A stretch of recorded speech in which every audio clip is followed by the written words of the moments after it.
Turn your volume up for our jam-packed virtual music event. Catch up with talented creators, gain insights from special guests, learn from industry leaders, and get ready to turn up your skills. Now playing by Fiverr.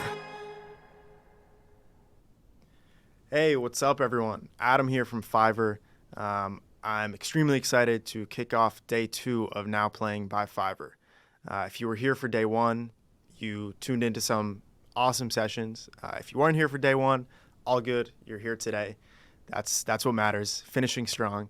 But just a quick recap on what we heard day 1. We heard from Jake on his social strategy and how artists should be thinking about TikTok in 2022. Cheat Codes gave us a behind the scenes on some of their tips to success. Michael from Waves spoke to us about improving his mixes. Andre Azizov spoke about visuals for music and how you should be thinking about that, and so much more. That's just a bit about what we heard, but I'm sure everyone took notes and was able to already go back to some of the projects they're working on and implement some things, or at least be thinking and strategizing on how to build, how to use these tips and tricks that we learned day 1 to further their career. Day 2, believe it or not, we have even more planned for today. I'm super excited. We'll be joined by T-Pain shortly. He'll be doing an AMA, giving us a lot of information that I'm sure we're going to want to hear. AYOKAY is going to be talking to us a bit later about how he makes hits from his bedroom, something that we can all strive to do for sure. We'll be joined by people from YouTube Music and SoundCloud to talk tips on succeeding as an indie artist and in general online, how to get your music heard. That's just, again, a bit about what we're going to be hearing today, but so much exciting content coming. The goal here is really for everyone, no matter where you are in your music journey, to be able to walk away with something you can implement. Whether you're just starting songwriting or getting into music, or you've been in the industry for 20 years, I think there will be something here for everyone to walk away with something and implement a strategy or an action item to overcome any challenge or reach the next level in their career. So before joining the first session, kicking things off, I also wanted to remind everyone that Fiverr and our community have joined together to donate funds to the Ukrainian Red Cross, which is providing vital aid to the people of Ukraine during this difficult time. So if you're able to, please join us in supporting this cause. You'll see a banner at the top of the homepage for the event. And like I said, if you're able to donate, please do. So without further ado, let's kick things off and get day 2 started.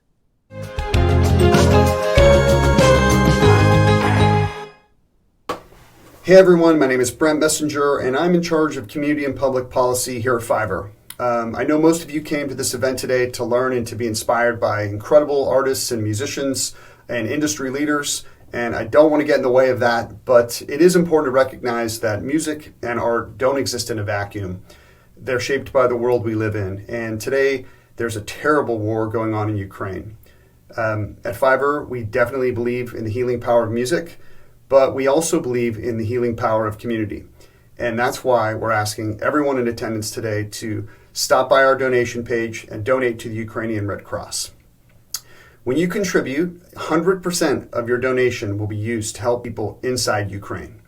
The donations will be used to help provide food, first aid, clean water, shelter, support, warm clothing, medicine.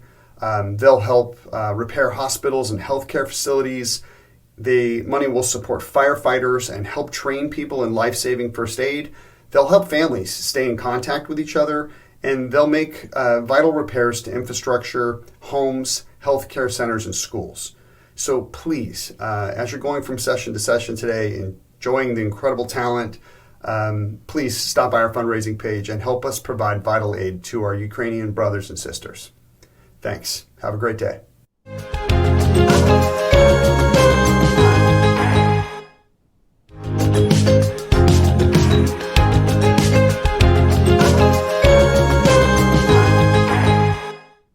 Yo, I go by Keybeaux, my mission is to inspire. Happy to be here, I'm now playing by Fiverr. I just came to rock this, happy that you watched this. Probably in pajamas while you watching the conference.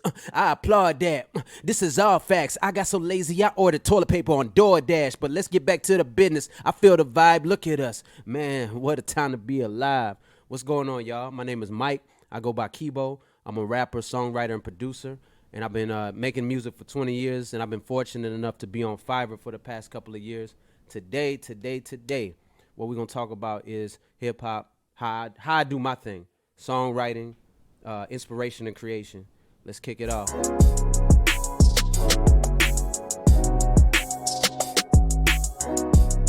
Hip-hop is the #1 genre in the U.S. From sales, influence, if you listen to pop, if you listen to country, rock, all of those things have taken elements of hip-hop, even more currently the trap style.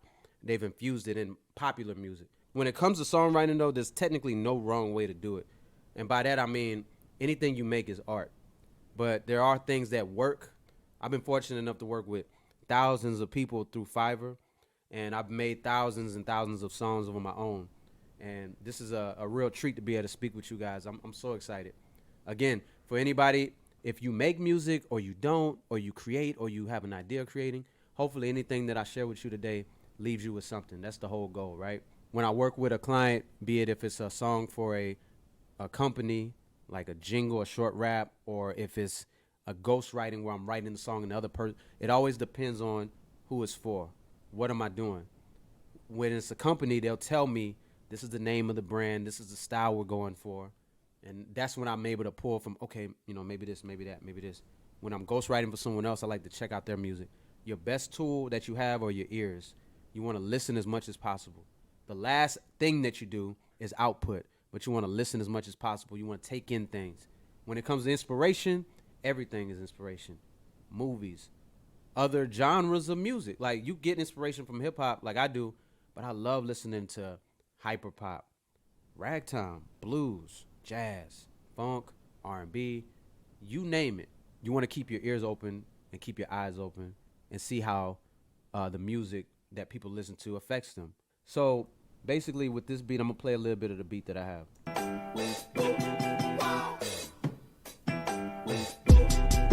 Hey.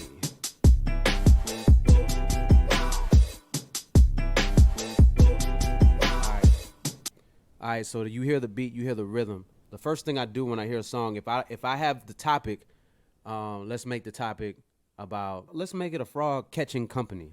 Because I'm going to show y'all different ways we're going to use this beat. I'm going to show you how I would approach it if it was a company, and I'm going to show you how if I was just making it. And again, I've never written to this beat, so it's going to be fun. The frog catching company, you know what I'm saying? The frog catching company is Hoppers. Let's just call it that, Hoppers.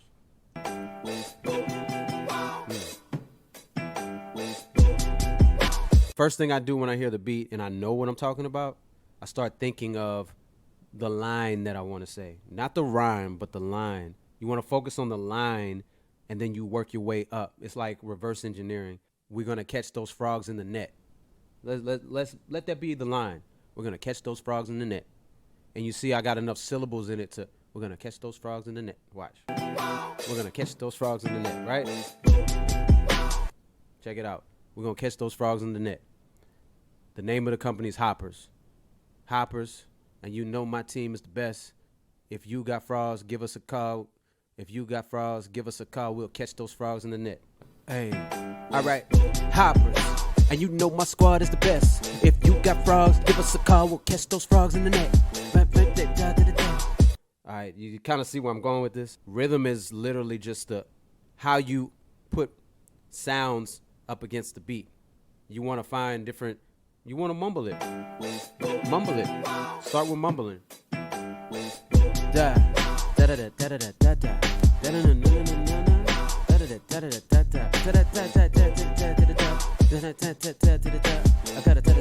So all those mumbles are syllables, and words have syllables. So the process of writing is usually doing this as frequent as possible. You want to write every single day. You want to record every single day. You want to get comfortable with hearing your voice, your tone. You want to get comfortable with words, trying different words out. But you have to be in a space where you're not feeling judged Because the moment you start to say, I need to make a hit, you start to create a box. It needs to make people cry. Start to shrink that box. Everybody needs to like it. Start to shrink that box. And before you know it, the box is so small you can't create. You have to just be like, let me just try something out. And the more you do it, you try new things, you listen to it in the car, you let friends hear it, you start to get honest feedback, and you start to craft like a sculptor. You start to craft your style. You be, okay, this worked, that don't work. And before you know it, you got your art. You become the artist that works for you. You're always ever changing. You're never just in one place because your life is changing. What your influences change. So you start to sculpt it. But you have to record as much as possible, write as much as possible, get comfortable with it. It doesn't come like I'm going to write one song and it's going to change the world and that's it. But remove all those boxes of it has to be hip hop. I'm making a certain type of genre. No, bump all that. Just make stuff. But with hip hop, it's you follow the rhyme. You know what I'm saying? You follow the rhyme. The rhyme is where you follow. And how you start is by making up lines of something you want to say. And then you work towards it. Right? Let's go back to the beat. So let's get away from the frog idea because you get where I can go with that. Let's go to the let's go to take this beat somewhere else. Let's go back to the beat.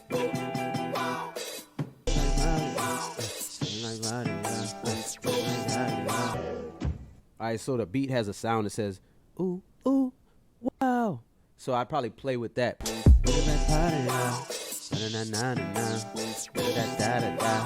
So no, I don't really have a thought I want to talk about.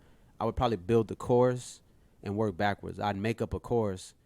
That sounds like something like Mardi Gras. Hold up.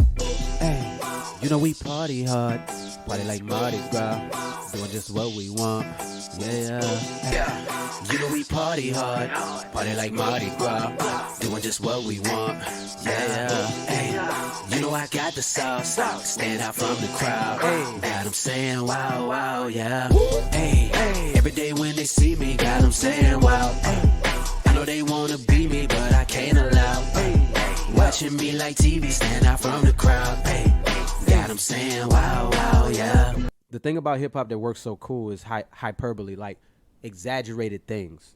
You know, it's all about authenticity, but if you want to entertain as well. So wow is just kind of like, I would think of something like, got people crashing when I walk down the street. I got people crashing every time I walk down the street. I got people crashing every time. Ain't nobody that can compete. Top dog, yes I'm a G. Got a passion, got people crashing like every time I walk down the street. So I'm not using none of that, but I wanted to show you internal rhyme, just a rhyme scheme you could flow.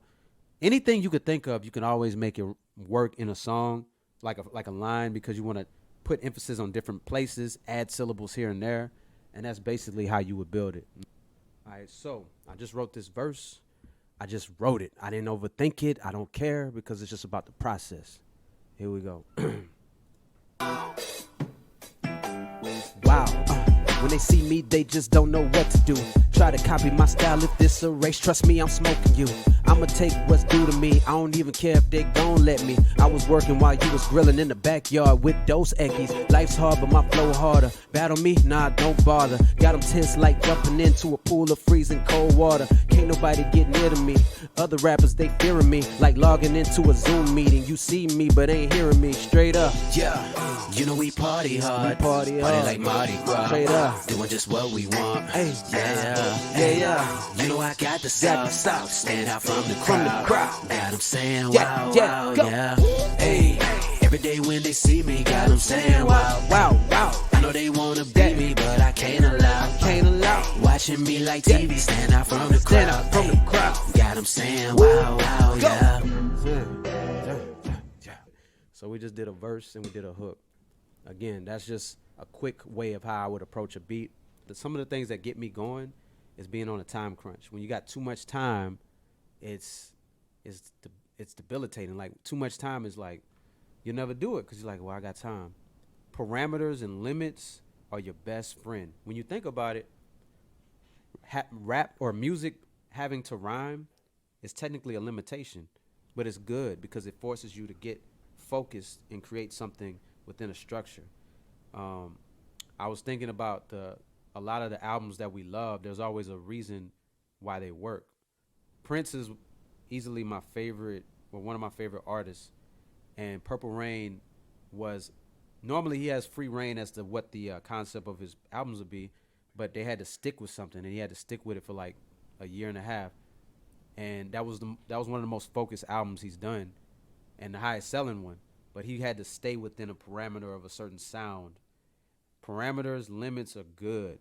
When you're on a time crunch, that's good. When you got to stick to a theme, that's why writing a verse is usually easier than writing a full song, because it's like, I already got the idea. Putting limitations on yourself is good. But yo, again, my name is Keybeaux. It's been a great pleasure working with y'all today. I hope that this was fun. I enjoyed it. I'll probably finish the song just for my own self. But keep being inspired and just don't stop.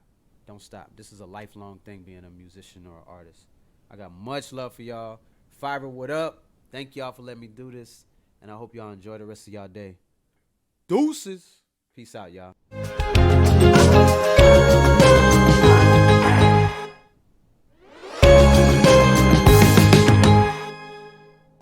People are assholes. Mm-hmm. Wish I would have knew that. Thought everybody was as kind as me. Nope. When people when they get real chummy with you, that's my brother, this is my brother. It's not that. This guy is really making me rich right now. And as soon as that stops happening, I'm gonna get the fuck out of here. People's is dicks. Yeah. That's what I wish I would have knew. Something I wish I knew before starting in the music industry. So I was a DJ since the age of 14, and I was playing clubs and gigs for years and years. But something that I wish I did know was that there were other jobs and professional jobs in the music industry that weren't necessarily just associated directly with the music. So I wish I'd have known that earlier. I'm now in music tech. And I have a very, very fulfilling and fun career selling tech to the music industry. So look out for those jobs out there, guys. That it's not all fun and easy. It takes a lot of patience. It takes a lot of hard work. And with those two, it makes the best results. One thing that I wish I knew about before entering the music industry would have to be that it is so important to appreciate the small wins.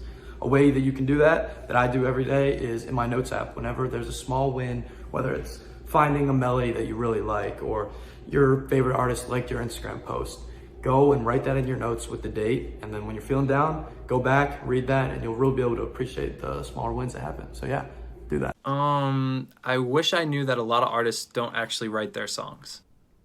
One thing that I wish I knew before starting in the music industry is really just how hard it is. I think when I was younger, I definitely had this image of the music industry being this really glamorous thing that was mostly wins. And I think now that I'm in it, I see that realistically it is a really difficult thing to want to do and a difficult career to chase. I don't regret any of it, but I do wish that I'd known how many ups and downs there would be going into it. I don't think it would have changed my path, but I think maybe, especially the beginning of my career, would have made it a little bit easier for me to wrap my head around when things got really difficult. I think it's really easy to listen to the negative voices, both in your own head and that you might see, online or in the comments section.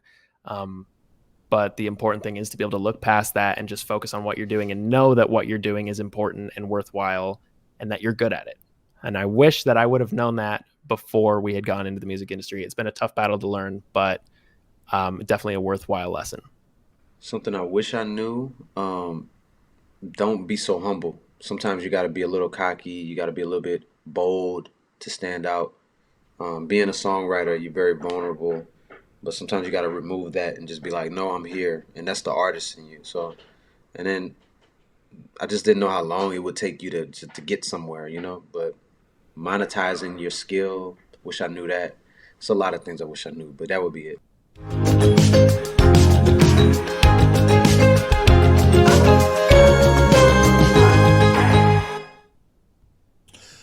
Hey there, and welcome to this humble little corner of the world that I call mine. My name is Michael Pearson Adams. You can call me MPA. The rest of the world does. Now, what do? I am the Director of Training, Development, and a Product Manager for one of the largest plugin and music software companies in the world called Waves Audio. If you're not familiar with us, go to waves.com. Take a look.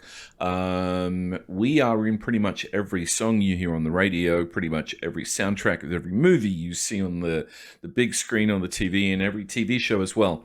We're in the credits for South Park. I think we're still in the credits for South Park for the stuff we do with them.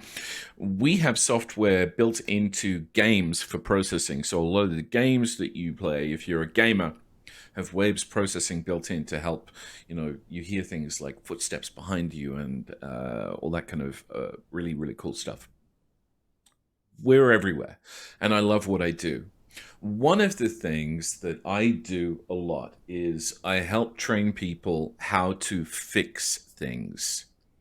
I'm not a therapist. Actually, you know what? I am a therapist, because if you're in the audio industry, and you have to deal with clients of any kind, whether you guys are on Fiverr and you're dealing with clients, etc., you're going to be a therapist at some point in your career, because the conversations about feedback and redos and remixes eventually comes down to, okay, let's talk about why you want me to redo this 5,000 times.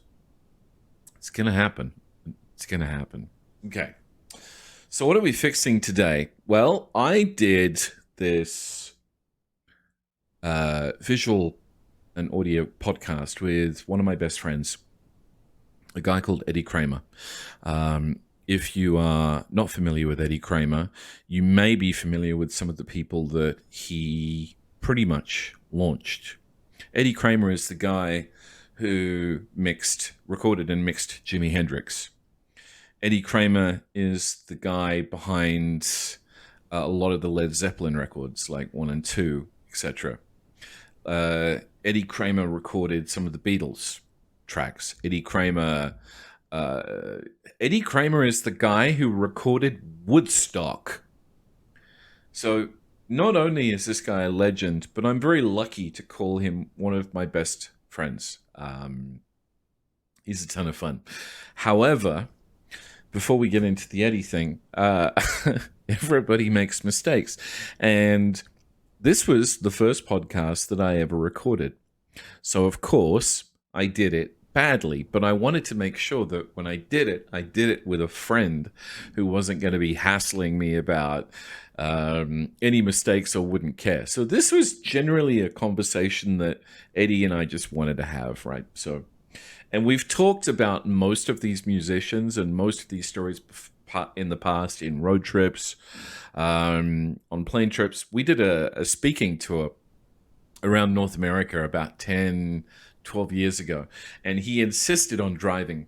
And him and I, one day, are going to write a book about it because it was so much fun. Okay, so what's the problem with this specific piece of audio that we are going to fix? Well, there's a couple of problems. The first one is that if you take a look and you look through, you'll see two very, very distinct... by the way, I'm working in DaVinci Resolve today, Blackmagic's DaVinci Resolve. I love this software. I use it a ton. Sometimes I'll use it for just audio work in the Fairlight mixer, but usually when I use this software, I'm using it for audio and visual material. But I will do full movie mixes in here with like multiple layers of Foley, sound effects, and music, etc., on video. It's awesome. Back to the problem. The problem is there's two very distinct levels of audio. The loud one, no comments please in the chat when I say this. The loud one is me. Little, shy, retired, very, very, introverted, Australian, loud me. And the quiet one is Eddie. Now, that's a mistake that I made. But Luckily, it's not a mistake that's world-ending and didn't require me to call up Eddie and say, Eddie, mate, we need to do this again.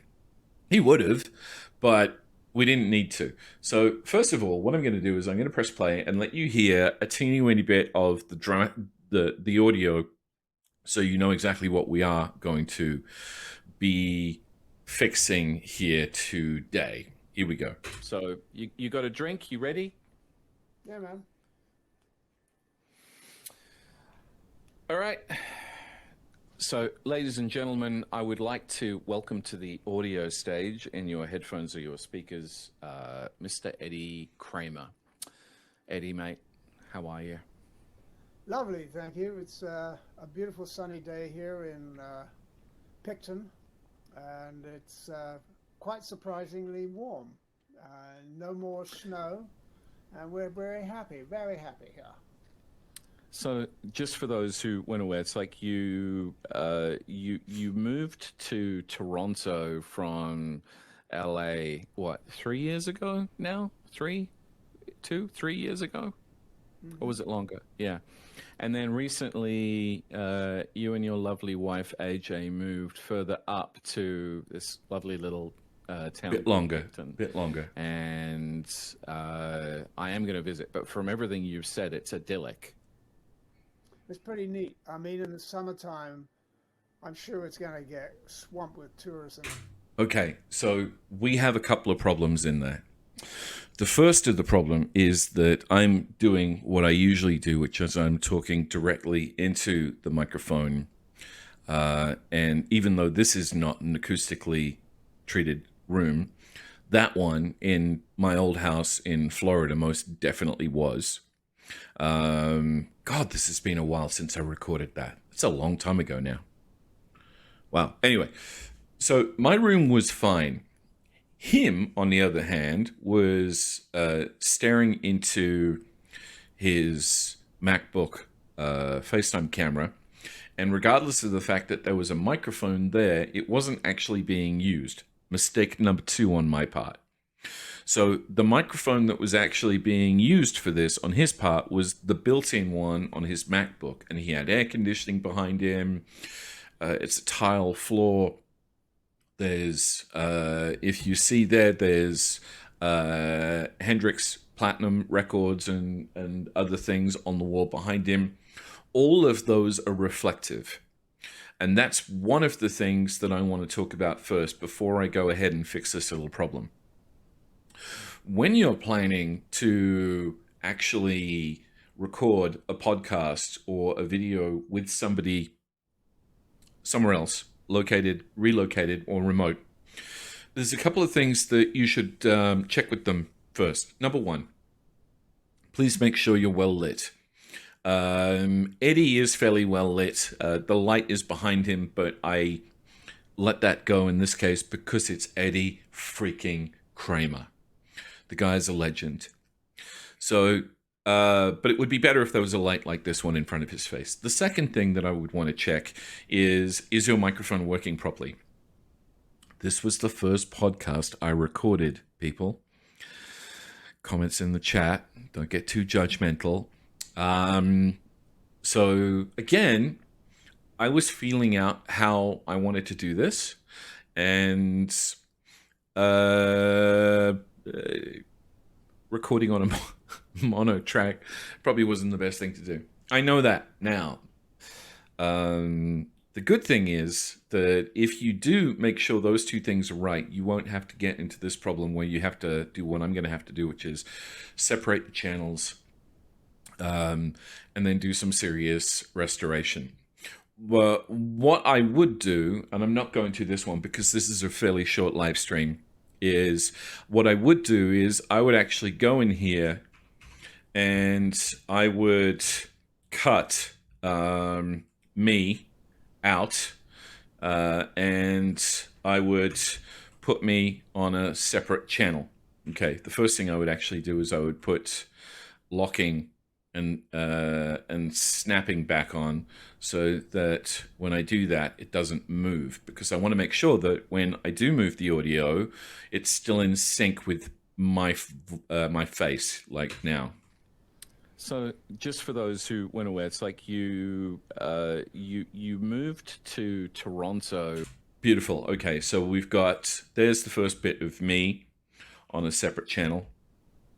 For this exercise, I'm going to do it over here too, because I want to be able to show you and let you hear exactly what I'm doing slightly differently. So now let's do it again. Take me there. Okay, this one I'm totally fine with. Yeah. Okay, cool. So be there, because that's Eddie. So this one moves down, and then this one. Yeah. So let's talk for a second about where you started. How did a young lad from Cape Town take his first steps into one of the most successful careers in the recording industry to date? Okay. It's a good first question, MPA. Well done. Amateur. Okay. Okay, cool. So now I've got that, and now I can move that there. Okay. So if you're working in Resolve and you want to work with the audio, you do have to move to the Fairlight page. Whatever I'm doing here, working with the audio levels and plugins, effectively can be done in Pro Tools with Video, Premiere, Final Cut Pro, DaVinci Resolve. You could do it in iMovie. But you definitely want to separate the two loudest parts of the vocal. So like in this case, the loud Australian, and then the only slightly less loud Eddie Kramer, and that's solely because he's talking into the wrong microphone. Not his fault, by the way. Not his fault at all. It's my fault. Let's do one more edit. And I haven't been the same since. Okay, so let's get rid of the Aussies laugh from there. Okay, beautiful. Okay, so that's now me. Okay, so I'm going to move that. So now, if I go to the Fairlight page, you'll see that I have two nice audio tracks. Isn't that beautiful? Okay. All right, so... Hey, mate. How are you? Lovely, thank you. It's Okay, cool. So let's just do one more. All right. So, ladies and gentlemen, here we go. Okay, cool. So now I have to go back to the edit page for this. Let's go there. So, ladies and gentlemen, I would like to welcome to the audio stage in your headphones or your speakers, Mr. Eddie Kramer. Eddie, mate, how are you? Okay, there. Perfect. Okay, so now what I can do is...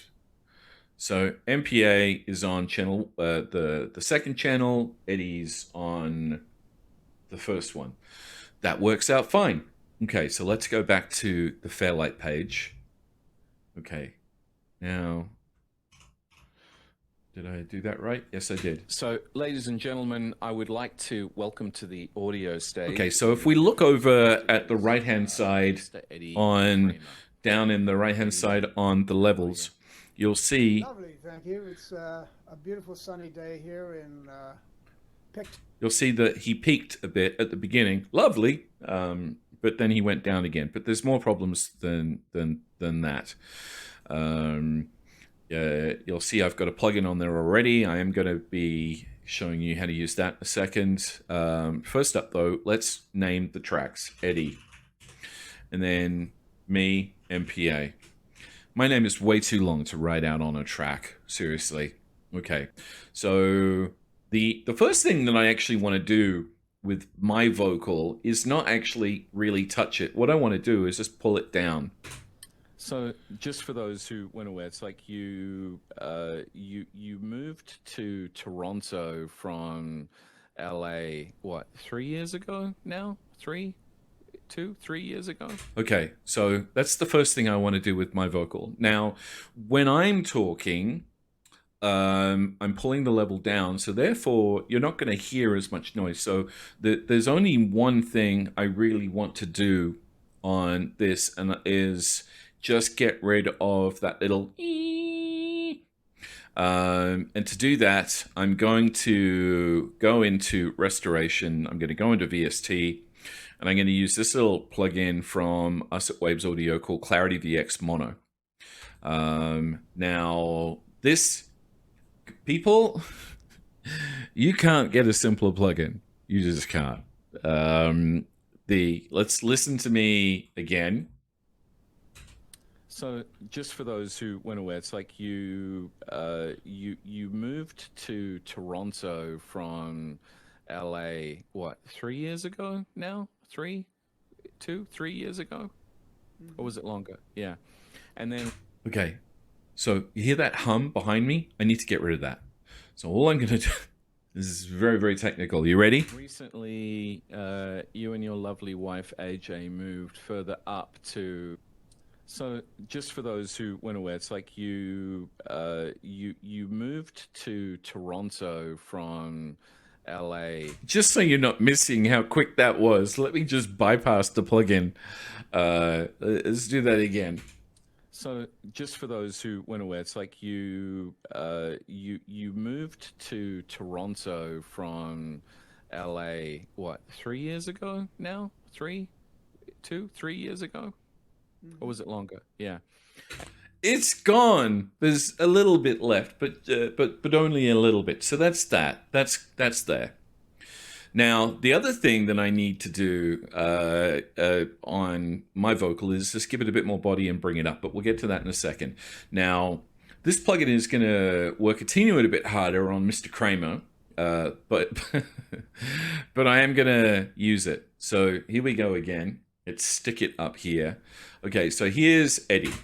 It's pretty neat. I mean, in the summertime, I'm sure it's going to get swamped with tourists and all of that, but that's... So let's pull his levels up a bit for a second. Lovely. And then, you know, if you get up early enough, you can avoid the bloody...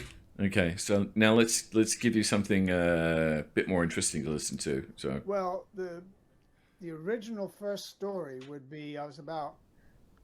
From what my mother told me, I was about 3 years old, I think. And I was apparently in the living room. Okay, so again, in one of my other live streams in this event, one of the things which I mentioned was you need to make sure that you're not letting your eyes do the job that your ears are supposed to be doing, which is why I just took everything off the screen. So I'm now going to bypass what I just did, and I'm going to press play on the same piece of audio with Mr. Eddie Kramer, and you'll be staring at me, which means you have no visual point of reference for what is being done on that audio. And this is very important, people. Your ears need to do all the work. Your eyes can play tricks on you. And because everything we have is so visual, even in processing audio these days, you do need to make sure that you're giving yourself the ability to let your ears actually do some work. Here we go. I'm going to play it again. Well, the original first story would be, I was about, from what my mother told me, I was about 3 years old, I think. And I was apparently in the living room, and I found a knitting needle, and I stuck it in the 220. Did you work out when I put in the processing? It's that simple. One plugin, one knob. And if you want, just, you know, for the hell of it, I've got it 125%. Let's make it a bit bigger. Now the one knob is really big. This is artificial intelligence working at its best. This is artificial intelligence, an AI engine, which we call the Waves neural network, literally going through and deciding, okay, what's vocal, what's background vocal, what's dialogue, what's not, what's hiss, what's anything else, and getting rid of it. And it does it amazingly well. So in this instance, We've actually fixed that. We've got another couple of problems with Eddie. The first one is Eddie is using his MacBook Pro microphone, which gives him a really, really tinny sound. So we need to add a bit of bass and we need to add a bit of compression. But I want to do both of those things in such a way that I'm using plugins that are ridiculously easy to use and that you don't have to worry about understanding. So this is the first one. This is called MV2. Now, MV2, I'm going to play you the result first. Well, the original first story would be I was about, from what my mother told me, I was about 3 years old, I think. Now let me turn it off. And I was apparently in the living room, and I found a knitting needle. So what that's done is it's given him more presence, and it's taken all those little quieter moments and louder moments in his vocal, and it's compressed them down so that they are controlled. Low-level dynamics and high-level dynamics is what low-level and high-level means. So low-level is bringing up his quieter notes when he looks away. High-level, as you squeeze it, you pull it down, is going to control the more peaky and the louder things he says. And it's a really easy way of making a vocal in a podcast that you want to get out, or a vlog that you want to get out, sound really good in a very, very short amount of time. So we've got clarity, that's got rid of the vocal. We've got MV2, a dynamic compressor. You don't really need to get into a full-blown compressor of any kind by any company that's got threshold, attenuation, ratio. You don't need to. Look for one like MV2 that's really simple and has the ability to fix the problem fast. Fast is a really key thing here. Your content creators, you don't need to dig into one part of it, which is audio, because otherwise it's not going to be as much fun. Okay, people, so in this fast fix, we've got two plugins so far. We've got Clarity VX and we've got a low-level, high-level dynamics compressor called MV2. Super easy. The last plugin I want to show you is another one that saves time. And the whole concept of all of this is you want to be able to get the job done without actually... The microwave just went off. Without actually worrying about how it's working as such. You want tools that are going to do this for you. And the last one I want to show you is this baby right here. This is called Playlist Writer. Now what I've done here is I've put Playlist Writer actually on the master bus.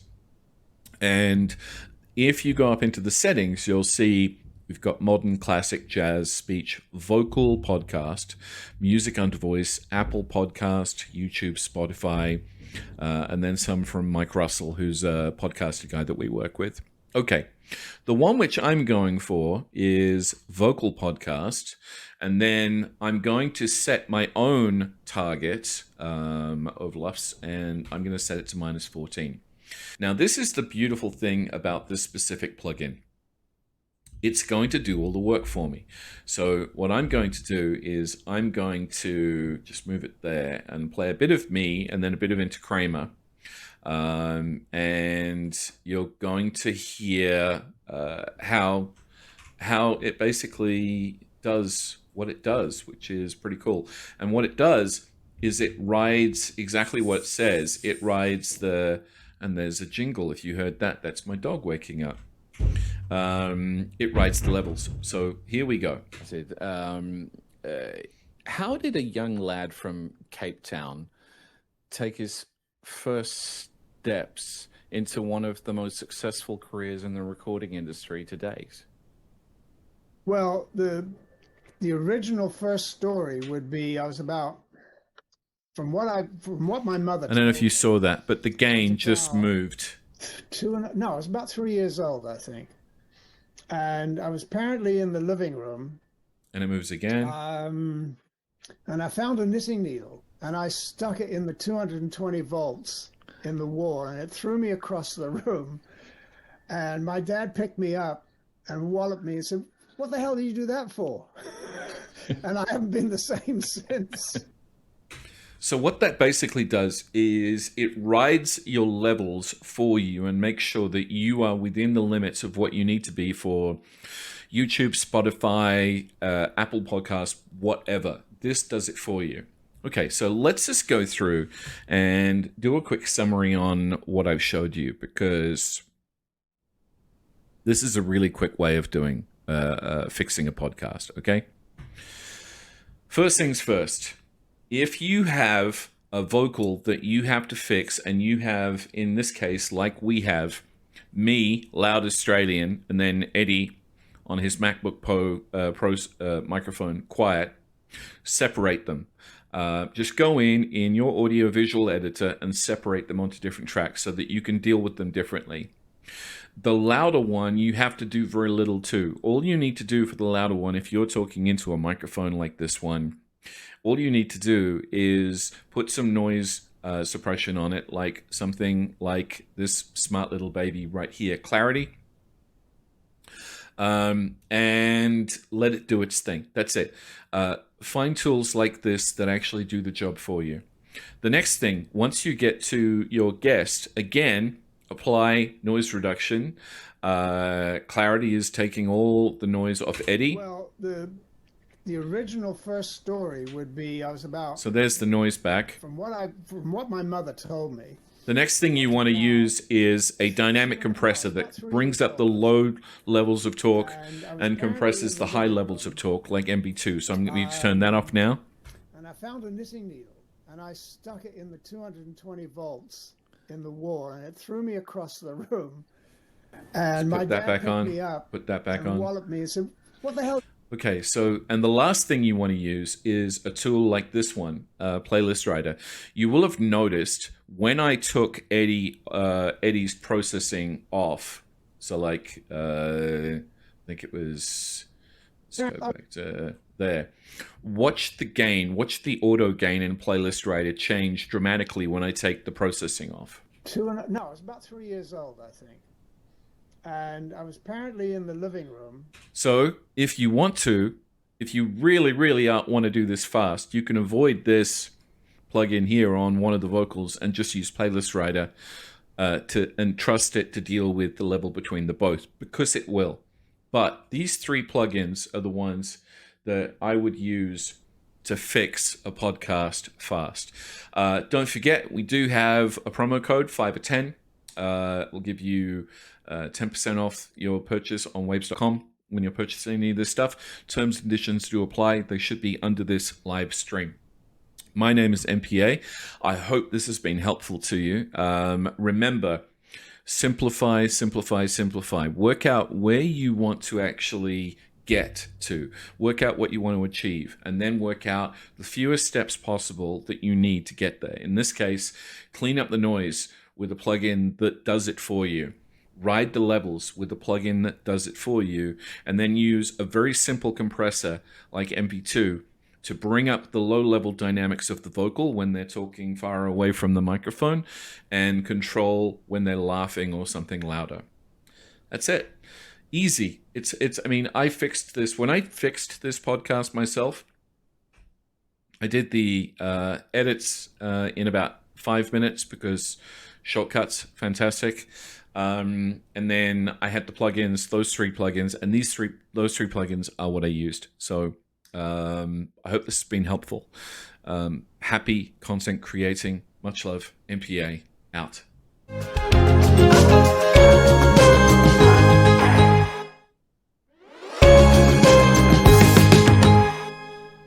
All-time favorite artist? I'm just gonna stick with CeeLo on that one. I'd have to go with Kanye West. I am obsessed with Billie Eilish, Dua Lipa, and Peggy Gou. They're all wonderful human beings. So my all-time go-to favorite artist, actually a band.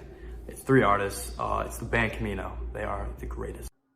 My all-time favorite artist is Porter Robinson. He's the entire reason I got into electronic music and music production in general. And I've seen him live probably 5 times, maybe more, but that's as much as I care to admit. My all-time favorite artist would be Prince. It's hands down. I don't think anybody comes close. He controlled exactly how he wanted his music to come out. He controlled everything, every aspect. I didn't understand him when I was younger, but as I got older, it was like it made so much sense. So that would be my favorite artist. All-time favorite artist. I think that's quite a difficult one to say, but if I had to choose, probably my most listened to artist is probably Stevie Wonder. I just find that on rainy days, any days that you're feeling a little bit down, you can just put Stevie's greatest hits on and you're going to be in a great mood after. So yeah, Stevie Wonder for me. I would have to say that my all-time favorite artist is Kanye West.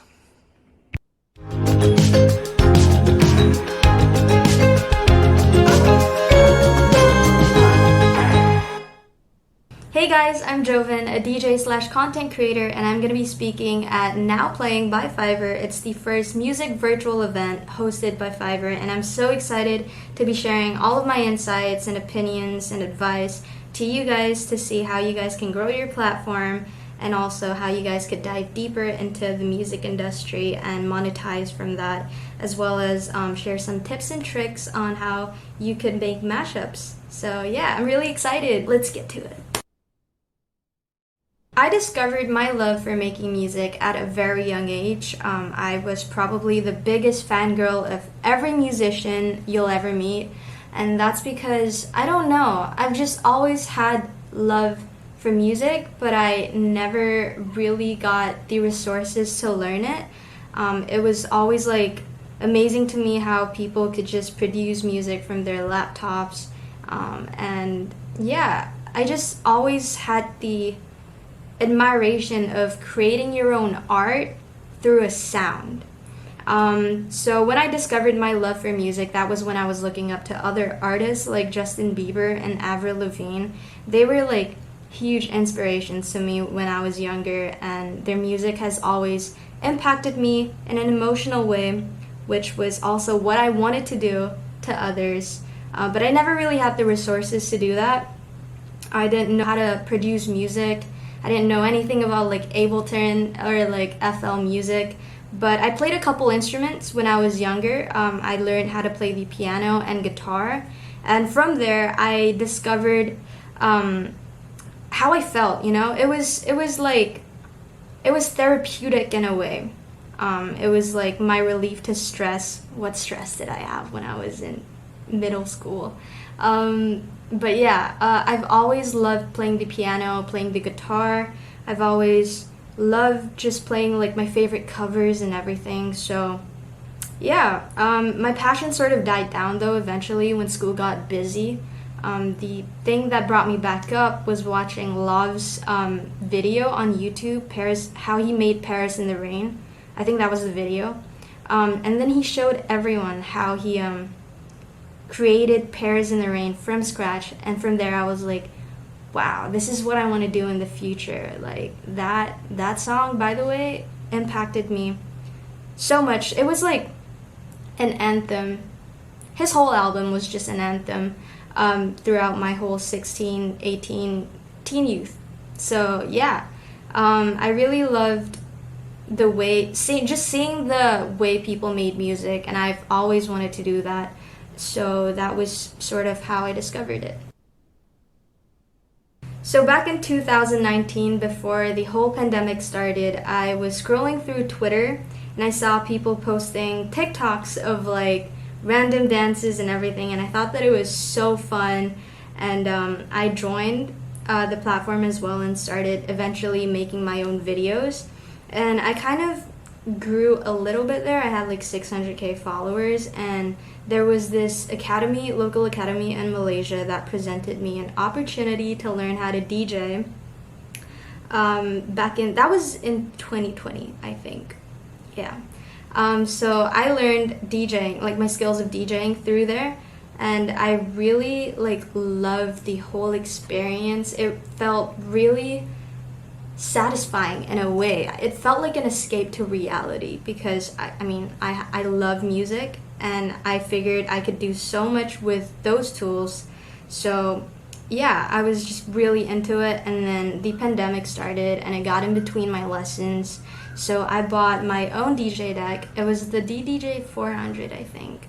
Yeah, that was the one that I started off with, and I kind of just took whatever I learned from there and improved my skills of DJing from what they taught me. And then eventually I saw like Ian Asher posting up TikTok mashups, and I was like, wait, what I was lacking of as a creator was sounds, because sounds inspire me a lot for my content ideas, right? So I just started like experimenting with different sounds and like seeing how I could turn this beat into that. And eventually I just curated my own sound edits and also my mashups, and I just started like posting on the platforms. And yeah, that was how I got started.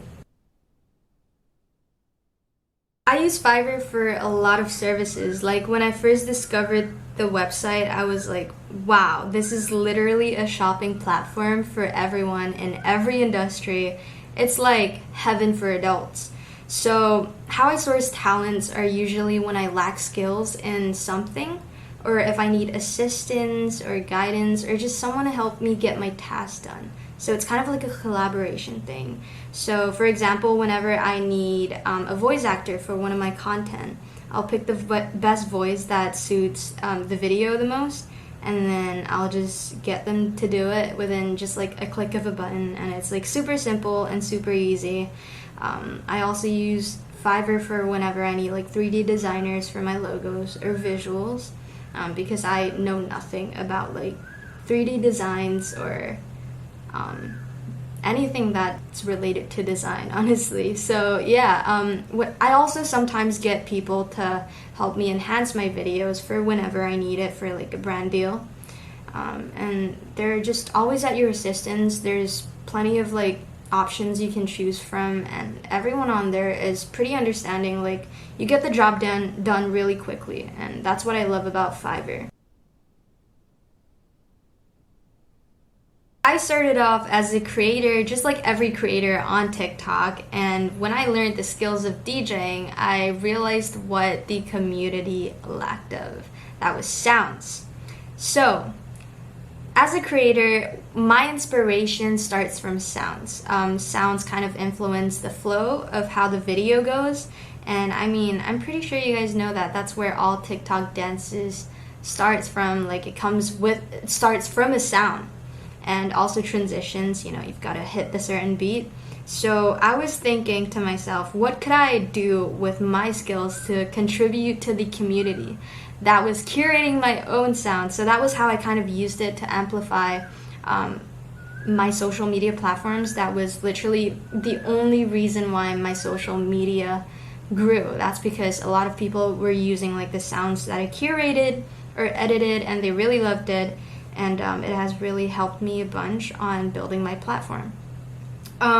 Yeah, so usually what I do is I experiment with beats, experiment with the best transition methods, something that I think a lot of creators would like because I'm a creator myself, so I would know what they like. So it's a lot of studying, and it takes a lot of patience as well, but I'm pretty sure it's worth it. It's very worth it. Once you deliver the right stuff to the audience, that's when people are going to know you, and they're going to appreciate you, and they're going to use what you've done to contribute to the community. So yeah, it also brings you a lot more opportunities as well. So once you put yourself out there, that's all that matters. I feel like out of all the social media platforms, TikTok has the best potential for literally everyone to go viral at least once in their whole lifetime. So my biggest advice is just to be consistent with your platform. Participate in any trends that you can. Recently there's this cat selfie trend that a lot of people were doing. It makes no sense, but still a lot of people were doing it, and even though it doesn't go with your niche, still participate in it, because trends are what pushes your videos out to the algorithm, and that's how you can like slowly build your platform from there.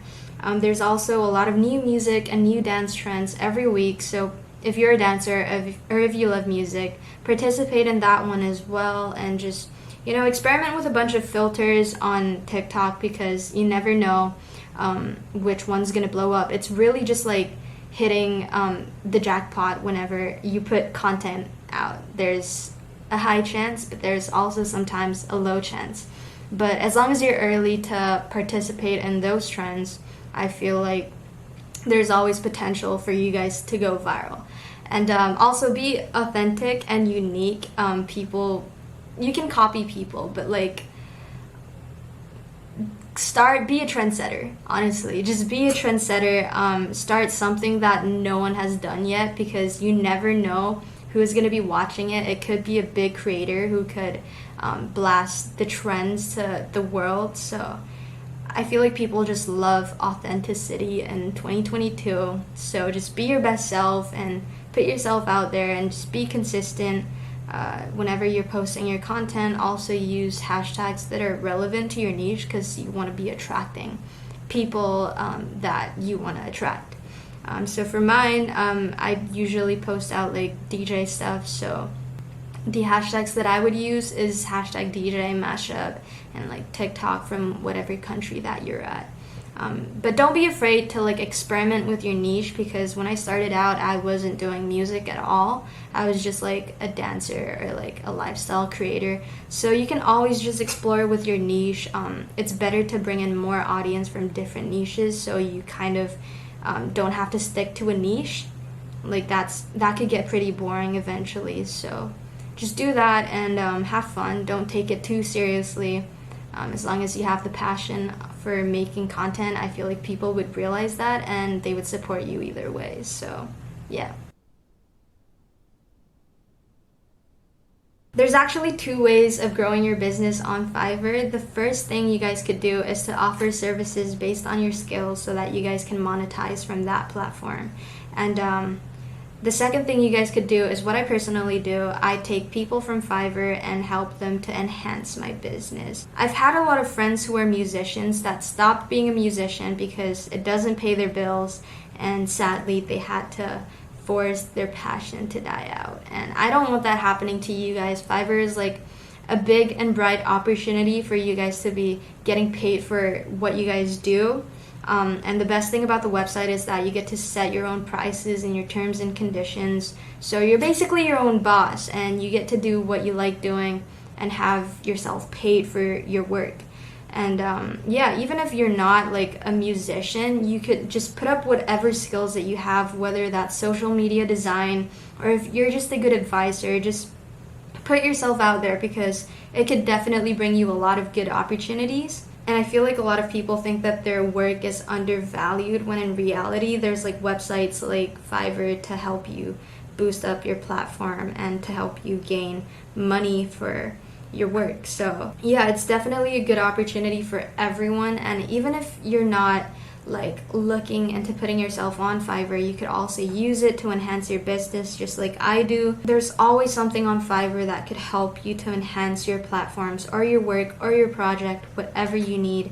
So yeah, that's 2 ways that you can grow your business. Oh, by the way, I really want to show you guys my new YouTube logo that I bought off of Fiverr. I'm gonna put it on the screen right now. This was literally the vision that I had in my brain, but I didn't know how to execute it.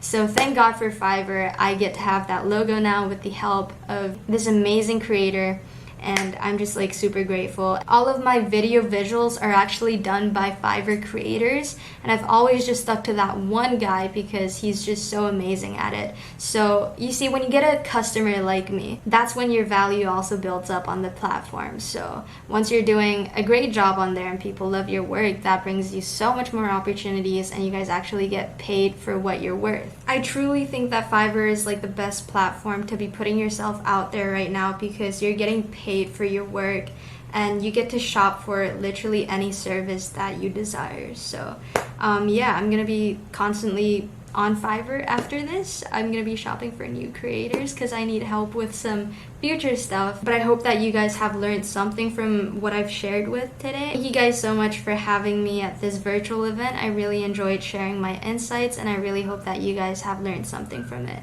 I'm gonna be sharing some tutorials with you guys now on my mashups that I do on TikTok. So if you're a DJ or an aspiring creator, you're going to want to tune in for the rest of this, because there's going to be some beneficial information and knowledge that you guys are going to learn. So yeah, let's go. Okay, so first what you want to do is to launch your software. A lot of DJs use Serato, but personally I use Rekordbox, but use whichever software you're most comfortable with.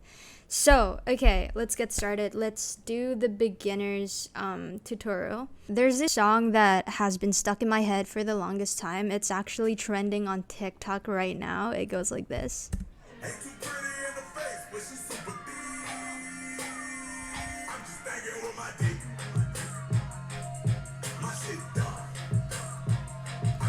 I'm just really obsessed with this song, and I really want to mix it into something that has a hyped vocal. So, okay.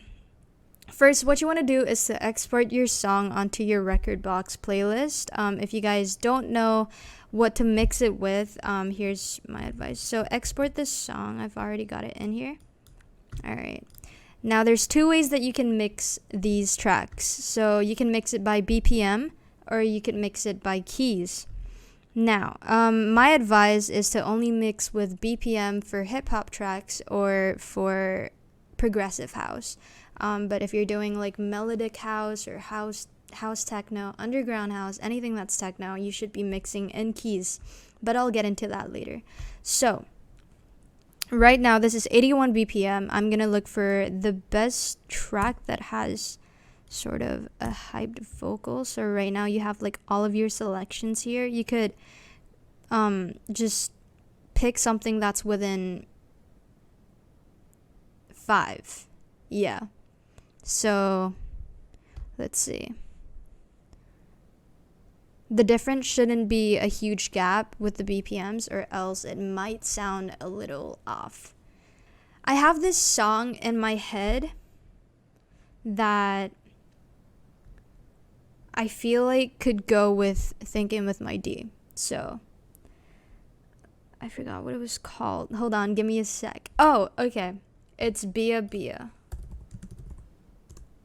Alright, perfect. So it's 160 BPM. Oh yeah, by the way, you can multiply it by 2 and it will still work together. There's this thing called double BPM. So if you multiply a song's BPM by 2, it's still mixable. So let's create a playlist.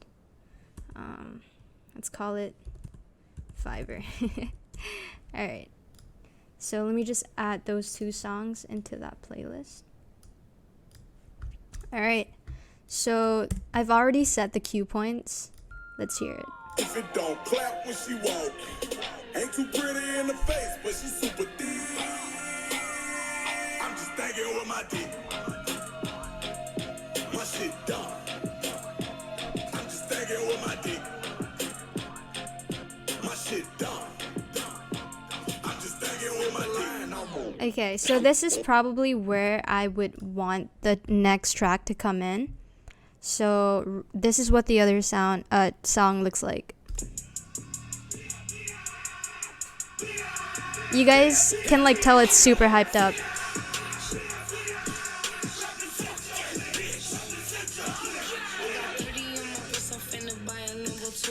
So that's where I want the vocals to come in. Let's hear it again. Okay, so let's set a H cue point here. So if you go to beat jump, you can see that there's 32 bars. Like, okay, you can also do this with your DJ controller, but this is probably about like 32 bars as well. So what you want to go, yeah. So go back 32 bars and then set a cue point there. So during the beat drop here, let me just set the grid right.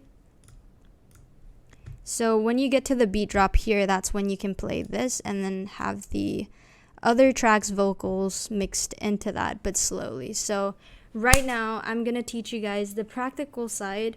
So let's move to my DJ decks. Okay, so I'm at my DJ deck right now. I'm using the DDJ 1000s. Let me just give you guys a quick brief on what the buttons do. So this is for the highs, mids, lows. This one's for the effects.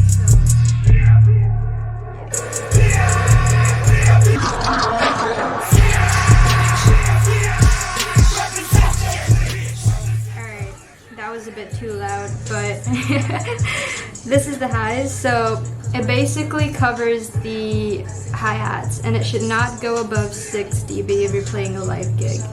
And these are more towards the vocals. This is the bass. So yeah, this one's the effects. My favorite is the reverb, the flanger, and the echo. These are the channels, so you've got like 4 channels here. These are to activate it on the direct channels. And it's just the spinning thing. The CDJs, the jog wheels. And this is the BPM meter. So what the hot cue buttons do is that they lead you to your cue points. So ASMR. Sit down, clap when she walk. Sit down, clap when she walk.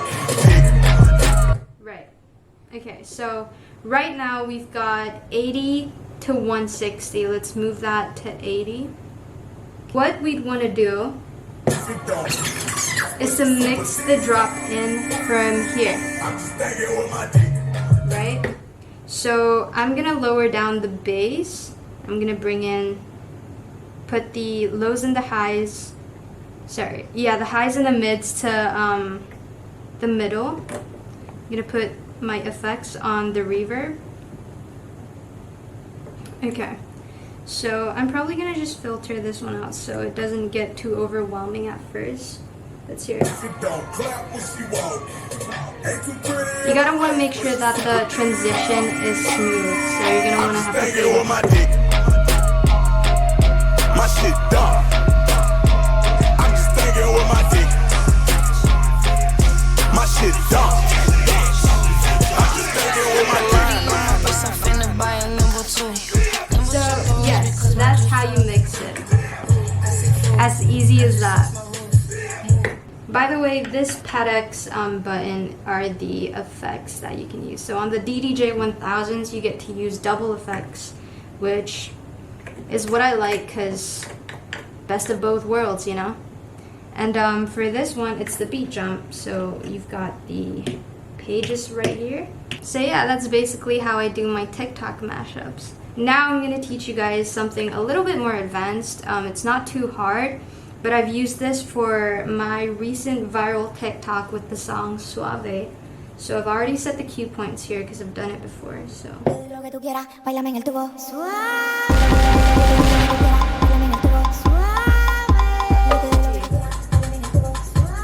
Okay, wait, let me just do that one more time. So what I did was I set a cue point right at the beat drop because I figured it would be a really good sound. It's like a gunshot. So I feel like transitioners would love that because it's like a sudden transition, right? So that is what it sounds like. Let's do that one more time. 2, 3, 4.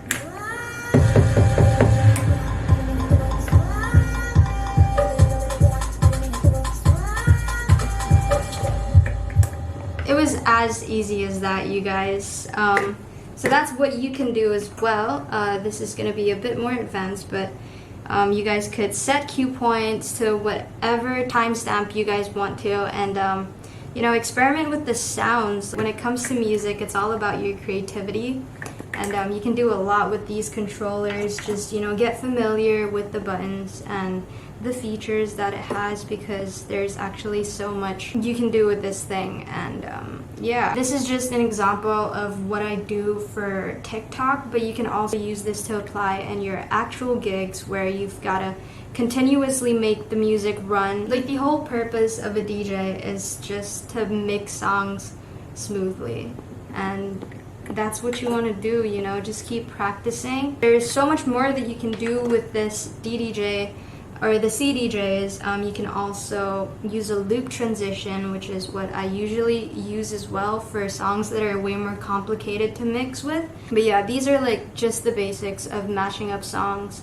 and also making sound edits. You can always add cue points to any vocals. If you're more experienced and you want to move towards the advanced level, you can always mix 3 tracks with the acapellas and the instrumentals, and also with another track. So yeah, by the way, it doesn't matter what controller or what software you're using. It's possible to mix tracks with literally any tools that you have.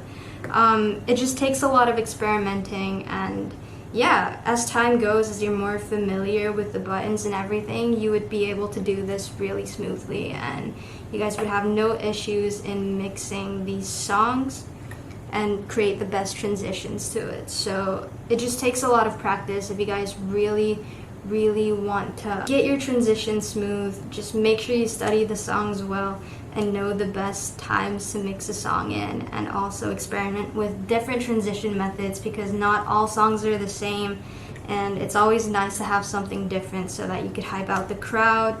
And if you're like doing a live gig, you know, you got to keep the music going, and yeah, practice your sets. So yeah, that's basically all I have for today. I hope you guys have learned something informative from this. Thank you guys so much for having me on this virtual event. Thank you so much, Fiverr. I hope this was all very informative for you guys. Yo te doy lo que tú quieras, bailame en el tubo.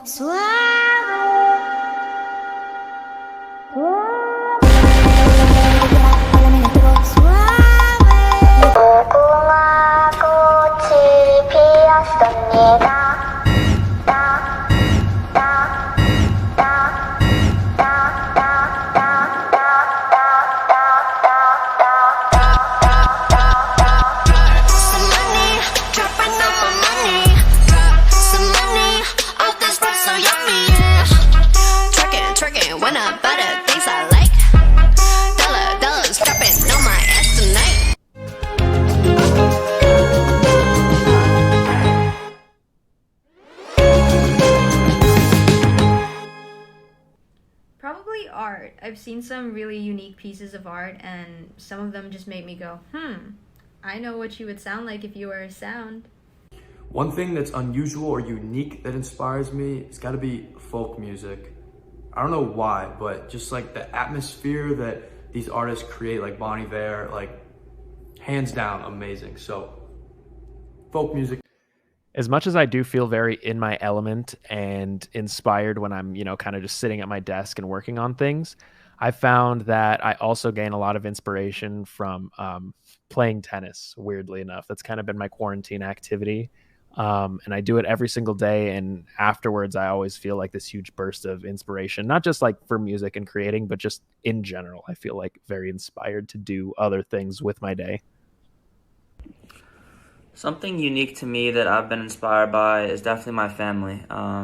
Both my parents have always been very supportive, and both my sisters are kind of doing something a little bit out of the box as well. One of my sisters is actually a metal sculptor that lives in Idaho, and my other sister works for Quality Control Sports in LA. So those two people have definitely inspired me a lot to make music.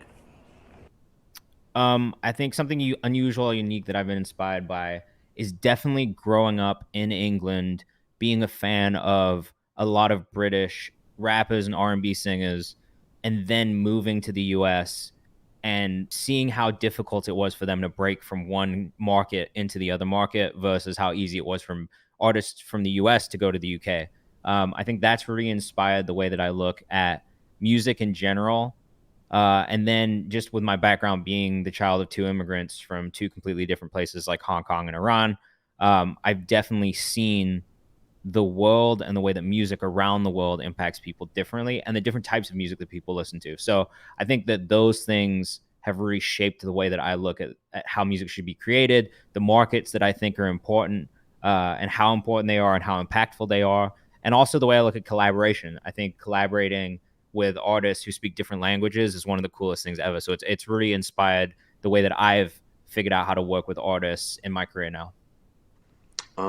The smell of something has inspired me. Like the smell of my grandmother's house, who passed away. Just that smell just triggers so many emotions. Smells, hearing someone talk. Just things that just are very regular, but they're so magnified when you pay attention to it. It sparks all kind of thoughts, feelings. When you can get a feeling from something, there you go. Just listening to people's conversation. I've heard Sam Cooke, the singer, the late great singer, said just listen to people talk. They're writing songs because it's relatable stuff. I thought that was powerful, you know what I'm saying? But it would just be casual things, going to the grocery store, listening to the music in the grocery store. That's not like a old song, just some elevator music. That inspires me. So hold music that on the telephone. But inspiration is everywhere if you're just paying attention. But if you're kind of like in your own world, you'll miss it.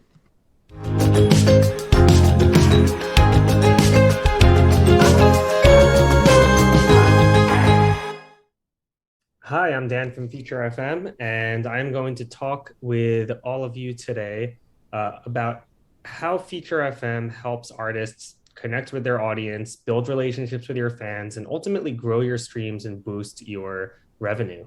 So today we're going to talk about a brief overview of Feature FM, marketing practices to help grow yourselves as a business, and just some best practices when using certain marketing tools online. So we'll start with a brief overview of Feature FM. So what is Feature FM? Feature FM is a company that builds marketing and ad tech for the music industry. So we serve everybody from independent artists to their managers and all the way up to professional music marketers at major global enterprises. So in 2021, we actually created over 1 million marketing campaigns for 300,000 different artists through our direct artist partnerships, labels, and distribution companies. So Feature FM has a suite of marketing tools designed to help artists connect with their audience, engage their fan base, and ultimately build their careers using smart marketing tools that connect directly to your releases and help you promote everything around your business, whether it's recorded, live, merch, sending fans to your podcast, or really any piece of content around yourselves as an artist. And kind of the idea of what we focus on is this concept of really building a one-on-one relationship with your fan base. Because the way we see it today, you might want to send fans to listen to your music, but tomorrow you want to send them to buy concert tickets, or you want to premiere a video and you want to send them to YouTube, or go have them buy a merch bundle, or enter a contest to win merch and win tickets, or point them to that Rolling Stone article that you've been in, buy your NFT. So all of these are things that are extremely important to maintain these one-on-one relationships with your fans, and really know who they are and continue to contact them, because we use this term return on engagement at Feature FM. And I can kind of go over that in something called the marketing flywheel, which is a concept popularized by marketing automation platform HubSpot, a very large enterprise level marketing automation platform. So, traditionally the music industry, it was very, very transactionally based. So a lot of times, especially on the recorded side, you want to send fans to actually go purchase your album. But today, with the obvious rise of social media, and especially in the short form video content style of social media, you are constantly in a conversation with your fans. You can bring them into the creative process. You can bring them behind the scenes. So it's more of what's called a marketing flywheel. So you're constantly in a wheel that's spinning, constantly talking to your fans, engaging with your fans, and you can use all of those interactions to drive action, to build your fan base, and to continue to grow that fan base by staying in contact with your fans. Now, many of you are reliant on the social media platforms, TikTok, Instagram, in order to communicate with your fan base and really going through those platforms.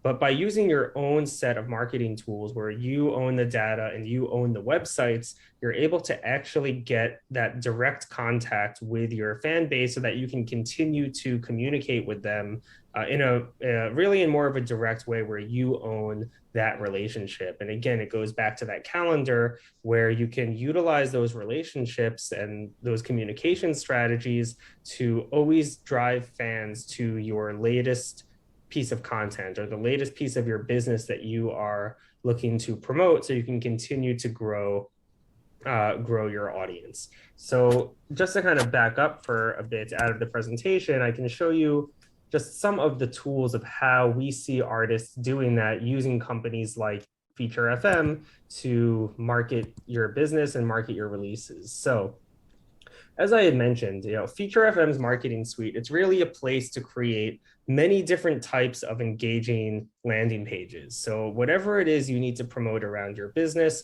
whether you want fans to go listen to your music in the right service, to pre-save your music, to subscribe to your email list, enter a contest, go buy concert tickets, listen to your podcast. All of these landing pages are kind of these micro mini sites that, because of the way that promotion is happening today, because every piece of content and every post is an opportunity to drive action, the kind of need for this heavy traditional website that has all of your content on it is sort of being replaced by always driving traffic to these different mini sites that are really specifically designed for a specific purpose. So you're able to create all of these mini sites in a matter of seconds for whatever it is you're promoting. And as you're driving traffic here, the idea is to convert fans faster to that piece of content or to take the action that you want them to take. Then across all of these landing pages, you are ultimately able to track all of the fan behaviors. So whatever you're promoting, you're able to understand what services are your fans using, where do they come from. You can collect their email addresses. So this email subscription form actually happens to be available on any single landing page that you create with Feature FM. And there's also 5 other ways in which you can collect fan email addresses. When fans pre-save or save or follow, they're actually asked to log in with their streaming service account and share their contact information with you. So there's a number of different ways in which you're collecting data, both to analyze the performance of your fans, but also to collect fan email addresses and fan contact info. And that's really the critical driver of building your fan base. It means that a fan's actually willing to share their contact info with you and then allow you to communicate with them so that whenever you're continuing to put out content or drop something new, you can instantly notify all of your fans who have shared their contact info with you and drive that traffic.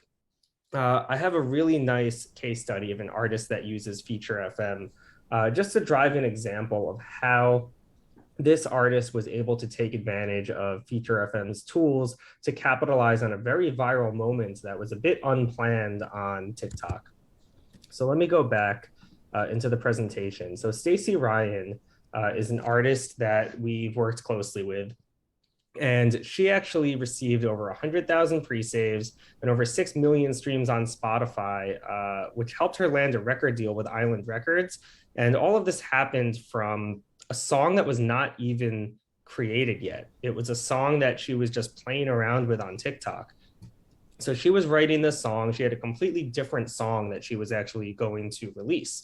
And she was working on this song. She recorded herself singing it, put it out as an open verse challenge on TikTok. And we had an artist who actually replied to her open verse challenge. And it went so viral that fans were demanding that she create and release this song.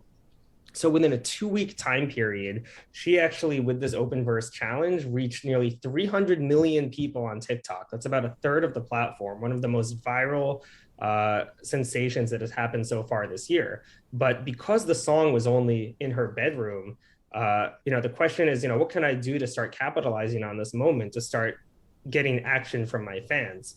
So Stacey was able to use Feature FM's pre-save, which essentially allows fans to choose to save your next release automatically once it's out. Now, the unique piece about Feature FM's pre-save is that you are not required to have a song that's even been submitted for distribution yet in order to start marketing your release as a pre-save. So you can start getting fans to actually pre-save your music. So because of this unique capability with Feature FM's pre-save, she was able to quickly drive fans to pre-save this song that she was actually still in the process of working on. So within the 2-week period of teasing this song, unplanned, this was not planned, hey, I'm going to tease a song. This was actually bringing fans and the TikTok audience into the creative process. The song was actually created on TikTok. So she then added automatically save my next release, as you can see in the screenshot here. So fans were able to go to her link in bio, pre-save using Feature FM's pre-save, and then she completed the song and got it distributed within a 2-week time period. So by the time that song came out, she had amassed over 100,000 pre-saves, which when a fan pre-saves, they actually also follow the artist, but the artist follow happens today on Spotify, which means by the time the song dropped, she had all of these followers, all of these pre-saves, and it was able to launch this song to over 6 million streams. I think by today, it's probably even much more than that. And that helped garner attention from the industry, and she was able to actually then secure a record deal with Island Records to continue working on her music with that record label. So this is a really, really good example of how you want to take advantage of owning that relationship with your fans. This was a viral moment that really allowed her to capitalize on it and really brought fans into her creative process and into her world and helped discover more about her music. And I know that she now, from this, has a really great fan base that's anticipating when she's going to be releasing more music.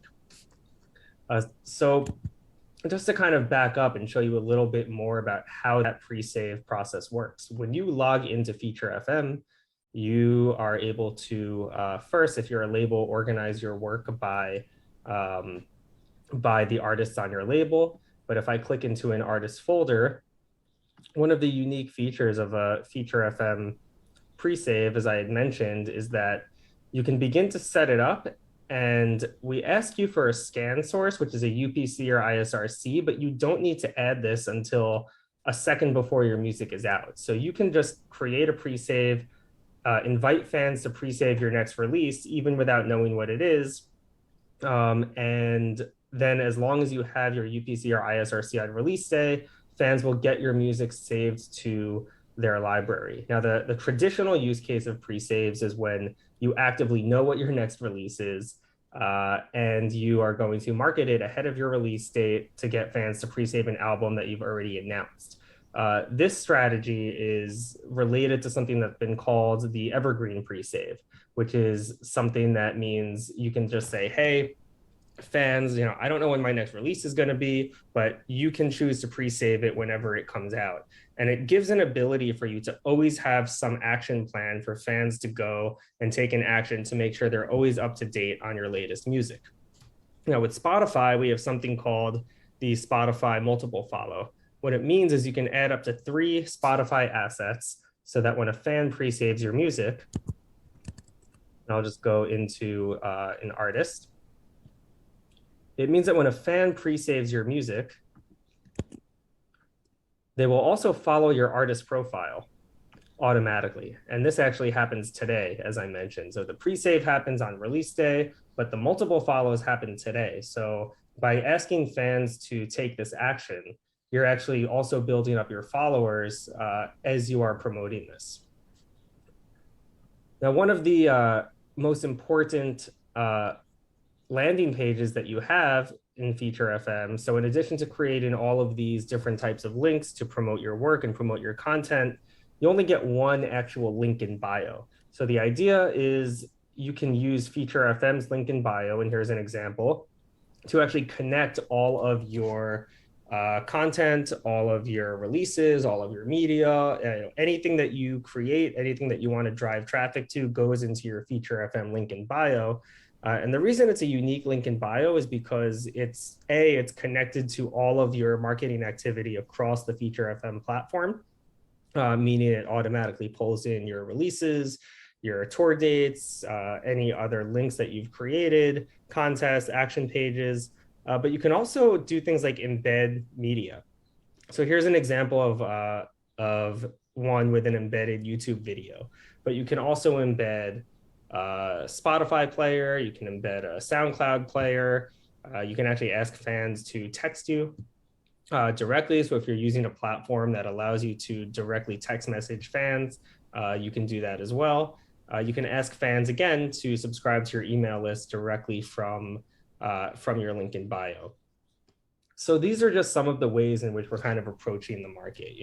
every music marketer kind of describes their job to us the same way. And it's always been, hey, I have to use 100 different tools to do my job.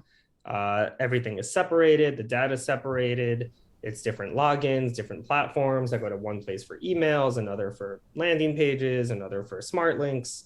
And this is a problem that we really fell in love with. You know, we heard this a lot. And what we saw was that there was no full marketing suite really built specifically for the unique needs of music. Because even marketing platforms that aren't built for music, people try to kind of make them fit music. Then there's kind of these different separated music tools, like just a linking platform or just an email platform. So the idea is that, you know, all of your most important music marketing tools are connected, and we build our product for artists in a way that we understand the unique needs of needing to drive traffic to the streaming services, concepts like pre-saves, ways that actually encourage fans to take certain actions to unlock content. So this is really the idea behind Feature FM. It's building this suite specific to music. So now we can talk about some of the best practices, and I can explain what each of them are as we go through them. So the first one is track everything. You know, the idea of using these landing pages is it's not just that they're very quick to create, but it's the data that's generated across all of the landing pages, which can also be sent to your ad retargeting platforms. So the more you're able to track, the better you're able to understand about your audience, but the better you're able to advertise to your audience as well, because all of that data can be utilized in your ad platforms like TikTok ads, Facebook and Instagram ads, Google ads, Snapchat ads, and any of those platforms. The next is, it's called marketing channels. So there's a something called marketing channels, which means if you are going to share your release online and you're going to share it on Twitter, on Facebook, on Instagram, and on TikTok, you want to know which of those platforms got you better results, so that in the future you can say, hey, you know, TikTok is getting me much better results than Snapchat, or Instagram is really performing well for certain types of content. You know, this helps you track that type of activity. The next, which I just touched on, is making sure you always add all of your retargeting pixels. So, you know, all of the ad platforms all have retargeting pixels that essentially allow you to collect data to target ads to fans. So an example is if you have a smart link and a fan is clicking to your smart link and then clicks to Spotify, you can go into Instagram ads and say, I want to target ads only to fans that click to Spotify. And in that ad, I'm just going to send them directly to Spotify because I know they're a Spotify user. Another concept is doing it based on genre. So if fans are clicking on all of your links and they're all hip hop links, you know these are hip hop fans. So you can actually create an audience of hip hop fans to target ads to fans that you know like hip hop because they've engaged with hip hop links. So it's really important to collect all of that data. Again, capitalizing on fan email collection. So across all of your landing pages, there's always ways to get fan contact info directly, whether it's them providing it in just an email sign-up form, or whether they're taking an action like pre-saving or saving or following, where they connect their streaming service account.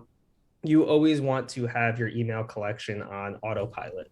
You know, always have options to collect fan contact info, because as you continue to promote, you know, every time you want to announce something, you're not just going to put it on social media, you're going to send an email directly to your fans. Using the Spotify multiple follows, I went over this. This is something that allows you to get follows on your artist profile, on a playlist, or on a user profile at the same time that a fan is actually clicking to pre-save. So you're getting those additional benefits from promoting your pre-save by making sure that you're also building your followers and building your audience inside of those platforms. Managing your fan base, it's extremely important. So I didn't jump into it in today's presentation to show you our audience tab, because I know that there's some email addresses that I wouldn't be able to share publicly that might have signed up. But inside of Feature FM essentially is an audience dashboard that has all of the fan contacts that have signed up, their contact info, how many followers they have, which services they use. You can sort and segment this fan base. You can sync it automatically to MailChimp or ActiveCampaign. So it's very, very important to not just collect fan email addresses, but do your best to segment them based on certain behaviors. Maybe there's a group of fans that pay for Spotify, that use Spotify free, fans that came from a pre-save versus fans that came from a follow. There's a lot of different attributes you can utilize to know who your super fans are versus fans that maybe haven't engaged so much. And you might want to send different messages to these different groups of fans based on those behaviors. The last one is setting up territories. So one of the really powerful features of these landing pages is that you can set different behaviors in different countries. What this means is that if a fan clicks to your landing page to listen to your music, and maybe one fan clicks from the US and one fan clicks from France, you can set the landing page so that the fan that clicks from France sees the page in French, and Deezer is the first option, where Deezer is a very popular service in France. But in the US, Spotify or Apple Music is the first option, and the page is in English. So setting up your territories allows you to customize the behavior of your landing page based on where fans actually come from. The whole idea of doing things like this, at the end of the day, it's to drive conversion. You want to get fans to listen to your music in their preferred service as quickly as possible. So this is the problem that these landing pages, the multi-store landing pages, are solving in general. You're an artist and you're getting ready to release your music. So on release day, what link do you share to get fans to listen to your music? If you just share a link to Spotify, well, 40% of the market uses Spotify, but you're missing out on 60% of the market.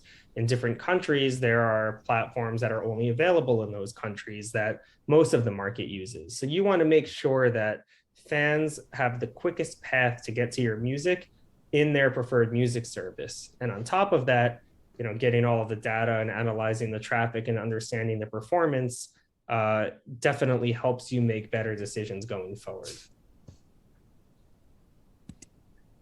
So this is how Feature FM is, helping artists promote your business, promote your content, promote your music, and build up relationships with fans with the ultimate goal of building a career in music and being able to really make a living from your craft. I really appreciate your time, and you can always feel free to reach out directly to us at Feature FM with any questions. At any time. Thank you so much, and I look forward to connecting with you.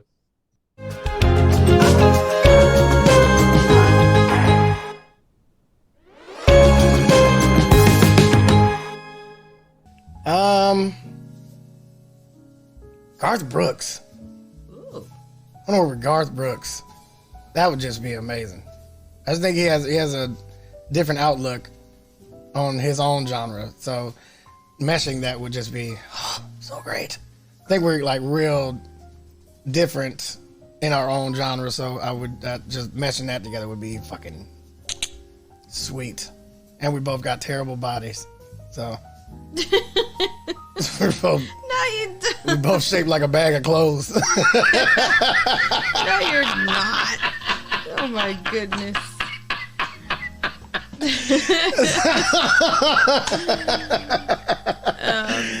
Man, there's so many artists I would want to collab with, but if I had to pick one, I'd probably say Frank Ocean, because he's such an inspiration to me. I could literally put his songs on at like any time in the day, and it's just a vibe. That is such a hard question because I love so many artists, but probably Love, Lainey, or Billie Eilish, and that's because their songs always speaks to my heart. If I could collaborate with anyone, it would probably be Kanye West, because I think that he brings the best out of people every time they're featured on his projects. If I could collaborate with any artist or any group, I would definitely pick The Midnight. They're one of my favorite groups of all time. They make 80s inspired synthwave, poppy music. It's definitely in the same realm that we work in, and so I think it would be a really cool crossover. If I can collaborate with anyone, it would probably be someone like Pharrell, just because of his knowledge of music, his diversity. He just has his ear. I just love his ear, and he just seemed like a cool dude. But he knows music, and I've been a fan of his since way back. So it'd be Pharrell. If I could collaborate with any one artist, I would collaborate with the Macho Man Randy Savage, who clearly has the greatest blues voice in history?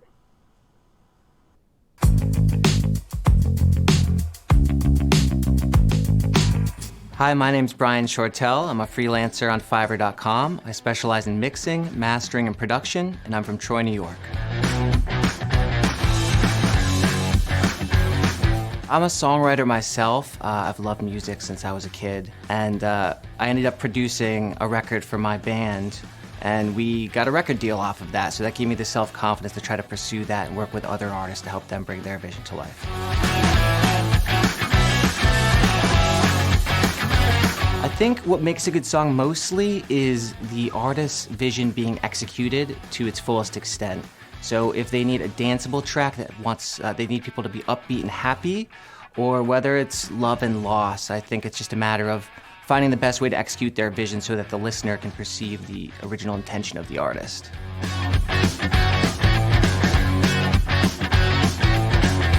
I sing and play guitar. I can work my way around a piano and a drum set, but mostly I sing and play guitar.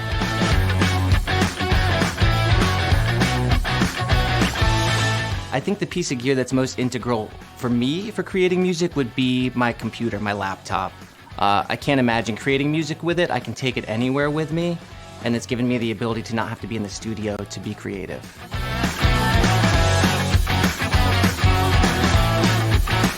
Fiverr basically flattened the globe for me. I was working with local artists, and now I think I've worked with maybe 60% the countries across the globe. It's really expanded my ability to work with people outside of my genre. I tended to work mostly with rock and alternative rock musicians, and now I would say I'm primarily hip-hop, and it's really changed my outlook on my abilities as well.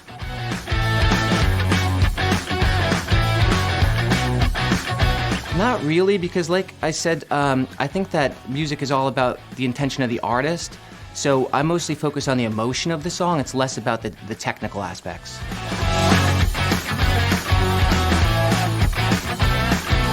I think honestly the biggest obstacle for any artist or anybody in the creative field is self-doubt and the lack of a clear path to success. A lot of careers, it's pretty easy. 4 years in this school, followed by 2 years, you land your job. With a musician, it's not that easy. Everyone I've spoken to has had a completely different path to success, and I think the biggest obstacle tends to be self-doubt.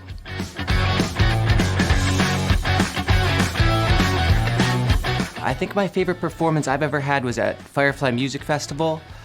We shared the stage with The Killers and Arctic Monkeys and Kendrick Lamar. It was an amazing experience.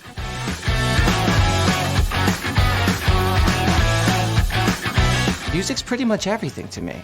It's my career now, it's my hobby, it's what I do when I'm bored, it's what I do when I'm sad.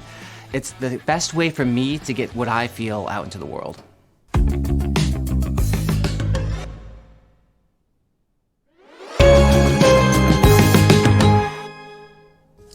Shaft. The Shaft theme song. It's a good theme song. Solid theme song. No, it'll probably be maybe You Got a Friend in Me, which is the Toy Story soundtrack. I'm a friendly dude. Well, I hope I am. Yeah, I can imagine as I'm walking down the street that playing in my head, you know? Or if I saw me in the street, I'd imagine that was what we'd be playing. So there we go. I had my own theme song. Could not pick a song to save for my life.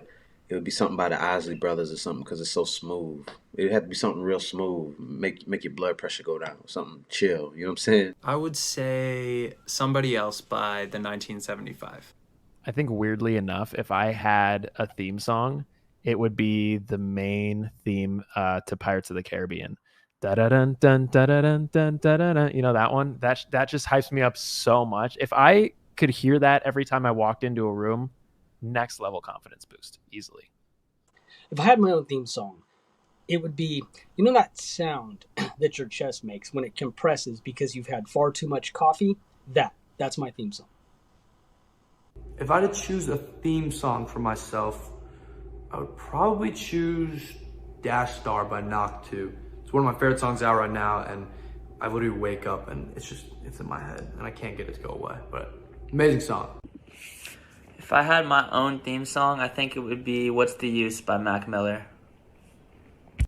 If I had my own theme song, it would probably be If I Can't by 50 Cent from Get Rich or Die Trying. The Angry Birds theme song, Don't Ask Why.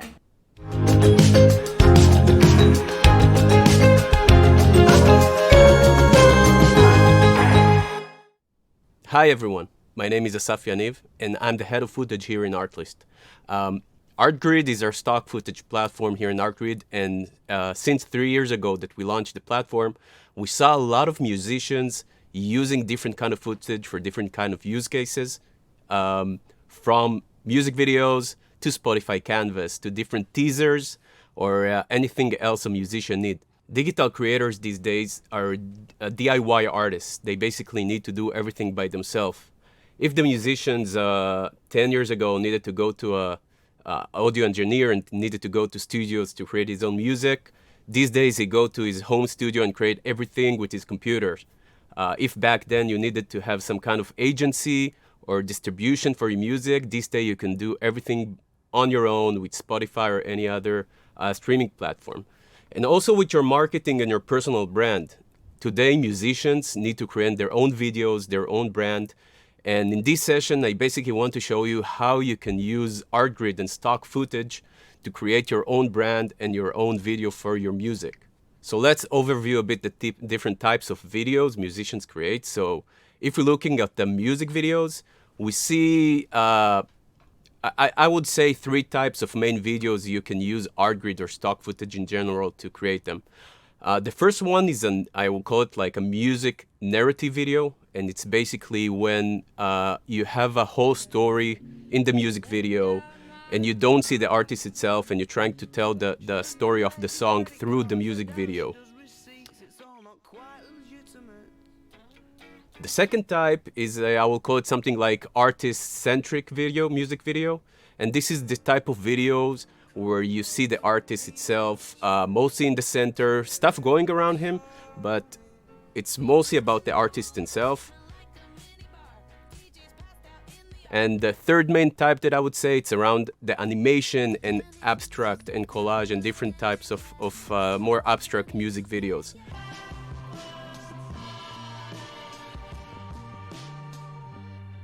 And just right now in this session, I want to show you how you can take different approaches to create these videos with stock footage. It's important for me to note that there is this notion around stock video that it's only for professional video makers, but it's wrong.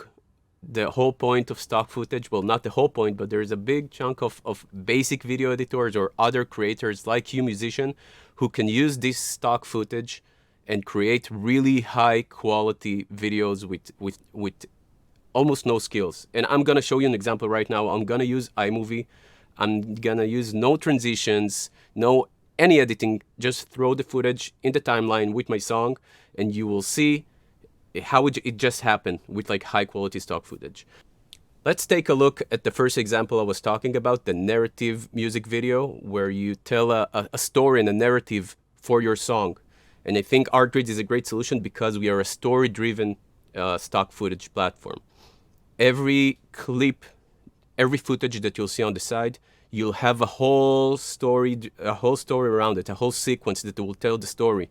And I think for musicians who want to tell a whole story, not just a frame and not just a collage, this is a great solution. Let's look at an example.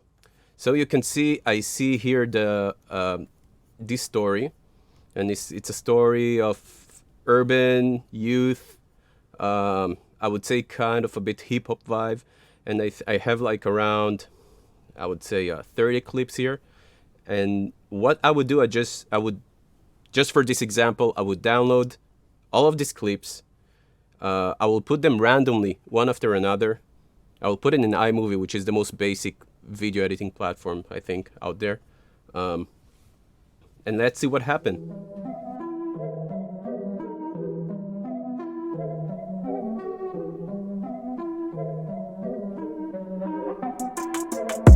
Here we go, at the top of the class on a roll.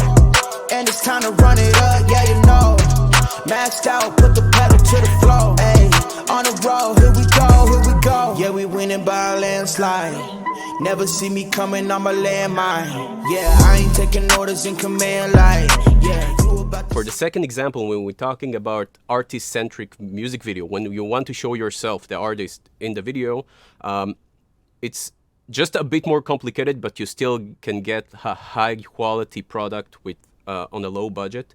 And what you need to do is basically shoot only yourself on the scenes that you want. Let's say you want to show yourself in a live band performance or in a party that you're performing.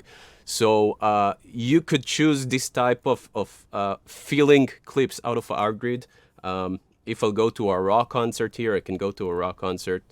And then basically you can shoot yourself performing and do all the surrounding by Artgrid footage. Although in this case you will need your own footage and you need to shoot something, again, it will be much cheaper and much easier to do rather than produce this whole concert with a lot of people and a lot of crew that will cost like tens of thousands of dollars. And you can create basically a great final product, high quality product with minimum value of production days, of video production days. So this is a great scenario as well. The third one, let's take example about on Spotify Canvas. And I think this is something that almost every musician is trying to find these days. And I think my best way to look at it, I would just play my song that I want to put the canvas on. I would put the view on vertical, on like the phone view. And I will just start to hover over different clips that I think are suiting the clip. You can search for stuff like loop, like animation, like abstract. It depends what industrial, urban, depends of the type of song and the types of vibe that you want, but you can use this vertical feature to have a feel how it will look, how it will loop, and then you can download and you can just try and replace it as much as you want. I should probably mention it before, but I think a great value that Artgrid offer is that we have unlimited downloads when you subscribe to artgrid.io, and it's probably a great moment to tell you that if you subscribe to artgrid.io through the link that we will send you, you will get 2 months free for your subscription. And the unlimited downloads give you just the option to test, to do A/B testing, to see what works with your audience. I'm talking right now, like, for example, for the Spotify canvas. So you can try 10 different types of clips to create your canvas and to see what works better, what works not as good. And just test this, just try it. So let me share with you another example of a music video that they used Artgrid footage. And I think this is a great example because I think a great value that Artgrid gives is we bring the footage you cannot shoot. And you can see in this great example, they have they chose 2 stories that they connected to each other. One is a police car chase, and the other one is a story around jail and prison. And I think that this is a great example of 2 locations or 2 sets or 2 scenes that it's a very high production, very expensive productions. And with a simple subscription, you can create something that looks like Hollywood in a way. So this is great. So let's do a short recap of what we were talking about. You're a musician. You're a musician in an age that you need to create almost everything but by your own. You need to create your own marketing, your own brand, your own PPC campaigns, sometimes maybe graphic design. So you need a bit of small skills of everything, right? And you want the tools that will make you to use this small skill and make a great product. So you can use the different narratives and stories we have in Artgrid to create a story-driven video clip or music video clip that will look like a high-end video clip. You can use our different animation and different abstract to create some kind of more abstract video clips. You can use our vertical view to preview your own Spotify canvas or everything. And by the way, even if you have like a short, like a concert or you going to unleash your single and you want this 20 seconds video in Facebook, you can just go and edit something really fast and you have like a high quality teaser. And by the way, I didn't mention, but if you also, with like the big, more live performance, we saw a lot of musicians using footage for VJ and live VJing, and it's a great value as well. So I guess that's it. I'm here if you have any questions. Use the Q&A to ask me any question. Again, we will share with you a link, and if you want to subscribe to rp.io, you will get 2 months free from this link. Thank you very much, and keep on doing your music.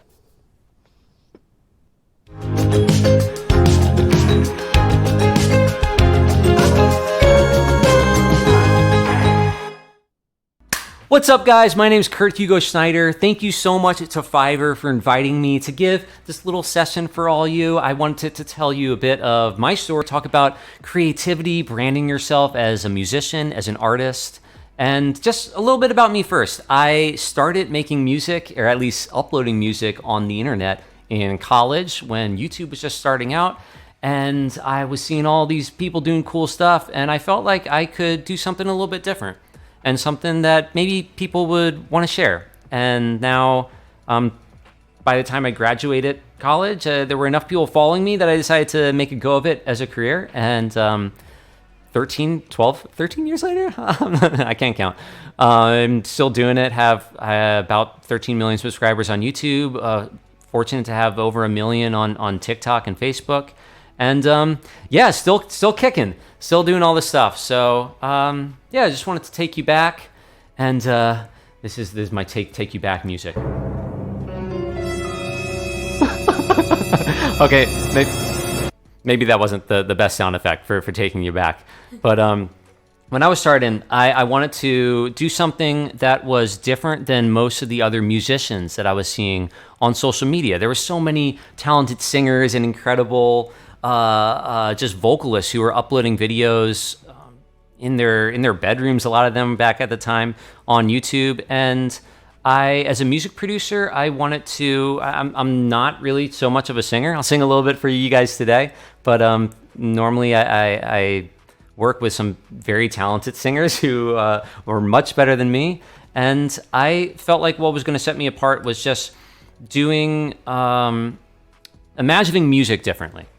When I think about what can be an instrument, it doesn't have to be a piano, it doesn't have to be a guitar. It can be anything that makes sound. Anything around us that makes sound can be musical. And I wanted to kind of capture that creativity and share it on the internet. And I feel like a lot of what helped me, not just right when I was starting, but even now, was just making something that I hoped someone would share that told some musical story in a different way. And I'll play a little bit for you, and maybe we'll talk more afterwards. This is a little song that I wrote.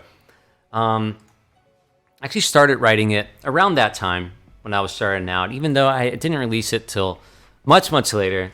It's a little song called "Where You Are." I hope you like this one. Here it is. All right, here we go.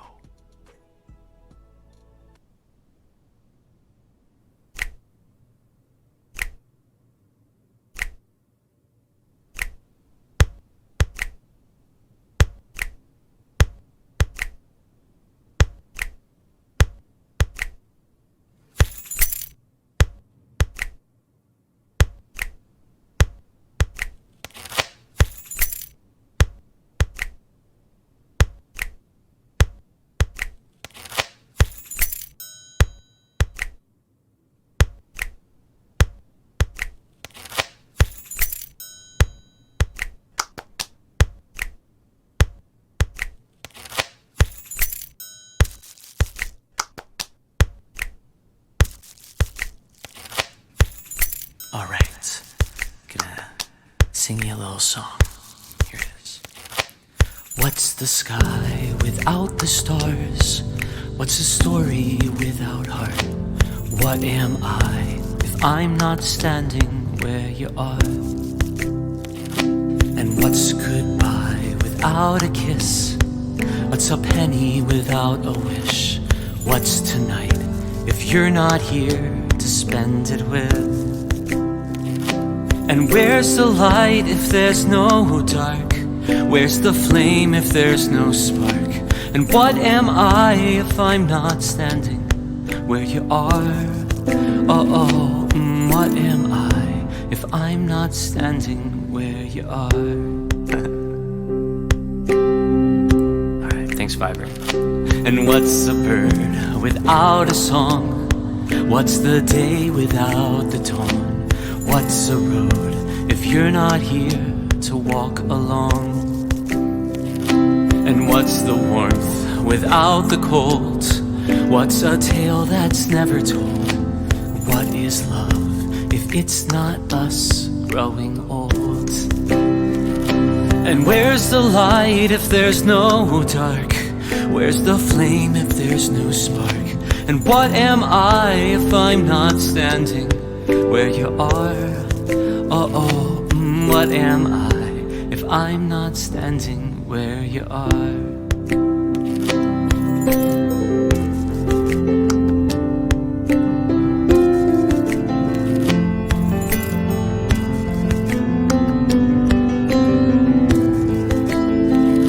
And where's the light if there's no dark?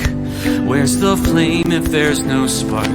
And what am I if I'm not standing where you are? What am I if I'm not standing where you are? What am I if I'm not standing where you are?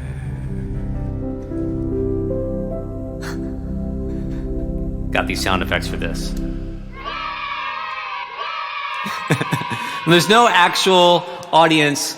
Kind of need that to keep it going, keep the energy up. All right, let me take all this reverb off the mic. All right, there we go. Hope you guys enjoyed that. So making music with crazy everyday sounds. I feel like I've made music with M&M's, construction equipment, basically everything that's in my kitchen, my Alexa, anything that beeps. With like washing machine, which that actually reminds me. When I started on TikTok, maybe there's someone out there who just knows me as that guy who plays his washing machine on TikTok, which to me, first of all, I would be honored that anyone recognized me. And second of all, if I'm recognized as a guy who plays the washing machine on TikTok, that's great by me. When I started on TikTok a couple years ago, it felt like I was starting just something completely new. And everything that I had learned in the whole journey that I'd been on through YouTube and social media, it really felt like I was starting over and that I was starting kind of from square one, which in some ways is actually a good thing because it allows me to kind of reinvent myself and just try new things and just not be attached to all this 8 years of content on YouTube and being scared to venture out and creatively do new stuff. So on TikTok, I just started making music with my door lock and making music on my washer and dryer, which happened to go viral. And then we got to play our washer and dryer on Jimmy Fallon, which to me, that brings me to another sort of realization, I guess, in my creative journey, which is you shouldn't be afraid to be silly. And there really is no idea that's too silly to be tried. And I think that applies not just to videos and not just to music even. Probably I don't know, maybe there's some greater life story here, but I'm not much of a philosopher, so that's not for me. But I certainly apply that to music creation. And I'm certainly not afraid to do something that's a little out of the box, a little bit silly, a little bit ridiculous.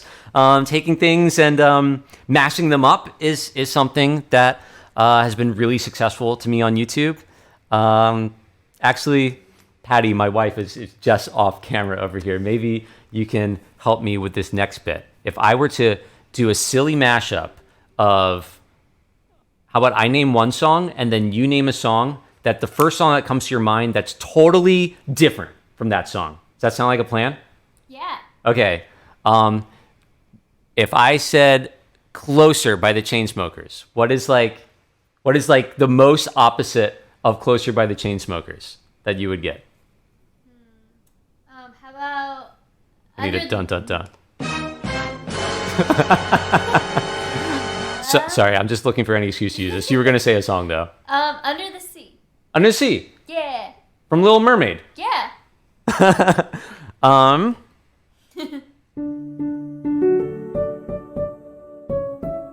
Okay, Under the Sea and Chainsmokers. This is gonna be the Undersea Chainsmokers mashup. You know, can't be afraid to do something a little bit ridiculous with music. You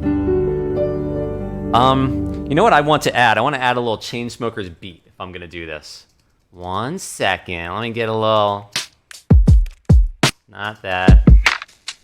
Not that one. That one's pretty close. Yes, this. Okay. This is what we need for the Chainsmokers Under the Sea mashup. Okay. I'm gonna need that reverb back. Check, check. All right, here we go.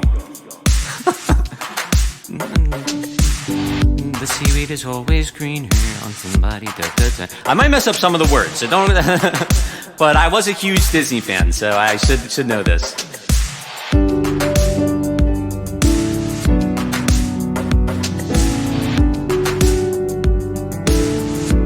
Yeah.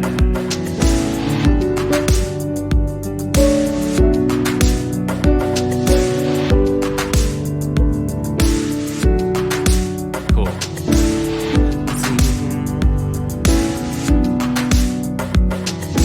All right, we're gonna come in here. The seaweed is always greener on somebody else's plate. You dream about going up there, would that be a big mistake? Saying, hey, I was doing just fine before I met you. I drink too much and that's an issue. Okay. Something like that. Hey, you can tell your friends it was nice to meet them. I hope I never see them again. Oh, oh, just look at the world around you, right here on the ocean floor. Such wonderful things surround you.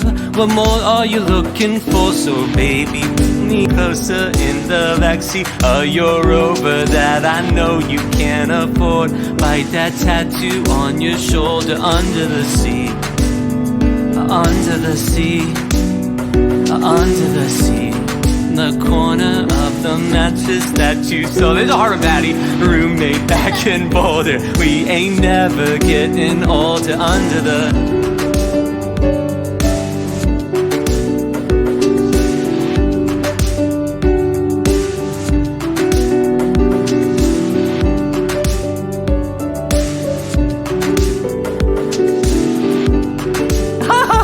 okay, we kind of got something there. Under the sea.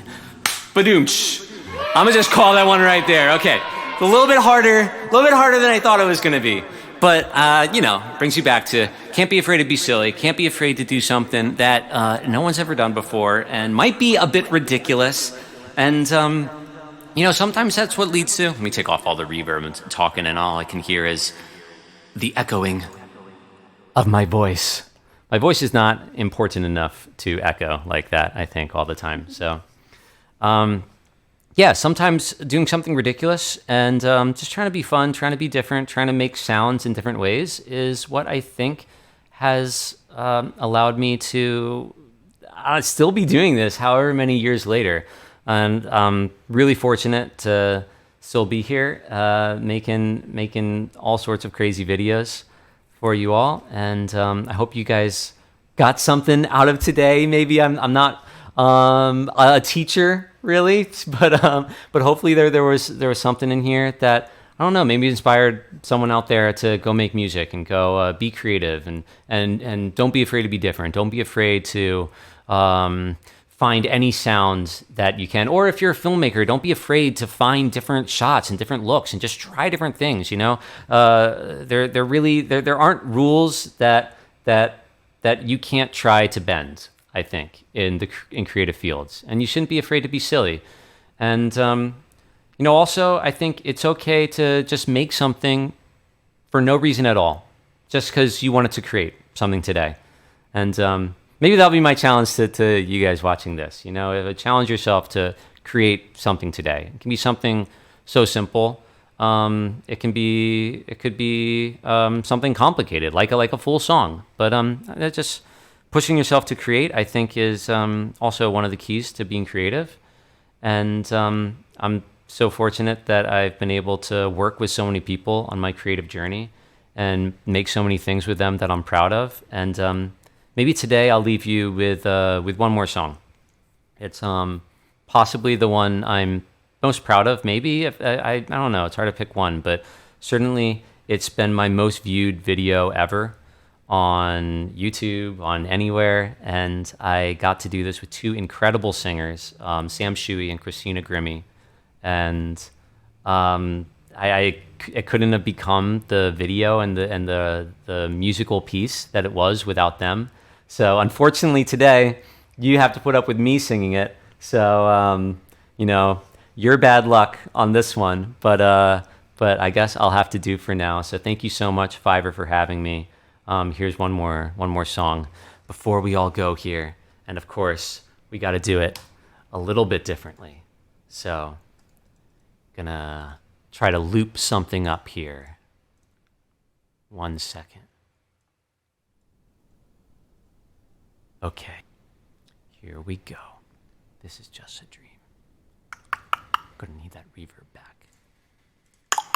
All right, now we're truly ready. Here it is.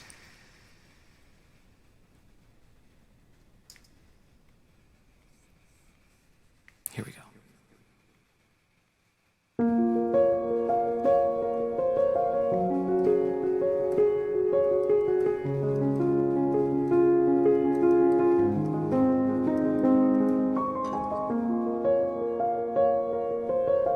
Loop that.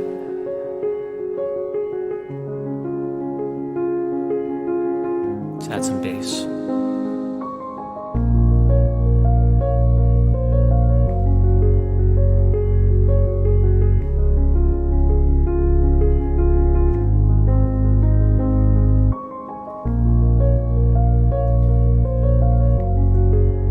Okay, let's add some strings.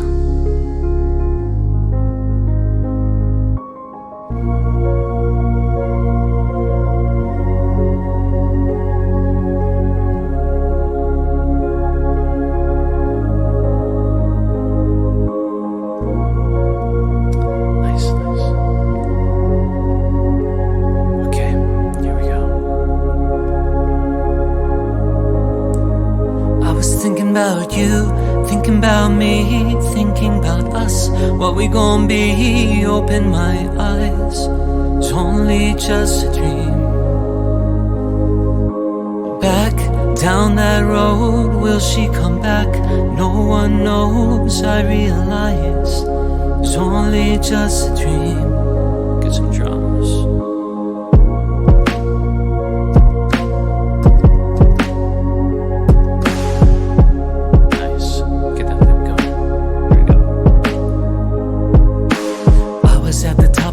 Like I'm in the basement, number one spot, now she found a replacement. I swear now that I can't take it, knowing somebody's got my baby.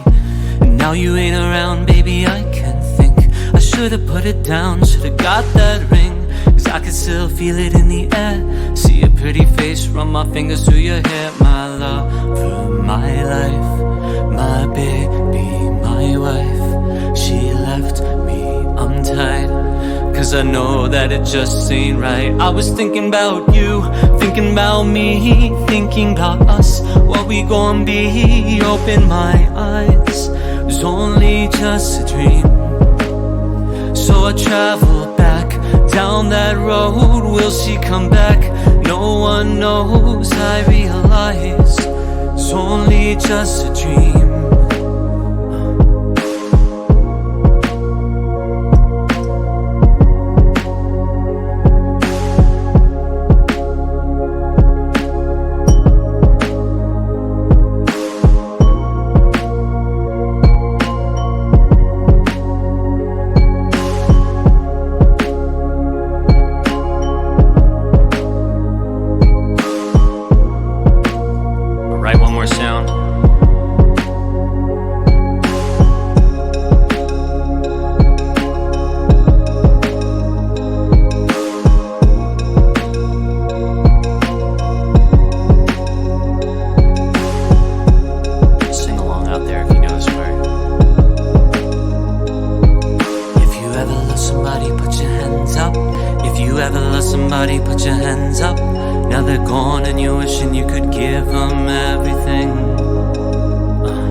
If you ever love somebody, put your hands up. If you ever love somebody, put your hands up.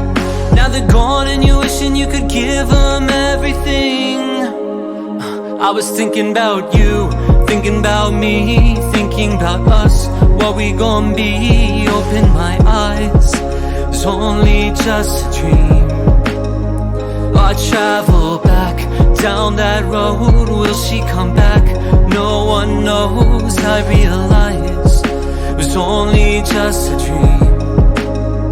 I was thinking about you, thinking about me, thinking about us. What we gon' be? Open my eyes, it was only just a dream.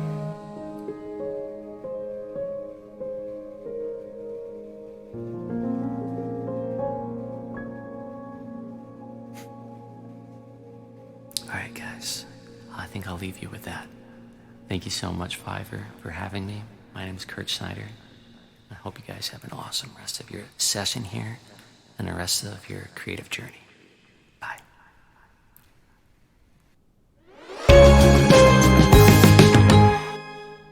We have some little quick fire questions. Quick fire! Quick fire. Quick fires. Yeah. Here we go. Quick fire. Good stuff, guys. What is a song that lives rent-free in your head? What is a song that lives rent-free in my head? Body by LSG. Body. Body. That's a good song. I would say Heartless by Kanye West. One song that was rent-free in my head would have to be Christian French's cover of Meet Me at Our Spot. He basically makes the whole cover with just his guitar and his vocals, and there's something amazing about it.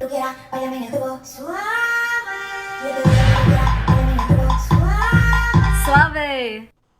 A song that is constantly stuck in my head is created by what I would consider the most influential band of all time.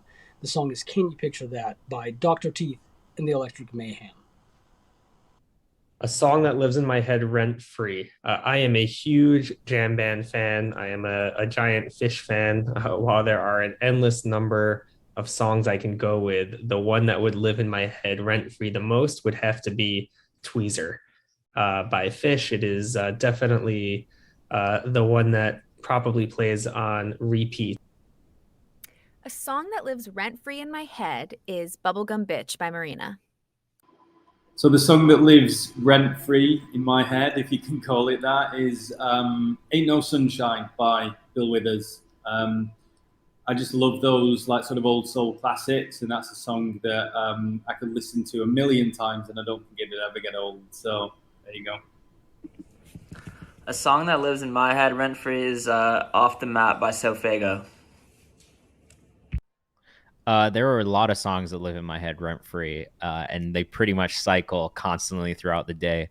But I will say one that always sticks with me and always stands out and always gets played no matter what is definitely I Don't Love You by My Chemical Romance. There's too many to name, but probably also Love Yours by J. Cole. T-Pain, Young Jock. Hey. What's good, people? It's your homeboy T-Pain. Super duper excited to be here at Now Playing by Fiverr. I'm super duper excited to get started with this AMA for all my people, all my talented musicians out there on Fiverr, ready to get it started. Now, I know how talented people are out there on Fiverr, and it's a dope community. You know what I'm saying? And at this point, this whole event is just made to give out some dope knowledge to these people about the industry. You know, I've been here for a little bit. I know what I'm doing. You know what I'm saying? Trying to make these dreams a reality. So, you know, I am T-Pain. I am me. I've been in the industry for a little while, so I kind of know what I'm talking about. So I hope that these answers are insightful, fulfilling, and they just do you some good in the long run or in the short run.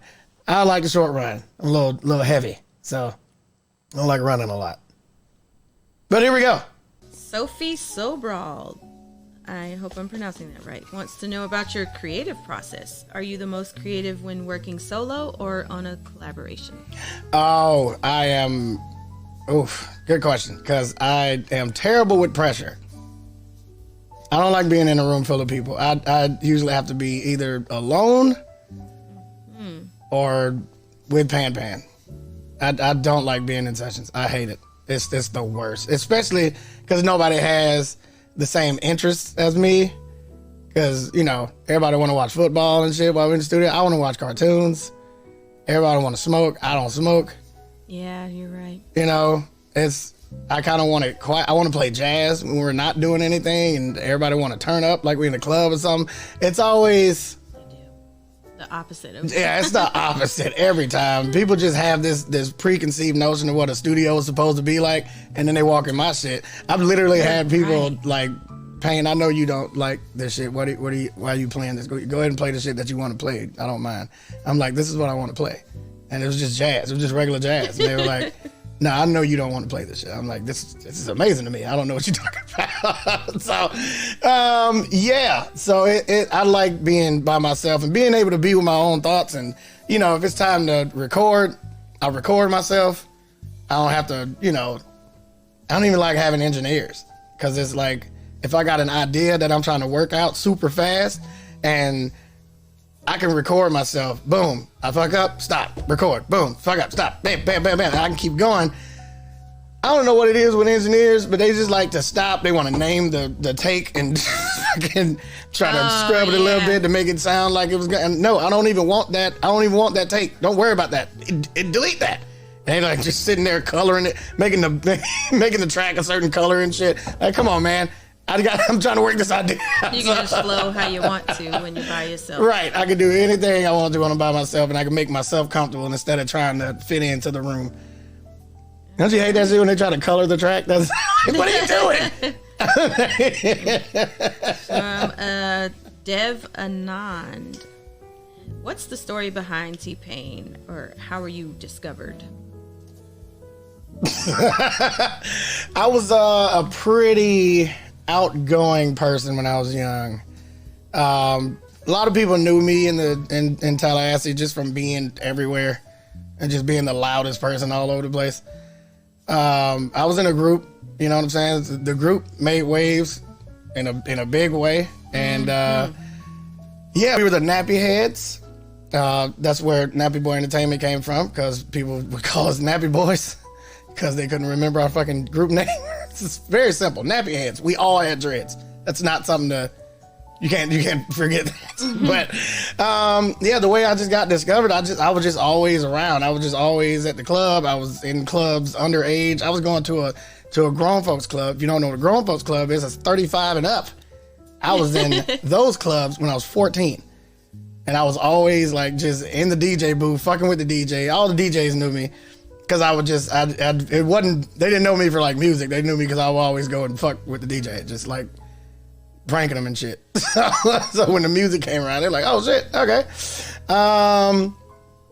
Yeah, so we basically just kind of branched out from that. The group started going solo. Everybody started doing their solo projects, and I did mine. Mine got noticed, and here we are on Twitch. Brian Hernandez is asking, how have you dealt with criticism, negative feedback in your career? Oh my God, I used to be the worst at that. Yeah. I did not like, I used to fucking pull up on people. If I saw a bad article about me in a magazine, I would pull up to the building where the magazine is. I witnessed it. I used to be like, yo, me and fucking Charlemagne the God almost got into a fight. Cause he made me sing on the radio without me. I didn't know what the fuck I was supposed to be doing. And he made me hit a button he had like, you know, one of my sound effect buttons. He had sound effects pads, and he was like, yo, come over here, hit this button real quick. And I can't remember what it said, but it like basically did a sound effect to where it was like, you're ass. You're terrible. But like when I heard the interview back, because I couldn't hear what button I pushed, and when I fucking heard the interview back, I fucking called Charlamagne. I was like, bro, what the fuck is your problem? He was like, oh man, you just didn't perform well. I went back to the fucking radio station and waited outside for Charlamagne. He never came out, but yeah. But now, I know my own truth. I know what I am. I know who I am. I know who I'm trying to be.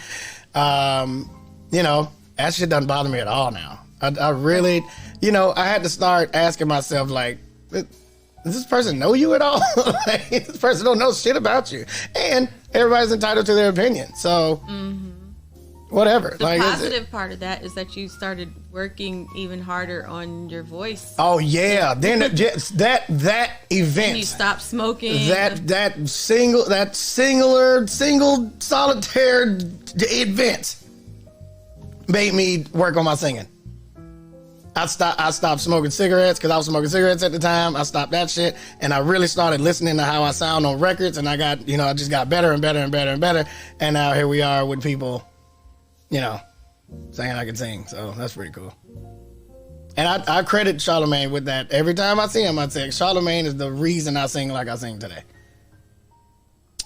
Told him. It's pretty good. Yeah.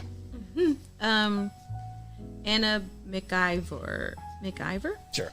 Anna McIver. What was your favorite collaboration to work on? My favorite collaboration to work. Oh my God, Bruno Mars. Oh shit, that shit was so fun. Oh my God, Bruno Mars was so fun. Cause the whole band was in the room.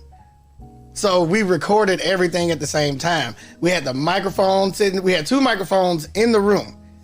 2 microphones in the room, keyboards everywhere, the drums, everything was getting recorded at the same time. Me and Bruno was recording lead vocals on one microphone, and his fucking background singers was doing the harmonies while I was doing everything was just recorded all at once.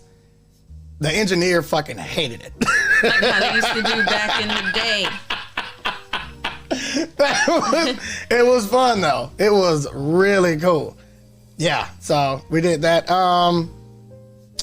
What song did we do? What fucking song was it? Oh, Straight Up and Down. Straight Up and Down, and That's How I Like It. So I wrote on those 2 songs. I got a Grammy for that album. Pretty goddamn cool, actually. That's what I like. Is that what you said? Yeah. Attica Osuelo. That's what I like, yeah. Why is your next tour called The Road to Wisconsin? Great question. And solid fucking time to promote the tour. The tour is called The Road to Wisconsin because the last date on the tour is in Milwaukee, Wisconsin. And that's where I'm holding my first festival, Wisconsin Fest. So that's going to be a pretty big deal for me. So there you go. Follow that link right there to see how the tour is going to go. And yeah, so that's why it's called The Road to Wisconsin, because we're going to Wisconsin. We're ending the tour in Wisconsin. Yeah. And I said Wisconsin in a song some 10 years ago. It's a whole thing. It's a whole thing. Yeah. Joshua Bandon would like to know what your favorite song was. My merger.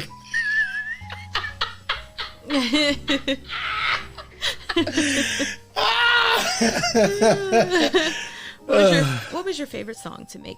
What was my favorite song to make? Damn. That's tough. Damn, just ever? I don't know if you could pick. Yeah, that's tough. Maybe. Oh, no. Did you like making the song with the Congo? I know you liked your session with Bruno, yeah. But. Yeah, the Congos. Congos were that was a pretty fun session. It's a new song though, so you probably haven't heard. It's called Reasons. Not out yet, it's not out, but it's called Reasons to Be Awake. Reasons to Be Awake with Congos, South African band, pretty goddamn cool people. They brought in like a bunch of accordions. Did you say they had spoons? They had spoons and fucking. They had shoes with like bells and shit on them to record that, and they like when they stomped, it would do the bells and shit like a goddamn. It was just a lot going on with that. They brought in their own microphones. It was just a lot. So I just remember you having fun. yeah, it was pretty goddamn fun. Sterling Jr. would like to know, what is your favorite song to perform and why? Wow. Heavy hitters in this fucking thing. Yeah. What is my favorite song to perform? What do I like? Don't know. I really don't know. Chop and screw, because you can do that thing at the end that we were talking about last night. I don't know. I put so much effort into my show. It's just like, you know, It's all of it's very fun. Yeah. it's super fun. I don't know, man. I just like performing. Performing is my favorite part of this whole career. What about the song where you used to fall on your back? What was that? That was peanut butter jelly. I used to be like, oh no! Man, That's a hard one. I don't know. that's tough. It Do you have a favorite section of your show that you like to perform? yeah, I'm in love with a stripper. When it turns into the Travis Scott shit, Oh yeah, that's fun. yeah, that's really fun. I think that's the part I get the most hype about. That or when Buy You a Drink turns into the Big Sean song. Well, now you're gonna have a whole bunch of new ones. It's a lot. Yeah, we got. I don't know if you guys were here last night because I wasn't for half of it. So. Oh yeah. Which takes us to the next question. All right. How do you prepare for a tour? That's from Rajesh Kumar. Good question. I kind of don't. Kind of just wing it. But you know, me and DJ Monte, my tour DJ, and one of the best DJs in the world. We kind of collab and just come together because I was a DJ myself, and you know, we just come together. J-Lo booty workouts. Mostly. But yeah, we just come together and put the music together, and you know, and that's pretty much it. After that, we just go out on stage. Do a little rehearsal. Yeah, my homeboy C. Gibby, Chris Gibby, he helps me out with the video content that goes behind me on my screens, and yeah, it's pretty simple. I could probably get like 2 rehearsals in to make sure I remember what song comes after what song, and we hit the road. And you're all good. I like to, you know, just chill. I don't like to put too much thought into it because I want it to come off as very natural, and I want to, you know, and I don't want to plan for something. Like a lot of people when they do rehearsals, they're like, okay, this is the part where I'm gonna tell people to make some noise, and then you plan for that, and then they don't make noise, and you didn't plan for that to happen. So, yeah, you know what I'm saying? So, you know, that's how that works. Yeah. Francesca Adams wants to know, what's your proudest accomplishment? My proudest accomplishment. Bagging this one over here. Aw, That's it. thanks. My life would be in shambles if she didn't enter at the time she did. It's probably an industry plant just to make sure I'll be here at this time. That's a long ass plan. Yeah, they got to play the long game, man. The government don't fuck around. Oh, thanks, man. Yeah, definitely pan. Not that it's like an accomplishment or a thing or some shit like that, but this, it is to me. It's one of the best moments of my fucking life. I didn't know what I was getting into. I thought she wanted me for my money because I didn't have any. I was giving you all my money. Yeah, she was rich to me. I was like, this Puerto Rican girl like me? It's weird. She's not Puerto Rican, by the way.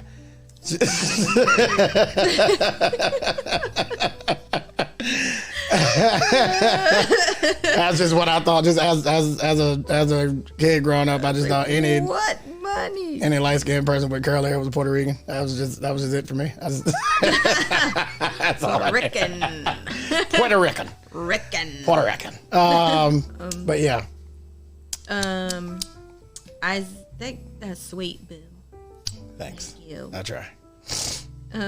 Isaac Washington wants to know, who or what was your biggest musical inspiration growing up? Ooh, I don't know. Yeah, that's Probably great. got a few. Growing up, I would say CeeLo. CeeLo Green, for sure. He just did. He Probably just. when you started really, really doing music. Yeah. Yeah. I had every CeeLo album. That was just my thing. Oh my God! When I first got an iPod, I just loaded it up with CeeLo. That was it. So that was pretty cool. Yeah, I think CeeLo was like my main inspiration for that, for sure.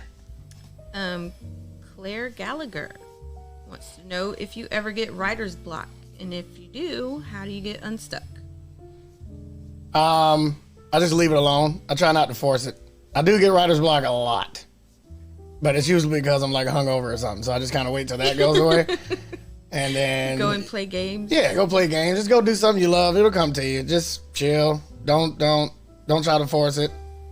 That's the universe telling you to go sit your ass down somewhere, and just be cool, bro. You ain't got it today. It's okay. It's okay to not have it. You ain't gonna be on every day. That's Can't get too upset it's about just it. unhealthy. Yeah, it's unhealthy to get upset about that. Just let it do its thing. Let your mind rest for a little bit. Unless you got a deadline, in which case get the fucking recording. That'll usually unblock writer's block. Deadline. Give yourself a deadline.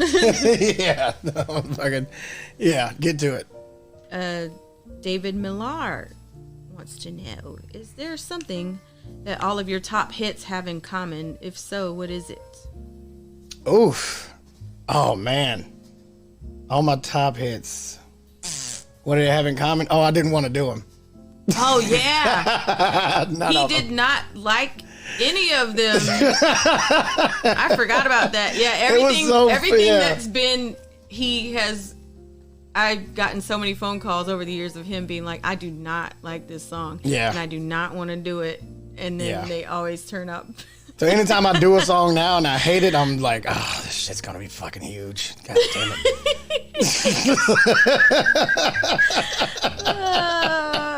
That is the common thing with your wow.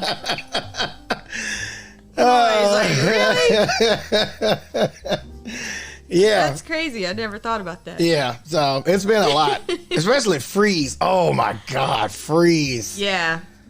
I remember that. I really thought there was something wrong with you. Yeah. That was Omarion's song. Yeah, I wrote that song. I wrote and produced that song for Omarion. He recorded it and everything. I still got the version of it. Omarion recorded it, and at the end, they didn't want to pay for it. And then my manager was like, bro, you got to record this fucking song. I was like, dude, I don't fucking dance. I don't know. Why would I have like a dance theme song? This is weird. You were so mad. They're Yeah, I remember. They was like, bro, if you record it, we will buy you a car right now. I was like, what kind of car? Oh, Lily, we were saying that Freeze used to be for Omarion. He recorded it and everything, and then it ended up being Daddy's song. Yeah. And that he doesn't like, he at first didn't like any of the hits that he. Yeah, I mean, I end up liking them. Yeah. But it's just, yeah. At first, you're like, Yeah. Patrice Alamand. Is there anything in your career you haven't done yet that you still want to do? Oof. I want to have like don't take this the wrong way, but it's the only thing I can think of right now. I want to make I Believe I Can Fly. I think you got it. I think so too, but it's going to stand the test of time. Y'all good? Everybody okay? Oh, it's that. That's AC came on. Oh. Yeah. Why did that sound like that? Yeah, Cash was just talking about that. Yeah, I want to do like I Believe I Can Fly, or like a We Are the World kind of shit. Like I want to do like one of them records that'll be remembered. You know? I think you have it. Yeah, I don't. There's gunshot air conditioner. No, it's because the AC unit and the fucking power to the speakers are on the same circuit. So when Oh, the AC, that was the speakers. So when the AC comes on, it fucking pops the speaker. Why? Was that new? Yeah. He just changed. Okay, this scared the shit out of me. Whew. I can't imagine without the headphones on. Yeah. Sorry about that. You were right next to it too. Oh no. Okay, this next one is like a 3-part question. Shit. How to get away with that? Amir Brandon says, "What's the last song you listened to? What's your all-time favorite song? And who is your favorite artist?" Oh my God. What? It's the last song I listened to. What were we listening to last night? Man, we heard a bunch of fucking music last night. We was putting a tour show together. Is probably a UGK song. Oh yeah. The Players Anthem. Players Anthem. UGK. What was the second part of that? What is your all-time favorite song? It's my all-time favorite song. How do you pick that? I got it. I'll never be able to have an all-time favorite song. Favorite song of all time, Off the Wall by Michael Jackson. But a strong second would be Strawberry Bubblegum by Justin Timberlake. Third would be Crazy. Third would be Crazy by Gnarls Barkley. Yeah. It's my go-to karaoke song. So there's that. What's the third thing? Who is your favorite artist?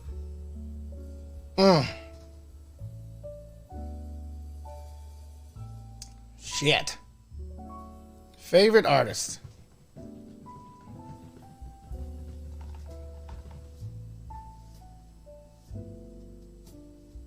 Wow. That's tough. Maybe Eminem. I think Eminem. Wait, no. Maybe though. CeeLo? If CeeLo was strong. You can't pick. That's hard to pick. CeeLo is strong. Yeah, I got like a conglomerate of artists that kind of make up who I am. Cause it's. Can't pick one. Yeah, cause it's CeeLo, Eminem, Ludacris is in there. David Banner, Busta Rhymes, Devin the Dude. Yeah. There's just like a lot mixed in with that, yeah. That's hard. It's naming myself a cop, probably, yeah. That's just to fill up a spot. What were you just watching where somebody named themselves as everything all the time? Saw it last night. Monte last night. Monte. It was Monte. Thank you, Brew. I was like, who just said themselves? Oh, Monte God. said his favorite DJ is himself. Yeah. Mohammed Irfan? Sure. What is your message for young entrepreneurs? Try to do as much on your own as you can. Try to do as much on your own as you can, because once you start putting other people into your idea, it's going to start watering down your idea. It's going to start turning into their idea. People always find a way to make some shit theirs. So try to get as far as you can on your own, and all the way up until you absolutely have to get help. That's I advise that a lot, because when motherfuckers come in, and even when they do come in, kind of let them do what they're good at, and that's it. Don't let them get into any other kind of category or any kind of other job. Just, you brought them in for a specific purpose, and you come to do that, because later on it's going to be, well, I'm the one that you do. Without me, you wouldn't do it. Nah, I was already doing that before you got here. I just needed you to do that one thing, and that was it. Once you let them stick to that shit, nothing else. That's it. Jabir Al-Shakir. I think that's how you pronounce it. How do I grow within the music industry? I don't think that's like one answer. There's a lot. Yeah, I mean, there's a lot of ways, and it changes every year, pretty much. So it's kind of, I mean, right now it's pretty easy. You just click a couple buttons, upload your song, and try to get as many people to hear it as possible. Growing within the music industry is pretty much just same thing. You got to do the shit on your own. You know? Yeah. I mean, the quickest way to do it, which is the worst way, go sign to a label. Have somebody that believe in you, give you some money. I mean, you got to pay it back almost immediately, but you know. Yeah. You know, try to just like I said, upload your song, try to get it to as many people as possible. Yeah, just try as hard as you can, man. It's not really a definitive way to going. Yeah, it's no one way to get up there, you know? Yeah. I thought this said Paula Dean, but it says Paul Dean.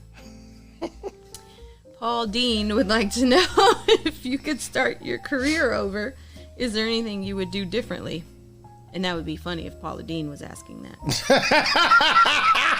That would be amazing. Oh shit! But it's Paul Dean. If I could start my career over, is there anything I would do different? I don't think so. I don't. Nah. No, it was all. Everything was meant to happen the way it did. You know, everything turned out exactly how it was supposed to. Fucking bad management, bad contracts. Say even the bad stuff. Yeah, even the bad stuff. All that shit was meant to happen in order to lead up to here. You know, you guys are here with me now. This is, you know, people would fucking stab somebody in the neck for this kind of longevity. So I'm glad I'm still here and getting to still be who I am. This is rare. This is rare that, you know, people that's been in the game for as long as me still get paid attention to. Very fucking rare and weird. So, yeah. This is how that works. So welcome to that. I wouldn't change a thing. Tobias Draxler wants to know, do you think social media has impacted music for better or for worse? Depends on what side of it you're on. Like if it's working out for somebody, then yeah, I mean it's obviously better for them. You know, can you explain your answer after that? I mean, yeah, it just kind of depends on what side of the fence you're on. If you're one of the people that's using social media to make your music more popular and help your music grow, then yeah, it's fucking fantastic. But you know, if you're somebody from the old school that's stuck in their ways and they think you got to do a damn radio tour to you know, to get your music going, then you know, if you're not willing to use it, then yeah, it's probably terrible for you. And there's probably people that kind of be in the middle. Yeah, it's people that do both. Yeah. So you know, I do all of it. Anything that I can do to, you know, especially if I want a song to be successful, I'm using everything. So I don't think it's impacted anything. You know, if you don't use it, it's not gonna hurt if you do. So there's that. Thank you guys for coming through my AMA. It's been super dope being here. Like I said, I hope my answers were insightful and useful to absolutely anybody besides myself. Like I said before, I know that there are a lot of dope musicians on Fiverr. And speaking of that, I have challenged the freelancers on Fiverr to remix my song, That's Just Tips. Brand new song, needs a brand new remix. Now, the winner of this contest, they get to have their song on my Spotify. And they get to come on my stream with me to discuss how they made their remix. Now, it's called Remix on Fiverr. Go check that out and make sure you get all of the glorious information that everyone would need to know how that works. Does that make sense? Yes, that makes sense. Look, That's Just Tips, T-Pain, Fiverr, remixed on Fiverr. Let's get it going. It's very simple. It's more simple than I'm making it. I'm over-explaining it now. Go check it out. You'll be fine. Thanks for coming. T-Pain, Young Jock. Hey.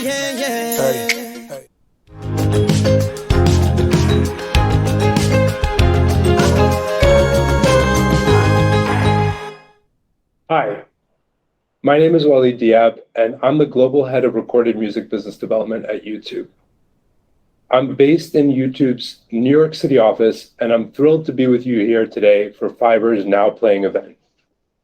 I'm going to talk to you a little bit about why YouTube is the best destination for artist discovery, distribution, and monetization. But before I get into that, let me give you a bit of the basics about YouTube. So YouTube launched a little over 15 years ago as an ad-supported video platform. What that means is it's free to the user, but we sell ads to generate revenue to pay our creators and content partners. At the time, YouTube was a sort of clunky service that you could really only access on desktop computers. Video streaming wasn't where it is today. But we've spent 15 years really building and optimizing the best-in-class video platform and the best-in-class ads business.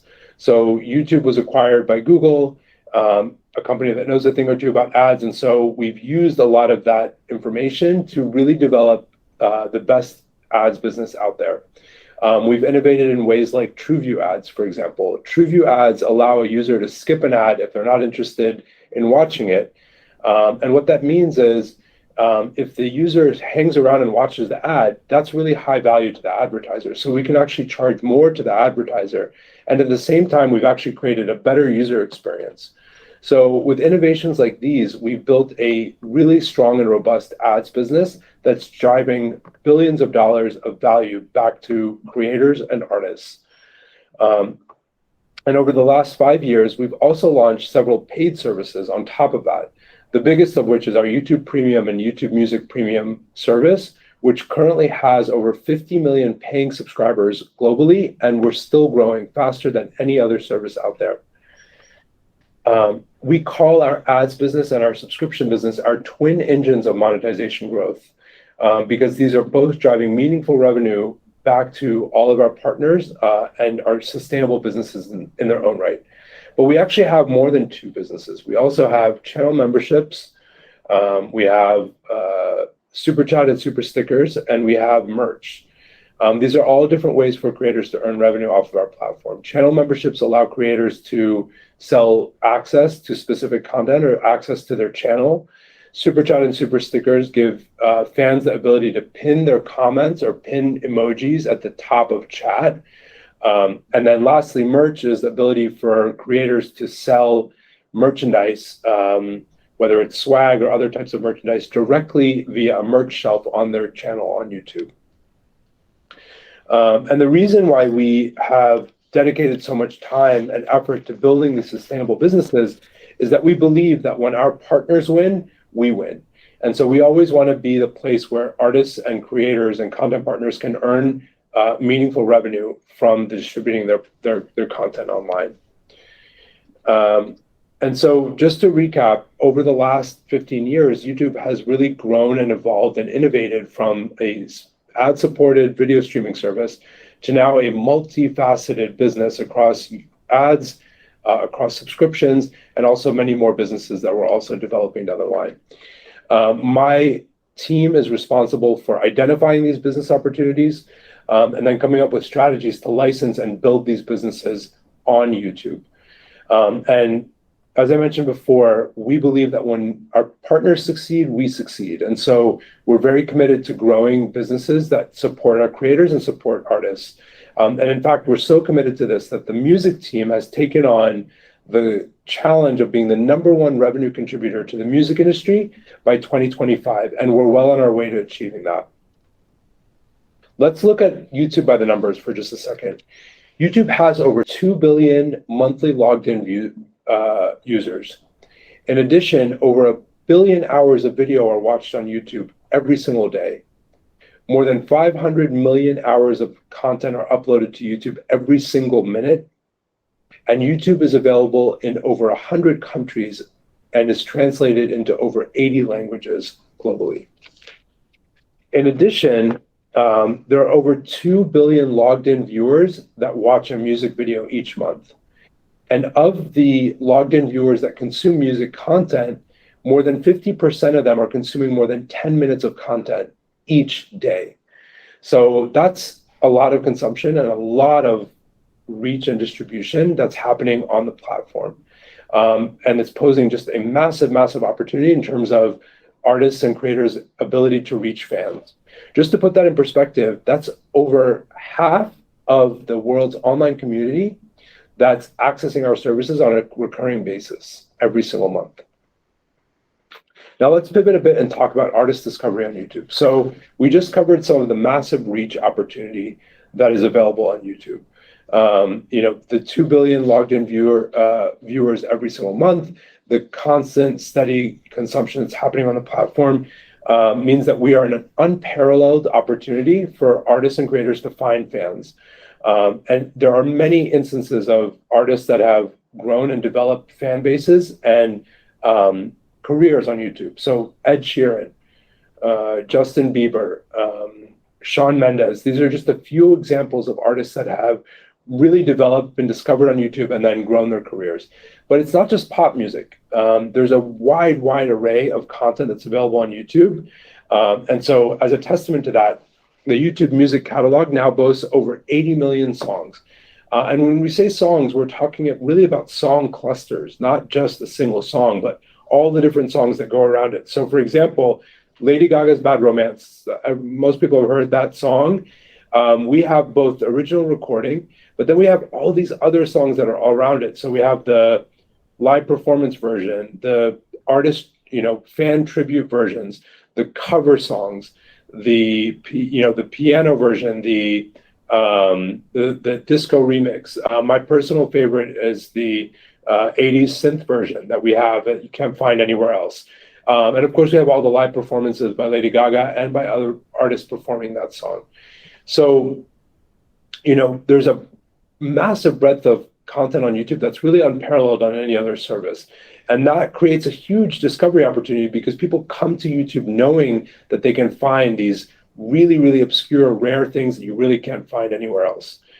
And so in order to help people find all of this amazing music that's on YouTube, we actually launched 3 different playlists on YouTube Music that are geared towards helping fans discover new music.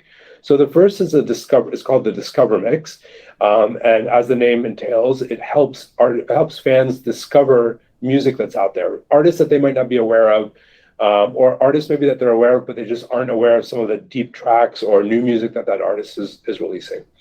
We also have our Release Mix. Our Release Mix is updated every week, and that includes all the new music that's come out in the last week that we think a particular user will like.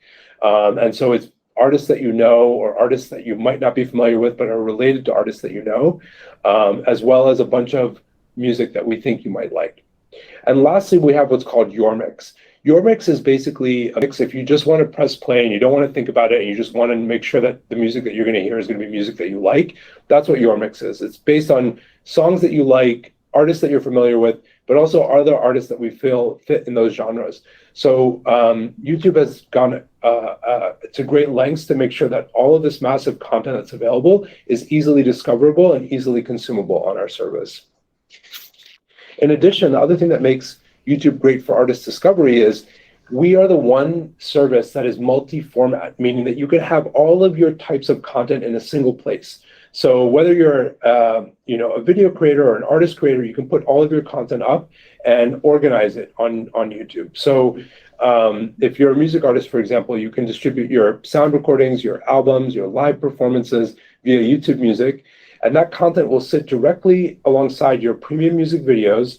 And now with the launch of Shorts, which I'll talk a little bit more about in a few minutes, you can also have all of your short form video content there alongside your long form video content as well as your music content. And that means that when people come to engage with your short form content or to engage with your music, you can steer them towards your other types of content. So basically you can have your entire,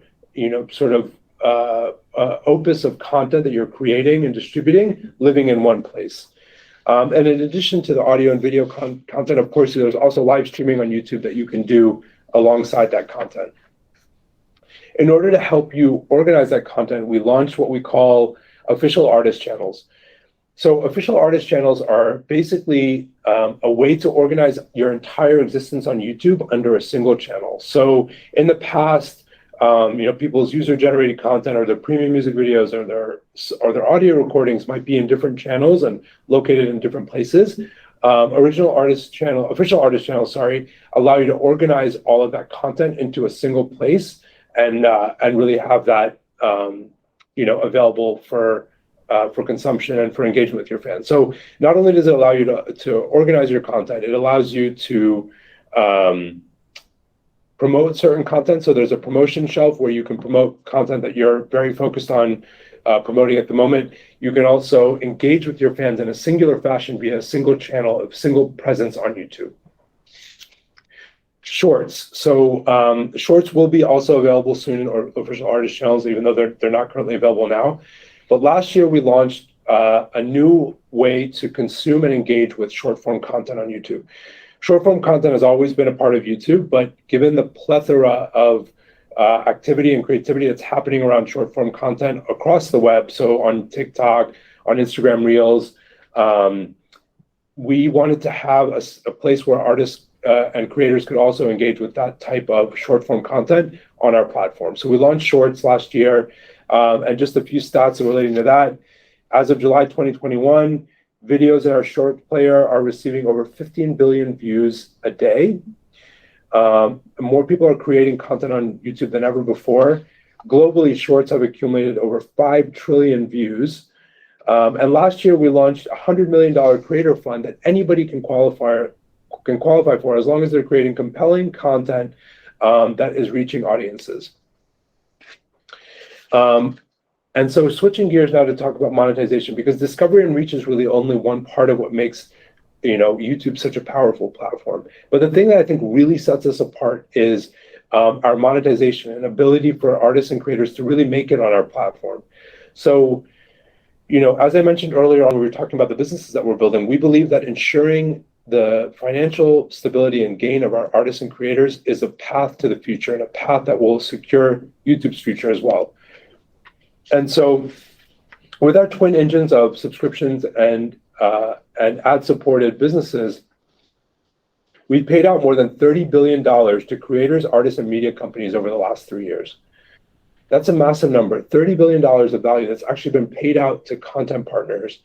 And in the period between April 2020 and March 2021, we paid out more than $4 billion to the music industry.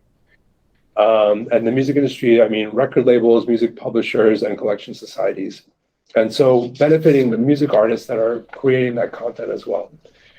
Of that $4 billion, more than 30% of that was generated from user-generated content, which I think is a testament to the economic value of the creativity that's happening on the platform. So it's not just, the officially released content. It's everything that's happening on the platform that's generating all of that value. So just in closing, the thing that sets YouTube apart in terms of artist distribution, discovery, and monetization is our commitment to building long-term sustainable businesses and our commitment to driving that revenue back to creators and back to artists. You've seen that we've grown from ad-supported service 15 years ago, spent years refining and building our ad-supported business, and also launching all these new businesses now that are sitting alongside that and helping drive more value to artists and creators. And we're still growing, we're still evolving, we still have much to learn and much to gain, but we're doing that in partnership with you and really, really excited about the future. So with that, I thank you for taking the time to listen to me. I'm Waleed Diab, and I hope you enjoy the rest of your day at the Fiverr event. Thanks again.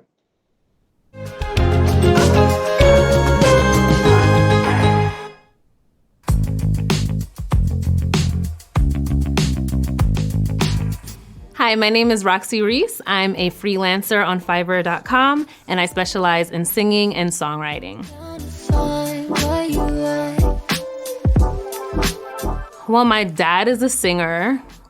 He sings, and since I was a young girl, I was always singing, writing songs, and my parents saw that in me, and they would drive me all over the place to auditions and shows and things like that, and it's just something that I've always stuck with. Your touch, but we don't need to rush. My most memorable live performance to date was definitely when I performed at the Apollo Theater.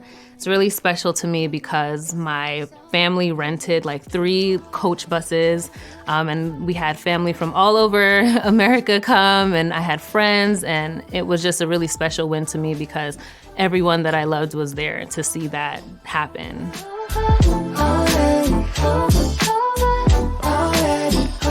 For me, the major obstacle and boundary that I feel I've had to overcome and I'm still going through is being a woman in a male-dominated industry.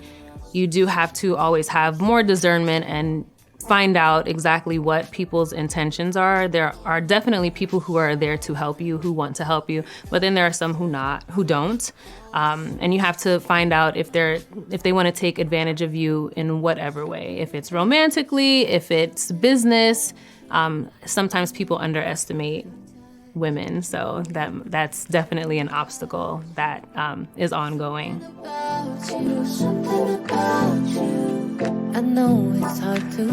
I think that the internet has been an amazing thing for any type of artist, whether you're a singer, a painter, because now I'll speak for myself as a musician. You no longer have to fight to get into the doors of a record company or anything like that. You can literally create your own following, create your own tribe, sell your own merch, sell your own music and products. So the internet has been very empowering for anyone who's doing any type of artistic work.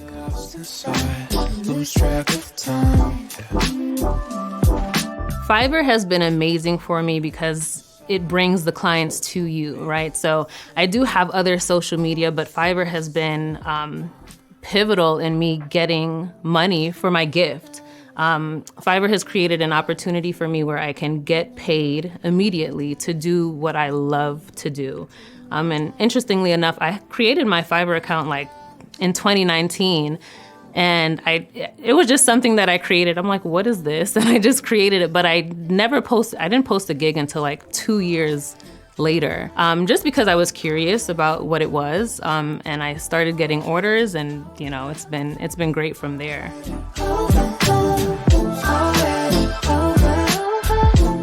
Okay, so my favorite response from a project that I got was a mother reached out to me. Her daughter was diagnosed with cancer.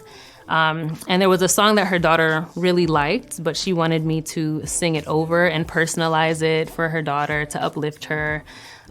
So I rewrote a song for her, I sent it to her, and she sent a video back of her,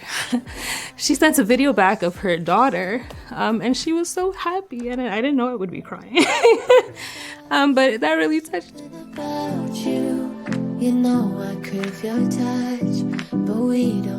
In the next 5 to 10 years, I see myself being a major singer and songwriter. Sometimes I'm not sure if I want to be like a singer, like a star, or if I just want to be in behind the scenes songwriting, because songwriting is something that I didn't realize like I love so much. I thought that just, getting the song already and just singing it, like that was the main thing for me. But songwriting is definitely something that I feel like I've improved on, and now when I write, I get deeper and deeper and deeper, and it's definitely something that I want to stick with.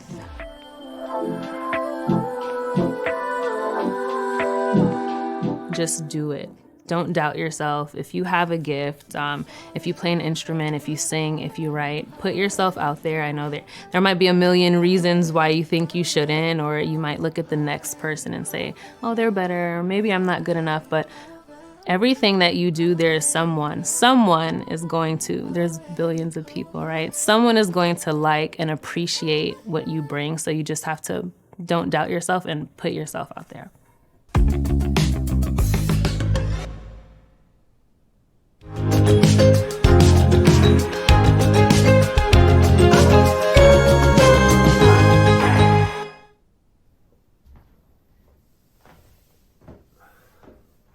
What's up, guys? This is AYOKAY, and we are here in my home studio in Los Angeles, California. My career in music has really had 2 distinct parts to it. On one half, I'm a touring electronic artist, producer that has released 2.5 albums, has been on multiple countrywide tours, I've been with Columbia Records for 4 years, I think, and then I'm currently at Capitol Records and have been for a year. I've been also very fortunate to have a whole nother side of my career that's been producing for pop artists. That kind of started with this, my best friend and hometown buddy, Quinn92. We've been working together for 6 or 7 years, and I've been very fortunate to have been part of 2 of his albums and multiple EPs. And that led, as time has gone on, has led to me working with this artist, Chelsea Cutler, who's a very close friend of mine, and Jeremy Zucker. And those 3 artists kind of have been the main collaborators in the pop sphere, where I've worked more as an executive producer, producing for them.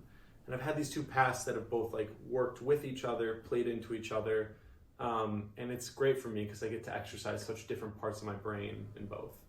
So originally I'm from Michigan, from a suburb of Detroit, and my path in music really started. I'm one of the few musicians that will ever say this, but I didn't really listen to music until like high school. I don't know what I was doing before then, but I was not listening to music. I was a very weird kid. And I kind of started getting into it. My first memories of like making music is my parents had a grand piano at their house, the one that I grew up in. I remember distinctly, like kind of when I was in early high school, maybe middle school, I would be at that piano tinkering, paying less attention to the sheet music and more attention to just making up my own, my own melodies and chords. I think that was my first inkling to like really wanting to create. And at the time, my older brother was living at home as well. He was in medical school and he played guitar, drums, made all sorts of music. And for me, I learned GarageBand as a way of recording him and like spending time with him, and I was just purely the guy in GarageBand tracking whatever he wanted to do. And he had, at the time, a couple of buddies that were rapping, and kind of we all together in the basement of my parents' house like started making songs and recording them. At the same time, I had this buddy in high school, his name was Mike Timrowski, and he was rapping at the time, and that was all the craze. So he would bring over these beats for me to chop up in GarageBand, and my only job was to record him rapping. We did that all through high school, so amateur, with a couple of buddies of ours, formed a little rap collective. Sometimes I would intermix my brother's world of music with Mike's world of music. And yeah, I was working mostly on hip hop, just chopping up beats and recording people rapping. The next part of the story, though, was I went off to the University of Michigan. I entered just the general studies program. I'm the youngest of 5 kids, and all 4 above me went to Michigan, and my parents went to Michigan, so I was destined for that. And Mike, meanwhile, went to Michigan State University, which is about an hour and a half away by car. As fate had it, we were back home for a summer, I think our sophomore year, and we were both at the gym, just getting swole. And we were in the parking lot of the gym in our hometown.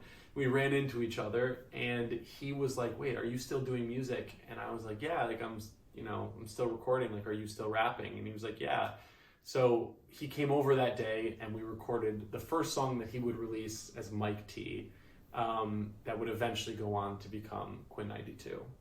In our time in college, we would eventually start to write the first project we ever released, Change of Scenery, which was his EP that put him onto the map.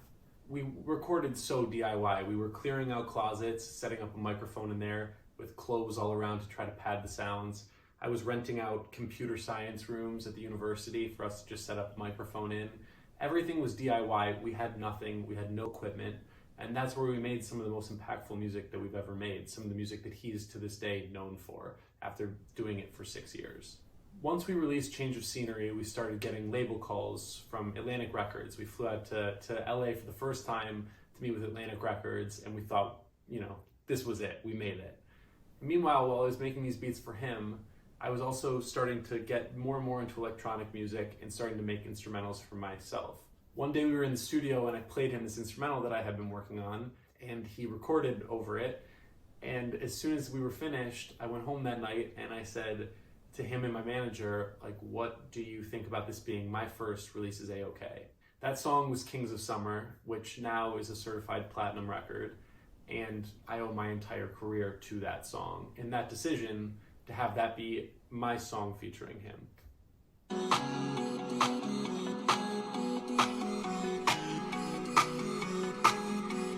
Jumping off the porch like mom's not home. Tell me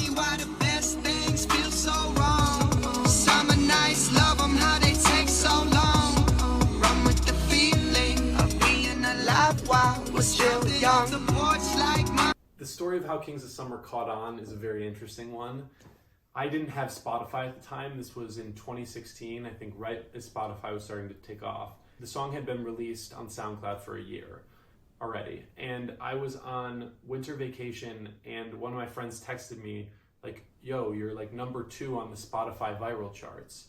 And I was like, I don't know what that means, but cool. And so I go on Spotify, I look up what that is. And I was #2 on the US viral charts. And then the next day I went to #1 on the US viral charts. And then the day after that, I went to #1 on the global viral charts. And at the time, that was pretty much like the virality of these songs on Spotify were the amount people were sharing them, whatever. And it went to #1 on the charts from literally nothing to #1 on the charts in US and global. And that caught a lot of people's attention. The next thing that was crazy is a Texas Rangers baseball player used the song as his walk-up song. And the song blew up in Texas. It became the #1 most Pandora'd song in Texas. And that flags all of the label, algorithms. Before you knew it, we had signed to Columbia Records. We signed to the same A&R, and I was still producing for him a ton, but I also had my own project going, and things were cruising. Once Mike and I were kind of really doing our thing, I found this girl on SoundCloud who was making these indie covers of electronic songs, and I became obsessed. Her name was Chelsea Cutler. I followed her on SoundCloud. I was trying to get in a session with her, couldn't do it. When I signed with my manager, who was managing Quinn at the time, I told him the first thing is when you sign me, you have to get me in a session with Chelsea Cutler. That's it. Finally, I was in New York where she was based. We got in a session together. We wrote one of my biggest songs. And as soon as we left that session, I was like, you have to meet my manager. He's gonna adore you. Let's do it. So I take her up, she meets him, they hit it off, and immediately he signs her. The next addition to the team was Jeremy Zucker, who had reached out to Quinn on SoundCloud maybe a year or two prior to this, and they had done a song together purely over the internet. And after that, Jesse, our manager, stayed in touch with Jeremy and just kept watching him grow, and finally reached out and said, I'd like to sign you as well. Jeremy said yes, and there you had it. We had a collective, all under the same manager, me, Quinn92, Chelsea Cutler, and Jeremy Zucker.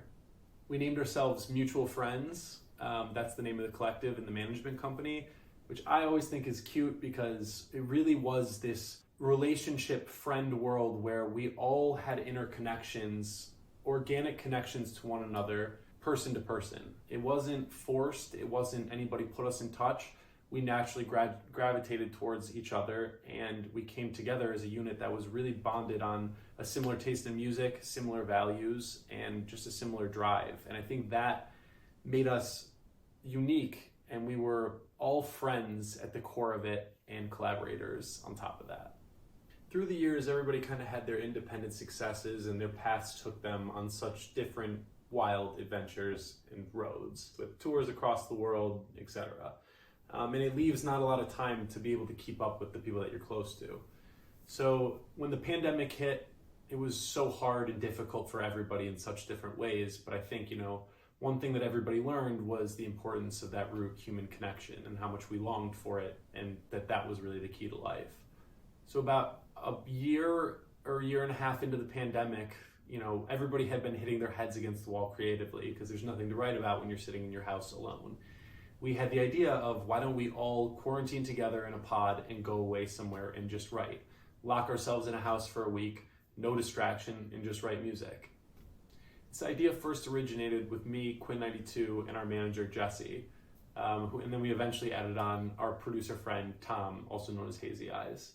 But we decided we'd go to my parents' house in Newport, Rhode Island. They had a second home there that they had just gotten about a year and a half prior, and I hadn't really gone much. And we thought it'd be the perfect spot to just go escape. It's in the middle of nowhere, essentially. At this point, it had been nearly 2 years since I had worked with Quinn. We had both been so busy with our own stuff that we really hadn't ever had time to just return back to each other and make music together again. And so we thought that this would be the perfect opportunity to make a second part to our EP, our debut EP, Change of Scenery. We thought that this would be the opportunity to go away and write that project. So we found ourselves in the middle of Rhode Island, in the middle of the shutdown, with nothing to do but be locked in the house and write music. And, we didn't bring much equipment. I brought a microphone, a MIDI keyboard, 2 speakers that we bought from Guitar Center locally, and I think that was it. I think Tom brought a couple of guitars that he had, and we just set up in the living room of the house in Rhode Island. We moved out all the chairs, set up on a desk, and we put the 2 speakers just sitting on the desk, and we literally wrote an album in 2 weeks. Christmas morning, 1998. Jesse, what'd you get? A table, yay! 1 AirPod in. I actually gotta put this car stuff out.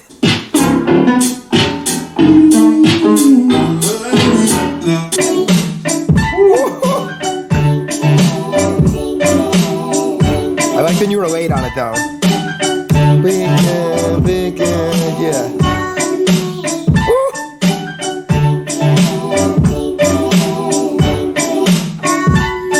When we were there, it was crazy. We were writing 2 to 3 songs a day. It was unlike anything that I've ever experienced. Usually it takes me 3 months to finish a song. But here, we would wake up in the morning, write 1 song, midday switch to another, and at night, we'd either make some joke EDM song or like a hardcore hip hop song. You know, at 1 a.m. we'd start writing that and be up till 3. It felt like summer camp, but we were writing really, really good music. I think like what was so inspiring about it is, for the first time, it was me running the laptop, and we had Tom running his laptop separately and coming out of his interface into 2 channels on my interface. So we had 2 computers running simultaneously. His into mine, out the speakers. I could do sounds on mine, he could do his, and we had Mike in the back of the room writing. And there were enough minds at play that an idea never would go stale. If I ran into a block, Tom would be able to get me out of it. And then Mike would be there steering the ship in one other direction. And it was this constant flux of it never became solid. It was always like liquid and morphing, and it just felt so, it was an incredible workflow of having 2 producers and the singer and people that I knew and trusted and felt comfortable around. This first experience was honestly so much fun that it made Mike and I fall in love with making music again. We had been doing it at that point for, 6 or 7 years, and eventually it becomes your job, right? It becomes your passion, but it's really also your job. And this was our first opportunity in so long to get rid of LA, prominent songwriters, these big producers that have all these big cuts and all of that. And it was just about the 2 of us, plus Tom, just being in a room, inspiring ourselves, not caring about what was popular or mainstream at the time, but just like what felt cool to us in the room at that moment.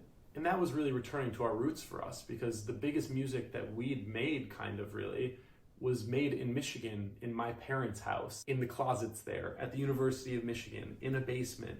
All of these DIY places that were out of the sphere of New York or LA, where you have all these prominent people, and really just had us doing our thing, following our own instincts. And this was just, it felt like such a return to that.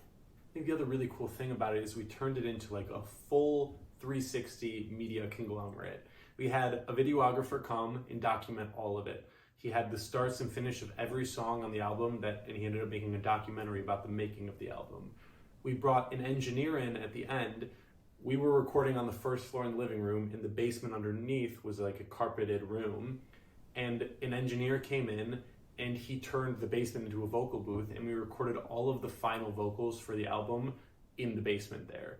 So the house was like cooking out. We had maybe 6 people in the house, and every role was filled, and we walked away with all the music videos for the album. When we would finish a song, we would leave the house that day with our videographer, and we would shoot the music video in Rhode Island, us just like clowning around. All of the content was made in those 2 weeks, compressed together, and it all had this feeling and this emotion to it, because it was all derived in the same amount of time, in the same mind space. Like through that, we were reliant on nobody but ourselves.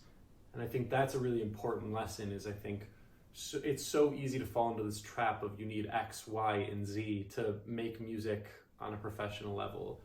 And I think, here we were taking this artist that has 7 million monthly listeners, who sells out Radio City in New York for 2 nights.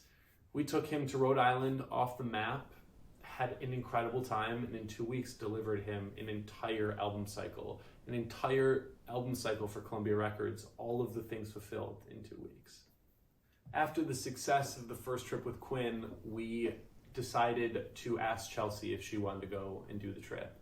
And it was kind of going to be the same setup. It would be me, Chelsea, Tom, and we'd bring Mike Quinn as a co-writer, and we would just go and try to repeat the whole thing and see if it worked again. So we went to Newport again, and it was just as successful as the first run. We were cranking out music with Chelsea. She works in a very different way. Quinn is like, he can just bump through songs. He's very fast because he's not as involved in the production. He has his opinion on how he wants it to be, but he's not a producer. Chelsea had a different approach because she's a producer and a singer. So she's very meticulous about each part. And the very cool thing about this like system that we set up is it's so adaptable. The me, Tom, and Mike is that kind of being the always present trio holding it down. Whatever the artist was in that room, beyond that, we could morph to their needs. So Chelsea had a very different process, and we made it work. We were writing, again, at least one song a day, sometimes two. So the first trip went so well that we went back a second week for Chelsea, like a month later. And in that time, we wrote probably 10 to 12 songs, and she ended up keeping 6 or 7 of them for her album, When I Close My Eyes, that just released, 3-4 months ago. Then after Chelsea, we asked Jeremy if he wanted to go on a trip. And so he said yes. And he is the most meticulous out of all of us. He's just so dialed into every single detail along the way. So we weren't cranking through songs with him in the same way, but we wrote maybe 5 or 6 songs that ended up comprising half of his album, Crusher, that just came out again like 4 or 5 months ago. And the process worked great with him. Again, he was such a different artist to work with, but we adapted. And with him, he's also a producer. So we really had 3 producers in the room. He was doing a lot of, the vocal melodies, and Quinn would help him write. And it just was this process of like always staying fluid, always whatever. And another great thing about Rhode Island is the food is the best in the world. The seafood is just on another level. So, we'd work all day, we'd order in whatever seafood we wanted, we would stuff our faces, and it's just, summer camp in the middle of Rhode Island. To me, of the 6 trips that we ended up taking, I think one of like the funniest anecdotes was that when the very first trip, I think this is day 3 of being in Newport, we wrote this song for Quinn called Stay Next to Me. We were all so psyched on it. We had this drum loop. We started with this drum loop that ended up with piano chords. Mike ended up singing and writing the vocal on top of it. And we felt something was so strong about the vocal, but there was something about the instrumental that just wasn't doing it. So we were about to abandon the idea. And then Tom came in and was like, no, this drum loop is so good, the vocal is so good, let's try to flip it, we can make this happen. So right when we were about to abandon it, we take one more stab, we strip everything but the vocal and the drums, and Tom gets on the keys and lays down this new chord progression that we were all like, finally, this is it, we unlocked the song.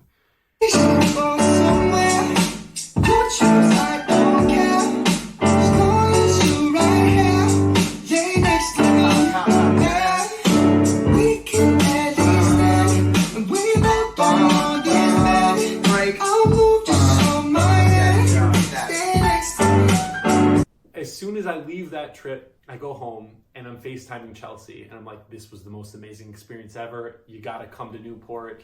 Like, this was just so amazing. And I play for her on FaceTime. I'm like, you gotta hear this one song. We secretly wanted her to get on the song, but I didn't want to just downright ask her. So I play her the song over FaceTime, and she, 2 seconds in, she's like, I need to be on this. Like, what do I have to do to be on this? I'm like, yes, I did it. So she records over it and they duet it, Stay Next to Me, Quinn 92 featuring Chelsea Cutler. We made it in the living room at Newport House. On the next trip we go back, actually I think it was to write for Chelsea 7-8 months later, in the winter now. Mike was doing the performance of Stay Next to Me on the James Corden late night show. And we watched his live performance of the song. It was pre-recorded because of COVID. We watched his live performance of the song on the Late Show in the living room, right next to where we wrote the song 7 months prior. So how like full circle that was so crazy. Now look at this. This is an exclusive. No one's seen this your album artwork yet. And I was looking at this. I think it's a brilliant cover. Who's this on the top here? And where are you in this photo? That's my friend Alex. He's a producer, and we shot that cover here in Newport, Rhode Island, where I am right now. It's where we made the entire album, and it was just kind of a chance for us to get away from Los Angeles and channel some inspiration, and kind of start from scratch and like channel that energy we had as musicians the day we started making music. So yeah, we just found this island called Rose Island, and it's got a very like Wes Anderson vibe to it. So we just stuck with it, and I'm really into it. So this is the first time anyone's seen it, so I'm honored to preview it on your show. This is fantastic. Well, it comes out March 5th. March 5th, the album's out, and we are so honored. The nice little cap to the story is after all was said and done, after I think we had 6 Newport trips under our belts, we got to all play Red Rocks Amphitheater together. There was a show that the 4 of us had booked together, all in the lineup, just the 4 of us, the mutual friends on the Rocks show. That was supposed to be in May when the world shut down in the pandemic, so it got postponed. And we were able to get another spot. It was this past August, and the 4 of us got to play for a sold-out Red Rocks together. So many songs that we had worked on for each other. You know, Mike was playing mostly Change of Scenery, the album, which is what we had made in Newport. And it was just crazy to see all of this come to life on like the most grand scale, and to be with like my 3 best musician friends, like doing something that so many people dream of. It was just honestly the most rewarding. It was the most rewarding, best night of my entire life. So I think my most important takeaway in the whole experience is I feel like I've had such a fulfilling music career because I've worked with my friends and people that I genuinely was drawn to, independent of success, of anything external. I just felt drawn to them because I like them creatively. I like them as humans. And each relationship that we've built in this industry has been an addition onto this block. We've built, like, between my manager, me, and Quinn to start it, we had this family dynamic to us. We were all best friends, and we worked together. And slowly that kept adding on, and I feel like every person that's been attracted to our sphere or added in has that same value to them. And I think like that's what makes, when you win with people that you care about, it just makes it feel so much better. And I know, like, after we took Chelsea to Newport, she was like, I never want to make music with anybody else again.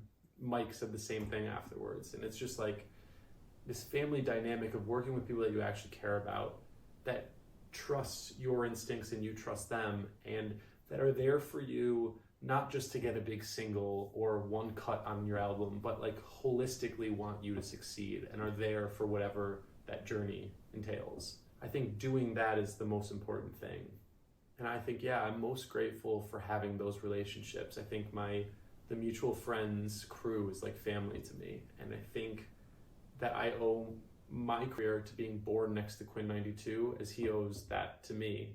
And I think that energy just kept growing. And now nearly 7 or whatever years into my career in music, I think the one thing I would say is you don't need to be in the room with the biggest pop artist or the biggest pop writer or producer. You just know people that know you and know your style and want to see you improve, not for their own gain.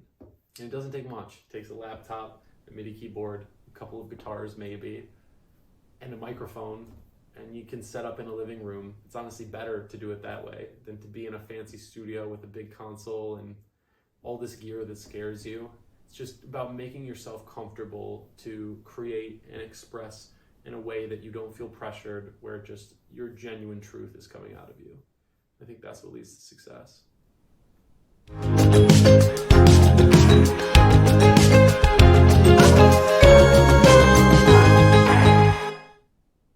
Hi, everybody. My name is Samantha Fair, and I'm a brand strategist based in New York City. I'm so excited to be hosting today's Fiverr session called Building Your Personal Brand with Fiona Bloom. Fiona, why don't you introduce yourself to the audience?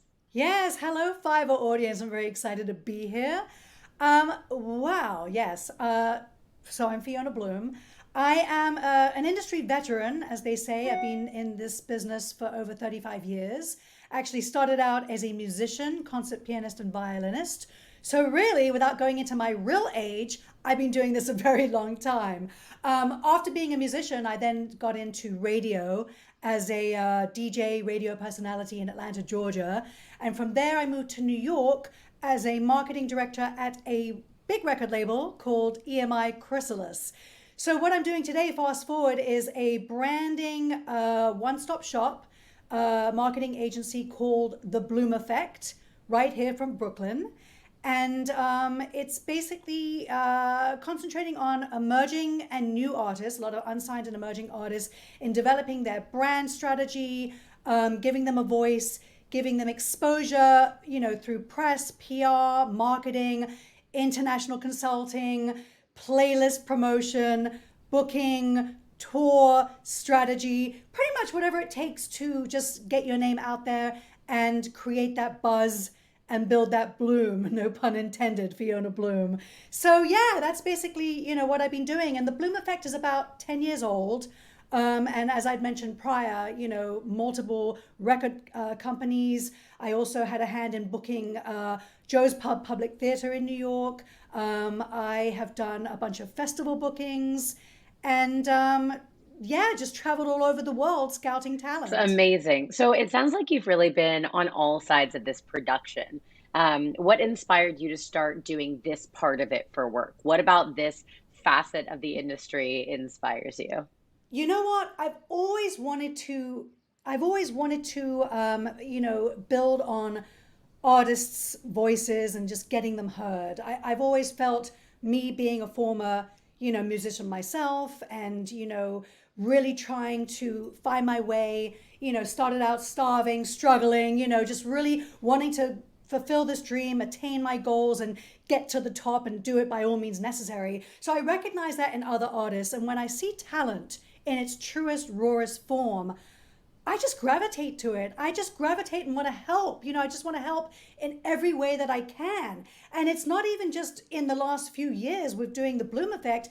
It's really my whole life. Like my whole life outside of being a musician, I've always wanted to help the underdog and always wanted to help talented artists no matter what. Mainly in music, but, also in art and film and, book publishing, authors, whatever they are, whatever facet of the art business, whatever discipline they're in, I've always sort of found it my MO, my raison d'etre, if you will, to just help them wherever I can and as best I can. So I would want to say it's really been my calling from the moment that I was born, and more than ever with the work that I'm doing now. So it really sounds like your passion for helping artists comes from, wanting them to be heard and seen and to get their magic and their talent out in the world. And a lot of that, as you know better than anybody, comes from branding, personal branding and professional branding.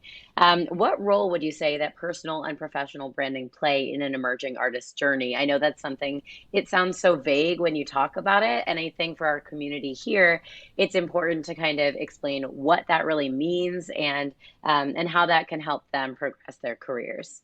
Absolutely. Wow. I mean, honestly, personal branding and professional branding in an emerging artist career is everything.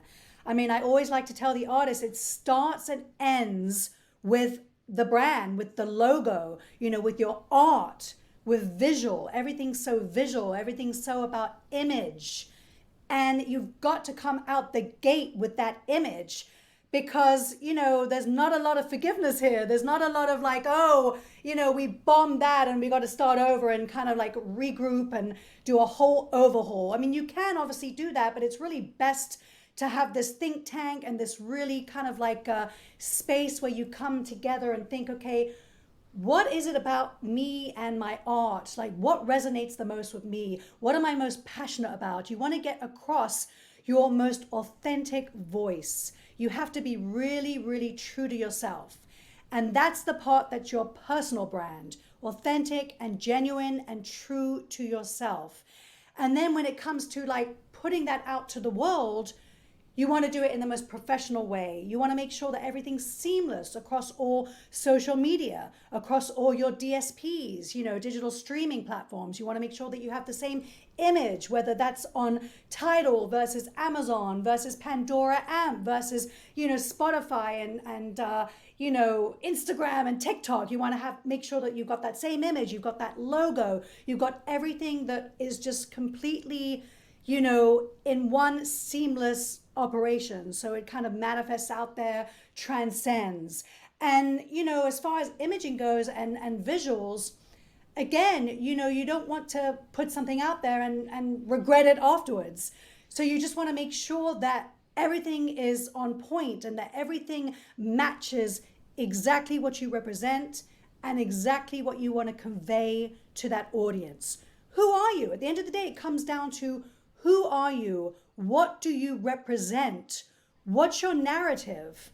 And what are you trying to accomplish?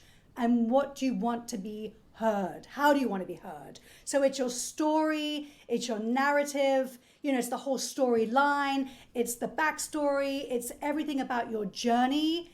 And packaging, imaging, art, your logo, your look, the feel, everything has to be unified and with purpose.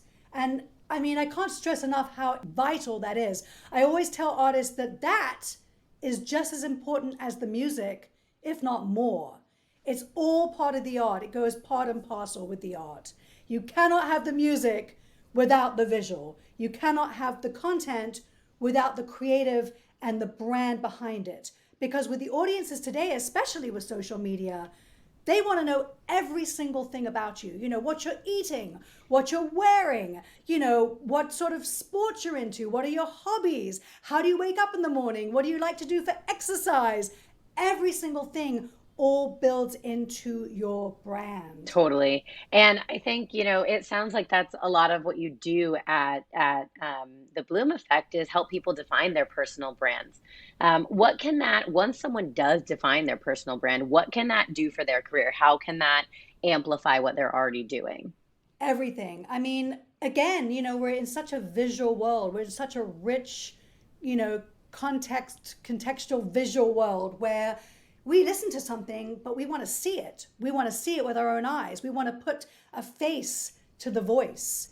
So once you have that brand intact, that's everything. That's in your packaging, whether you're releasing something, whether it's a single, whether it's on vinyl, it's the art that you release on vinyl. That becomes your poster. That's your USB that you're promoting, whether you're at South by Southwest, whether you're at Canadian Music Week or Indie Week or Fiverr's Virtual Music Conference, wherever that is, you want that packaging and, look and feel to match the music. And so once you find your voice and once you find your authentic, feel and passion and image, all of that combined is what you use going forward to present yourself and represent yourself in the best possible way. So whether you're trying to book shows, whether you're going on tours, that's what booking agents see. When you're promoting to press, when you're putting out press releases and then the journalist or the editor wants to do an interview, when they're talking to you on the phone or if they're on Zoom or they're doing a StreamYard interview for radio or doing television, whatever that is, they already feel like they know everything about you based on everything that they've read, everything that they've seen, even before they've even listened to the music, because it's that brand that they really tap into and they adopt. And that's how fans really embrace the music and the art as well. They adopt that brand as they're listening to your music. So, it's sort of like you can't have one without the other. Do you reach out to talent? Are you the one proactively going to them? Do they come to you seeking help? Or is it a mix of both? It's really a mix of both. From all the work that I've done, I've obviously built up a great reputation, I'd like to think. I have a lot of integrity that comes with that as well. But I've worked very hard to keep my reputation intact. And I have a very, I'd like to say pretty much a 98%, result rate. I really just get results. As publicists and as branding people, we don't guarantee things, but we definitely bring a lot to the table with, our relationships over the years, getting things in the door, getting people to listen. And it's sort of a mix because, all the artists that I've worked with are very, very pleased with the results that I produced. And then industry is seeing everything that I brought to the table, developing an artist that you've never heard of. And 6 to 8 months later, they're everywhere. They're ubiquitous. It's like, oh my God, I remember you talking about that artist that nobody'd heard of. And then suddenly I'm reading about it. I'm hearing about it. I'm seeing it here. They're on tours. They're in magazines. They're all over socials. They're on my Spotify recommends. It's like, I can't, wake up in a day and not see their name. And so, I don't want to take all of that credit, but I can take a lot of that credit.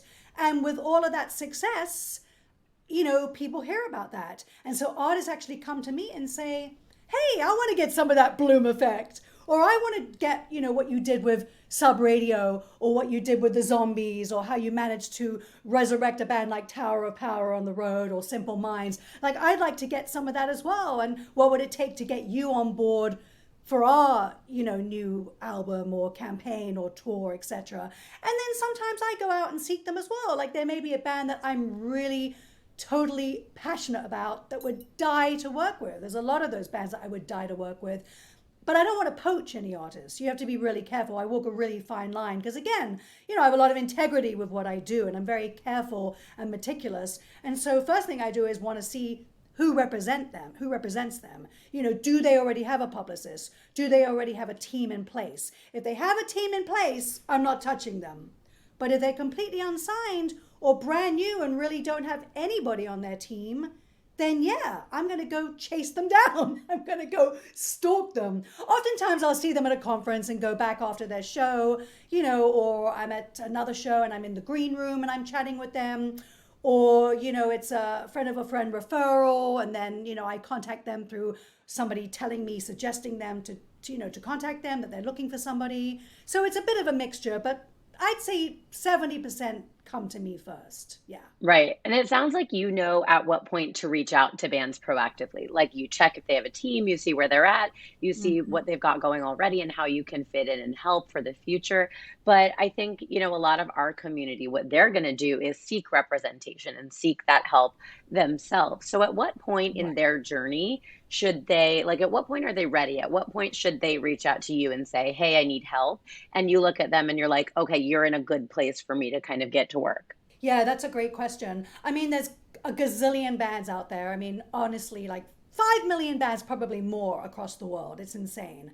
And all of them want to get noticed. All of them want to be discovered. All of them want to get to the next level. They all want to go on tours. They all want to put records out. And it's not, always suggested that an artist hires a team or hires a publicist or hires a branding expert right out the gate. I often tell artists they should at least have 2 years under their belt of hardcore building their social profile, getting those Spotify streams up, pushing out playlists, promoting community, just growing their stats, their statistics, their analytics all across the board, just really growing that incrementally.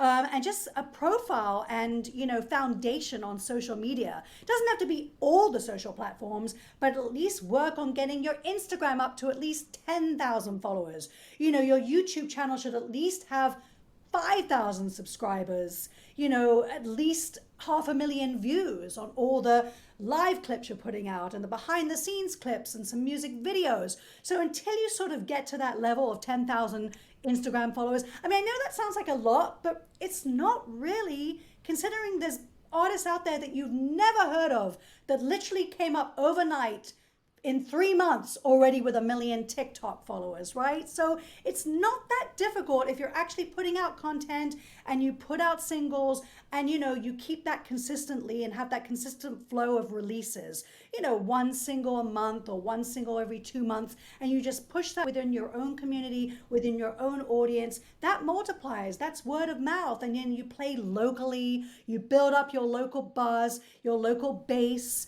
And, there's so many ways to do it. And then, once you put out a few singles and you build up your Spotify streaming and you've got, all your DSPs and your branding looks good, and you build up a nice social media following, and you've done a couple of shows in your market, and maybe you've gotten in your broken down van or little car and taken off and gone to your regional area, or maybe 3 or 4 different markets in the area. Once you've gotten to that level, then it's time to actually come to someone like me and say, look, I want to put out an EP, or I want to, get on the road and really do this seriously. I'd like to maybe do 10 dates or 15 dates. I'd love you to do tour press, or I'd really love to take my image to the next level. Maybe you can, strategize and get me with a professional photographer, an art director, somebody to help me with YouTube advertising, social media advertising, all of that stuff. That's kind of the right time to do that. Once you've already put material out yourself, you've already made a little bit of a splash underground, little bit of a buzz, not a big buzz, but enough to kind of get people, knowing that, okay, it's a little story here. You're developing a story, you're creating a bit of a buzz, there's some knowledge about you, and you really have what it takes to get out there and kind of, tackle the world. That's kind of the right time to do it. So I'd say 2 years, starting out 2 years. I mean, there's always exceptions. You could always start out and have someone like Questlove discover you immediately, or, somebody take you on the road and open up on some dates, like maybe Billy Joel heard you accidentally on a radio show, with one single out and says, oh, I want to take him on the road. There's always those flukes. But for the most part, you need at least 1 to 2 years under your belt. Yeah.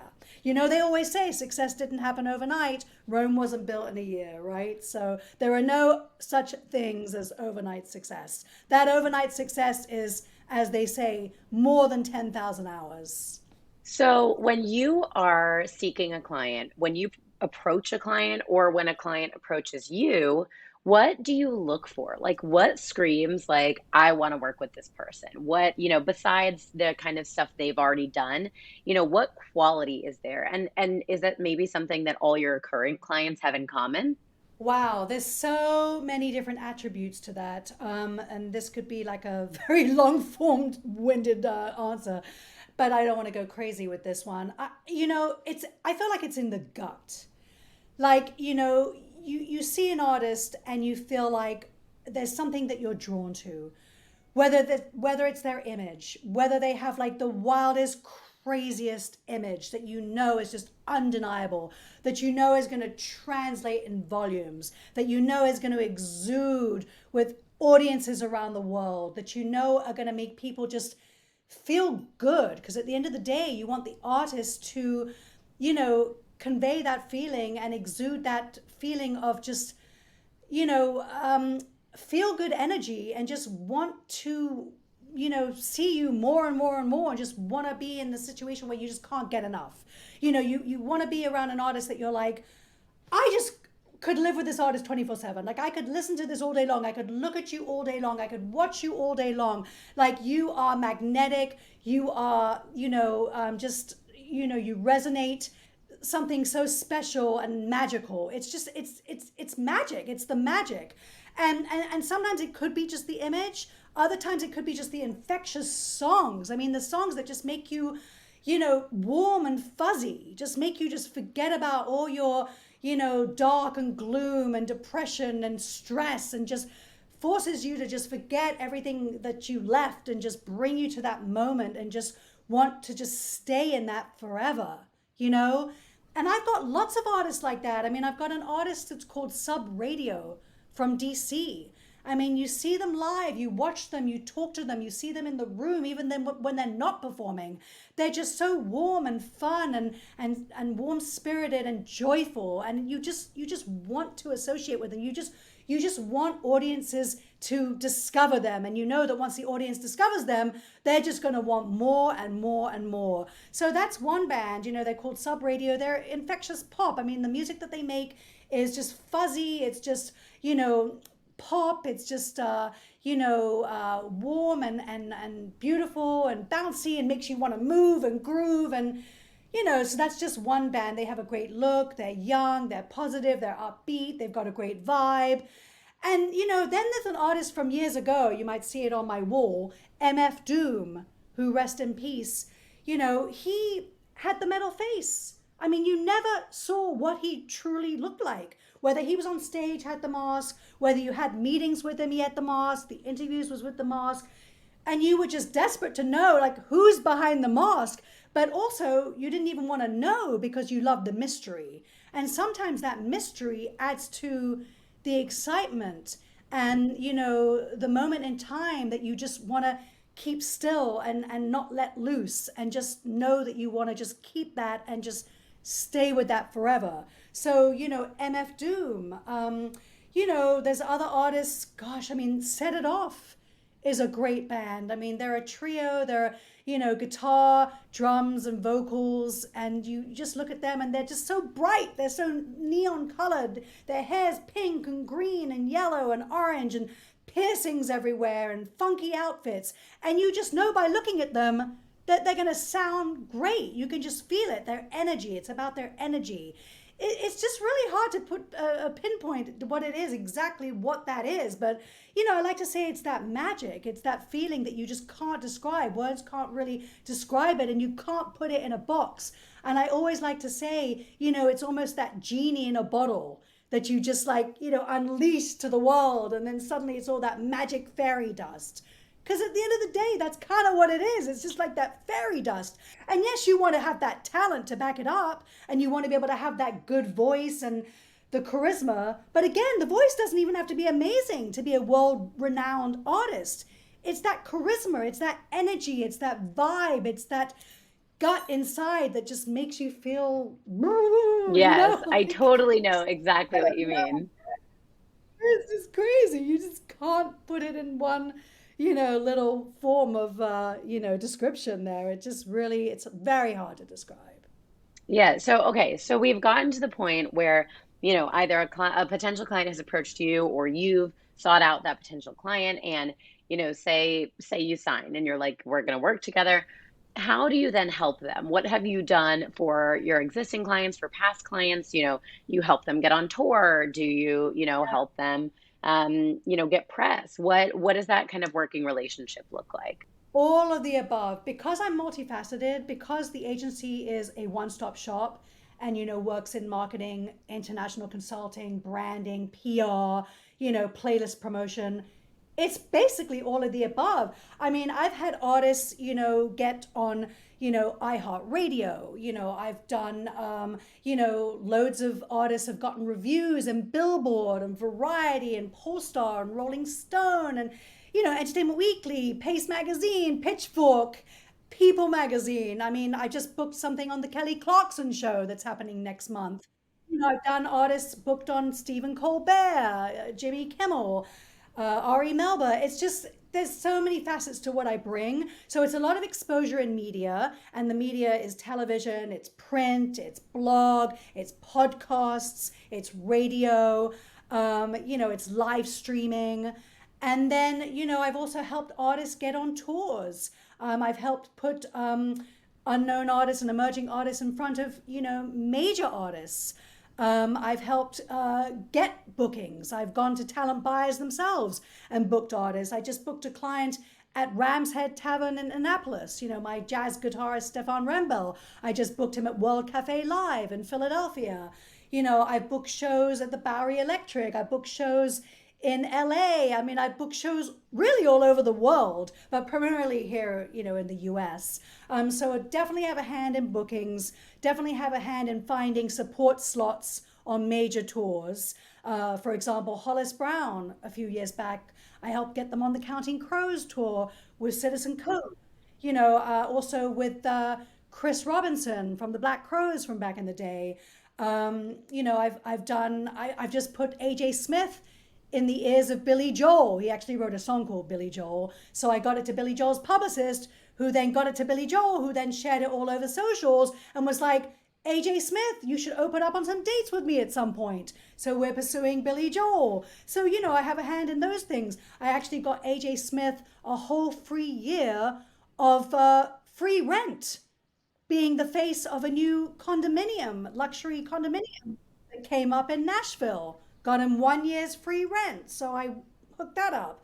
I just got Stefan Rembel he just did a guitar camp. I just hooked up Daddario Strings with giving them all free guitar strings to all the guitar students, and humidifiers. So, Daddario sent them packs to all their guitar students. I got Rise Brewing Company that does the cold brews and the oat milks. I got them to ship tons of product to AJ Smith for them on the road when they were touring on their last tour. Gangsta Grass, which is my bluegrass hip hop group. I've had them initiatives with Oxfam. We've done initiatives with Little Kids Rock, where they'll do programs where Little Kids Rock will go out to all their students and then put Gangsta Grass in their newsletter that goes out to, several millions of people. So it's just really all across the board. I've worked with tons of brands. AJ Smith's doing something with Spiral, which is a banking system right now, where he's sort of doing a social media campaign for Spiral. He's just done something for Brooklyn Cloth. He's about to do something for another brand that we're working on as well. So yeah, I mean, it's just, I match them with brands. I get them loads of press. They're in front of television. They're in front of radio. I get them playlist promotion. AJ Smith's new record's coming out tomorrow called Nobody. And I just got him playlist promotion on 2 Tidal playlists. I've got an Apple playlist. I've got an Amazon playlist. I've even done Amazon exclusives. Yeah, I mean, just you name it, I've done it. I mean, I've gotten my artists on MTV. I've gotten BET coverage. I just got something exclusively premiered on Rock the Bells, which is LL Cool J's platform. I've done stuff with Adidas. I've done stuff with Poland Spring. I mean, the list goes on and on and on, So, yeah. Yeah, at the end of the day, it sounds like really what you do is you create opportunities for these people. You find opportunities for them to get out in front of a bunch of other people. Sometimes really big, important other people, sometimes just a lot of people. But that's something that's a mission that Fiverr shares, right? So Fiverr's whole thing is to, create a community setting where people can, find opportunities to push their work and to create something bigger and better and, have support there. How do you think a community like Fiverr's opens the door for emerging artists to opportunities? I mean, there are a ton of ways that I can think of off the top of my head, but I'd love to hear your professional perspective. Yeah, sure. Goodness, pretty much every one of my artists has used Fiverr, whether it's trying to, get a new logo or a graphic design for a flyer or a poster, album art, even liner notes, like whatever it is, even finding sound men, going on tour, getting some tech stuff. We've used Fiverr for pretty much everything. And, thank God for Fiverr. Thank God for you guys, because it's enabled artists to have a resource that's affordable and economical. Because if you went out to the general marketplace to look for a graphic designer or somebody to do your logo or art for your next album, you could be, or even a video director, you could be spending thousands and thousands and thousands of dollars. And before you know it, you've gone through a budget of 50 grand. And you're broke, and an artist doesn't even have 50 grand. So they have to raise it on a GoFundMe or a Kickstarter or, Indiegogo. So with your platform, now they have the means to not have to go to start a whole, crowdsourcing campaign. Now they can do something in fashion that's affordable and, using your resources, and then not just using the resources to get work done, but then actually being able to promote by using the community that once they've done all that work with, can now also promote and spread the word of their music and their art as well. So it's incredible what you guys have done. And I actually watched you from the beginning, because I think I was first using Fiverr. I think one of my ex-boyfriends told me about Fiverr maybe like 8 years. I don't know how long you guys have been around, but I feel like 10 years ago. That's amazing. Yeah. And I think that's something that's so special is, right? Like we're all on the same mission, right? We're all trying to create opportunities for these artists. And I think, the more people there are, the merrier, the more listeners there are, the more creators there are, the more business people there are. I think we're all kind of working together to create a better world for these artists to release music in. Absolutely. I mean, it's an ecosystem, right? At the end of the day. And that's what Fiverr's done, is created that ecosystem for the artists to affordably and, a little bit more with ease, be able to facilitate and navigate this crazy world that we're in. So yeah, thank you, Fiverr. Yeah. I think a lot of the conversation around the music industry focuses on the artist and on the music itself. Those things tend to be at the forefront of the stage because in real life, those are also the things on the stage, right? Everybody's a fan of the artist or the song, but I think a lot of people don't actually think about what goes on behind the scenes all the time. And, in our Fiverr community, we have a ton of artists and we have a ton of people who, create music, but there are also a lot of people who are aspiring, business professionals, people who are interested in being behind the scenes doing kind of what you do, right? The marketing and the publicity and the branding.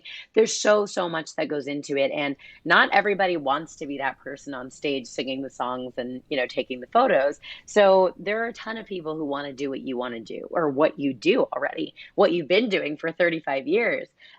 So, coming from the perspective of a professional, someone who's a total veteran in the space, how can someone get started doing what you do?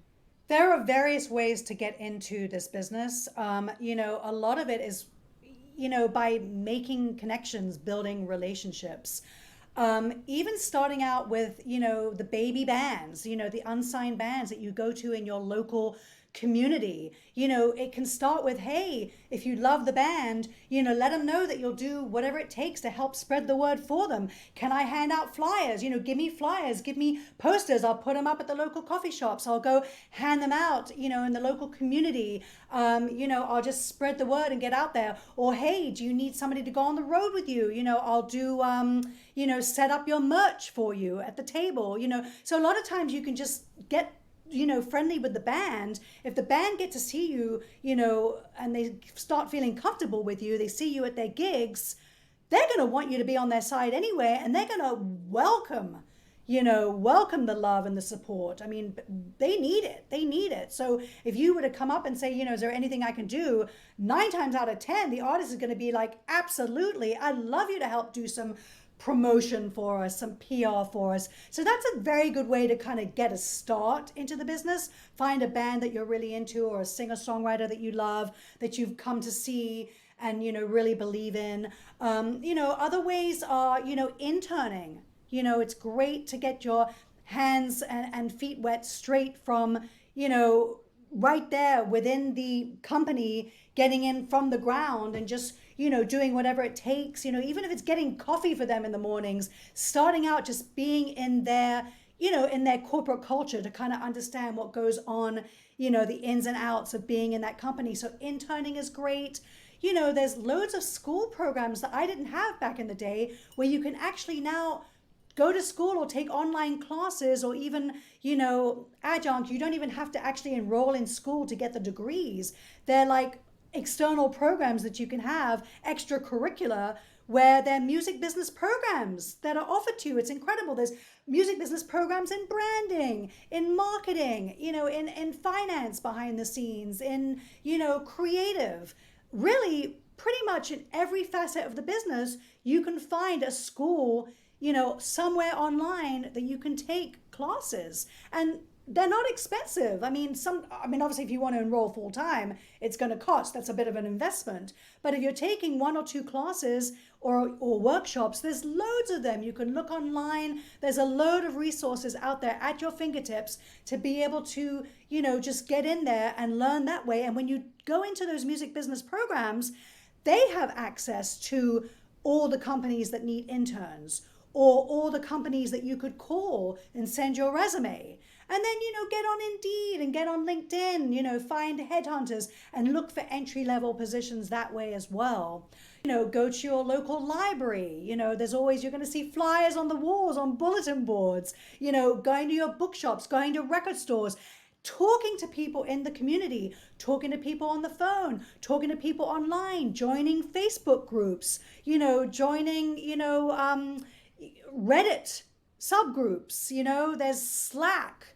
There's all kinds of places now with channels that you could find, to learn and to sort of gravitate to places that you can actually learn and get into the industry. I mean, even getting on a Twitch weekly, there's everything now is just so much easier than it was before. When I came up, it was really a very closed circle. It was like an industry that you could not get into to save your life. It was like for, the elite. It was like not an equal playing field. There was really no entry in. It's like you had to work for 5 years for free before you even got a break, before you could even get an entry-level gig. Nowadays, it's like you can get an entry-level gig after you've interned for 6 months and or after you've finished a music business program. Suddenly, with the networking that you've done and, a little stroke of luck and timing, you're in. It's so much easier today than it was all those years ago. So much easier. And people are accessible. You can look anyone up and find them. We couldn't find them back then. We had to have their phone numbers. If you didn't have their phone numbers, their receptionist and secretaries were cock blocking you. You couldn't get in. If the secretary and receptionist didn't like you or didn't know you, you would not be transferred, into, or not transferred in. You wouldn't be, pulled into getting them online. You couldn't get them on the phone. They wouldn't, that's just it. They just wouldn't do that. So they would stop you almost from getting in the door. You could not get in the door, anywhere. But now it's like so much easier to get in the door. It's so easy to just, the playing field is just like leveled out. Anybody who's anybody with ideas, that has a great attitude, that's friendly, that perseveres, can get in and make it. Well, and that's really the beauty of the internet, and something that I think Fiverr in particular does a great job of capitalizing on, right? It's the great equalizer. It creates opportunities, it creates access, it gives people, the chance to kind of get in the door and be on that even playing field. And something about what you just said really stands out to me, which is that, this is just going to usher in a whole new wave of people doing exactly what you do. And you've been in this industry for 35 years. I mean, before Fiverr existed, before any of these platforms existed, before a lot of, like you said, even these education programs existed. So, the industry is evolving at a pace that is so rapid. And in particular, your role, it changes all the time, I'm sure. So, what are the steps you're taking to stay relevant as all of that starts to transform around you? Yeah, relevance is so important. I mean, you want to be, in the cut. You want to be able to adopt all the new technologies that are out there. You have to stay relevant, so important, because that's the way that the industry is going to, keep someone like me on their mind. It's going to make, an artist want to work with me.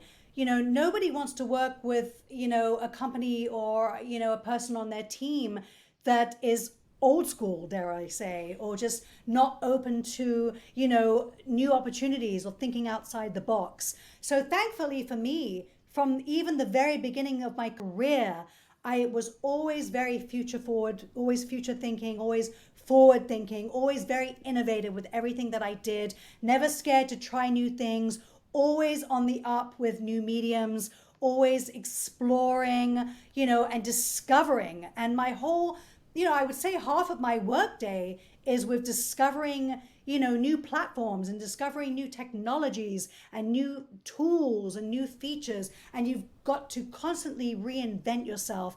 I've pretty much reinvented myself at least 10 times in the last 35 years, at least 10 times. And there's a gift to that, because there's a lot of people that I work with. There's a lot of peers and a lot of, colleagues and dear friends over the years that basically are getting left behind. They're not adapting. They haven't evolved. I'll talk to them and say, hey, how is business? Or, hey, what are you up to these days? And, without saying my age, but obviously I'm not 30, a lot of them are saying, oh, I just can't keep up with this biz anymore. I feel like I'm getting, left behind. I feel like I'm becoming irrelevant. I feel like I'm passé. I feel like nobody cares. I feel like, everything that I try to do these days, just gets lost and nobody's really listening. And I'm trying to weed through everything and everything's moving so fast. And, my answer to that is keep up. You've just got to keep up. There's no excuses. Of course, everything's moving so fast. Do you think I grew up with social media? I didn't even grow up with a cell phone. Do you think I even knew how to SMS? When phones came out, the first cell phones, the first reiteration, I'm learning as I go, with trial and error. And it's okay to make mistakes. I'll never forget sending a an email blast once that I didn't BCC everyone. Oh my God, okay, you make these mistakes. But when you make those mistakes, you learn from those mistakes, And, I've done crazy social media posts, 3 a.m. when I didn't have my glasses on and realized I had a ton of typos. And I realized maybe I was a little under the influence, a couple too many drinks, And maybe I was like, ooh, maybe I shouldn't have said that, But then, hey, that's why we have a delete button. And then you can delete and then move on and make sure that never happens again. But, it's really, really important to study. I'm constantly educating myself. I'm constantly surrounding myself by young kids, by younger people. I'm mentoring students all the time. I've got interns that work for me. And I learn from them. I have them join my meetings. If it's a social media meeting, a marketing meeting, a tour consulting, I want them on that call. Because these 20-year-olds have brilliant ideas, especially when it comes to, branding, and especially when it comes to, getting your voice and finding your authentic voice when it comes to conveying that on social media. I'm not going to have the answers on TikTok. Don't ask me about how to use TikTok, effectively. Don't ask me about how to be on Twitch effectively, or Slacker, Slack or Reddit. I mean, some of these platforms I'm great with. Others I'm grasping and I'm just getting by. You don't have to be proficient in every one of them, but there's people that just haven't even bothered to try. And that's just basically, there's no excuses for that. There's no excuses. If you're in this business, you need to stay abreast of every single thing that rolls out. And that's with live streaming technologies, right? That's with live streaming.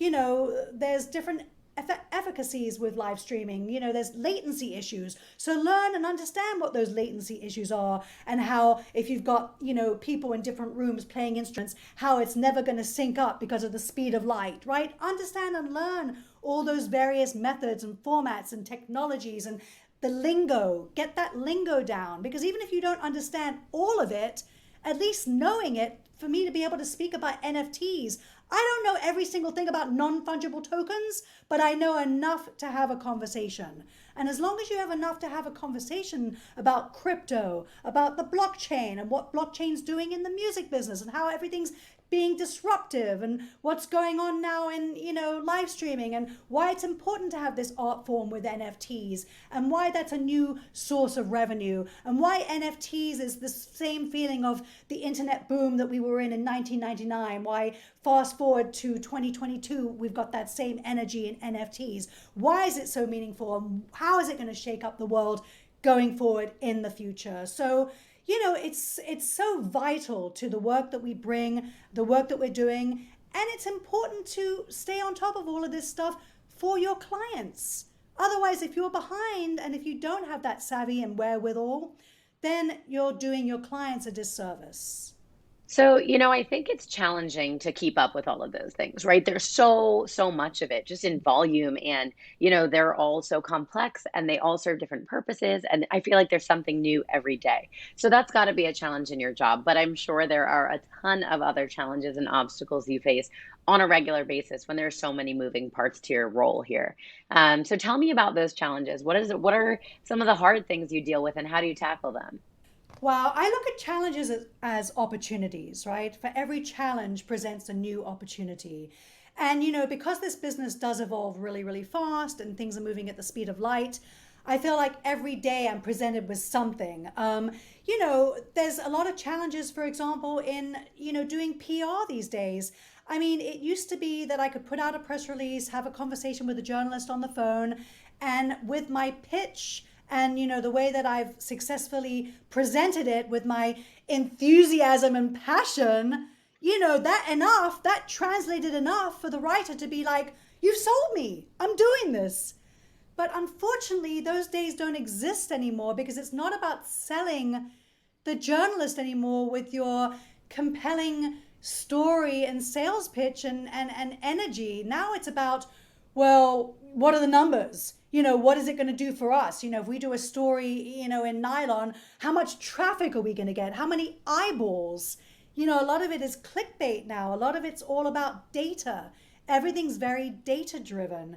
So it kind of takes, the fun and the work that I do, it sort of takes all of that away to sort of just the really, at the end of the day, just the, nuts and bolts. It just boils down to analytics. It's like you can have an amazing, talented artist with a great story and the most amazing profile, but yet, the media doesn't want to cover it because there's not a lot of traction, because they don't have enough social media presence, or they don't have a big enough online story, or they're not touring, they're not really that visible. So, that can be very, very frustrating. I've had a lot of passes, from journalists because, nothing to do with the merit of the artist, but more because they just don't have enough visibility. But, that's also up to us as a publicist to bring that visibility. So it's kind of a catch-22. Well, how do we bring you visibility if the outlet is not willing to give us that visibility? There's just nobody going out on a limb anymore. That's the problem. There's nobody going out truly discovering and truly breaking an artist anymore. Everybody's kind of, if you look at all those same, whether it's Entertainment Weekly, the Fader, Pitchfork, Consequence,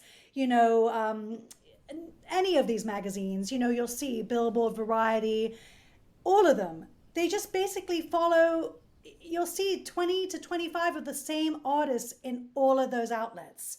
It all gets regurgitated. It's all the same coverage. Occasionally you might see a breakout artist, but that breakout artist that was mentioned in Consequence is now suddenly going to be that same artist that's covered all across the board. So for other artists, like emerging artists I'm working with, it makes the level of entry that much harder. So that's very, very challenging.